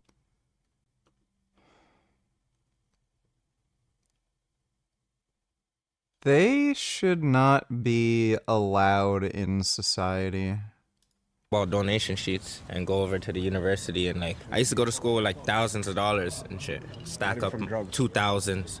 I'll go to school 2,000. The principal's calling my mom and shit. How the fuck this guy has all this money? So I guess most everyone here that makes music, they kind of like the Wassas Collective. Yeah. What does Wassas even? What does that mean? What does it stand for? The Wassas is named after Quasi Skeen Peters. Wasi is like the biggest like legend in Toronto. He got in a shootout with the police and shit. The police killed him. Doing this for my bro Lost, yeah? Many modern-day rappers from up top Jane and Finch call themselves the Wassas or Was Gang, and if you've ever heard the song Meltdown by Travis Scott, you can hear Drake shout them out in his bars saying, "You lucky that Vogue was suing, cause I would have been with the Wassas in Paris and shit." But what is a Wassa? The Wassas get their name from their deceased friend Quasi Skeen Peters, who was shot dead by the police on July 25, 2015 in Toronto's entertainment district while he was on the run for a suspected double murder. Cops stated that Quasi shot at them first, resulting in them returning fire and killing him at only 21 years old. Right now we're in Shoreham. This is where Wasi, he grew up. He used to live over there. I'm from literally across the street right there. Pressa's first ever song is titled Was Gang, and I found an interview where he breaks down Wassa language 101.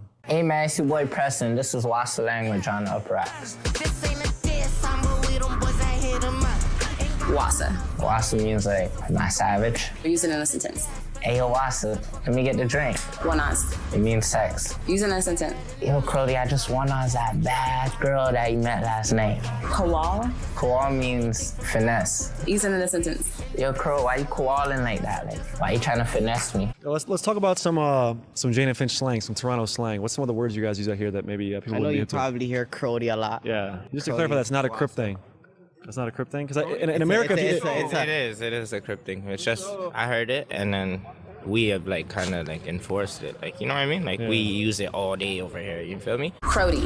Crody is just like Brody, but with a C. Neat means like, yo, okay, yo, you're smooth, like you're neat. Speaking of neat, in Jane and Finch there was once a group called Neat Gang that consisted of YG and two brothers, 21 Neat and 22 Neat, among other people. They released a few singles such as Filthy and Money Music, but their rap career was short-lived. In 2016, 22 Neat robbed a family inside their home at gunpoint. He took $100 and all of the chocolate milk inside their fridge. Despite committing this crime on camera and being recognized by the victims, Judge Sandra Backus dismissed all charges. The following year in 2017, 22 Neat was accused of killing alleged drug dealer Hamza Sirhan in Ottawa. A warrant for his arrest was put out and he went on the run for nearly 28 months until he was murdered in Calgary the day after Christmas 2019.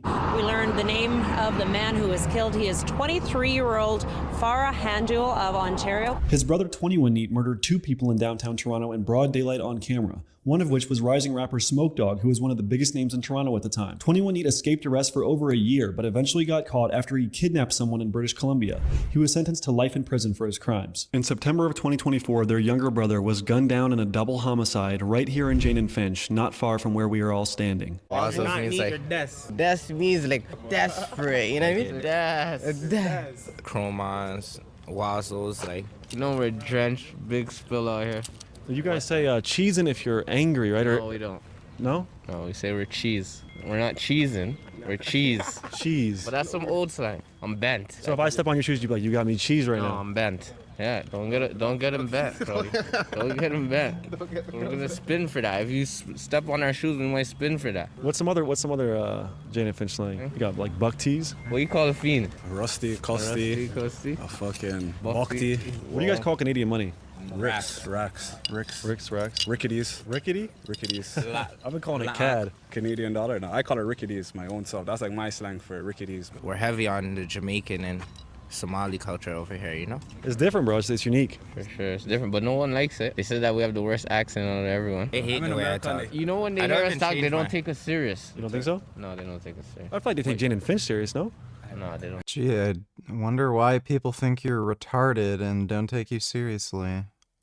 They don't take us serious. So what's with the inflection? I feel like sometimes with your guys slang, like at the end of a sentence, you'll be like, you'll raise your pitch, you know what I mean? Yeah, come on, fam. Come on, fam. Some Americans have some fucked up accents though too. Baltimore has a fucked up accent. True, what it do, dummy? In Baltimore, if someone's your friend, I'll be like, hey, yo, what up, stupid? And if you go down to the South, it's crazy too. It's hot on the sun, bitch, in the sun, bitch, goddamn. Yeah, damn, that's the line.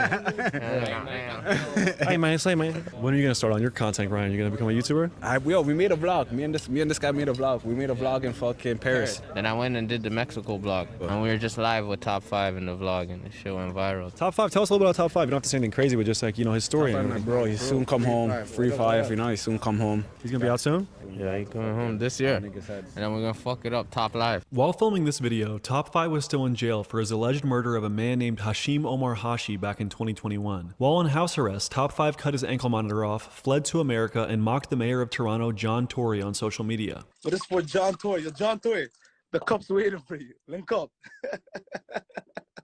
You guys want to know where I am? After 6 months on the run, he was arrested and extradited back to Canada. But in September of 2024, after Drake paid his lawyer fees, Top 5's judge excluded social media evidence and he was released from jail. I feel like a baseball player, superstar. Shout out to the Toronto South Detention Center for the hospitality. And shout out to my boy Drake, man. Top 5, who spends a lot of time with Drake, claims to be his personal shooter. I am Drake's shooter. 2024, I am Drake's shooter. He also said he would kill Kodak Black after the incident between Kodak and Pressa that left Kodak with a bullet in his leg. So there's an incident that happened with Kodak Black and Pressa. What's your thoughts about it? If I was there, Kodak would have been dead. I'm crash out gang too, I'm not man. crashing out. He has also gone after rappers like Lil TJ. TJ, Wagwan! Fod right here! Fod! Fod! Them GG's got you! Fod! Fod, you fucking goof! Come to the corner, then! Stop doing it for the camera! Come to the corner! Come to the corner! Niggas think it's a joke, but nigga, Lil TJ, I swear to God, go live in York though. On my bro, foolish, you'll die right now. Yeah, these people are just scumbag fucking degenerates. It's a shame that they're allowed to just walk around freely being retarded.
I'm gonna need to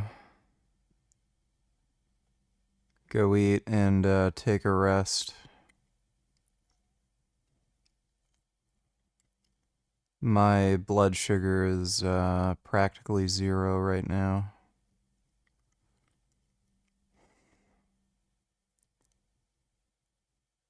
I'm going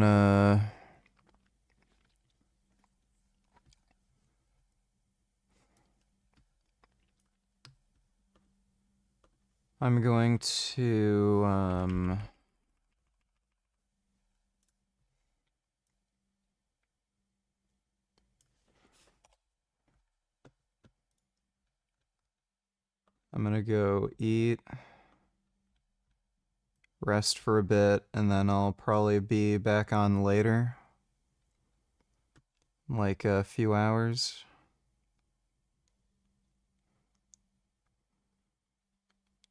But big thanks to everybody who donated on Streamlabs. Really appreciate it. Again, should be on in a few hours, probably 2-3 hours, around that range.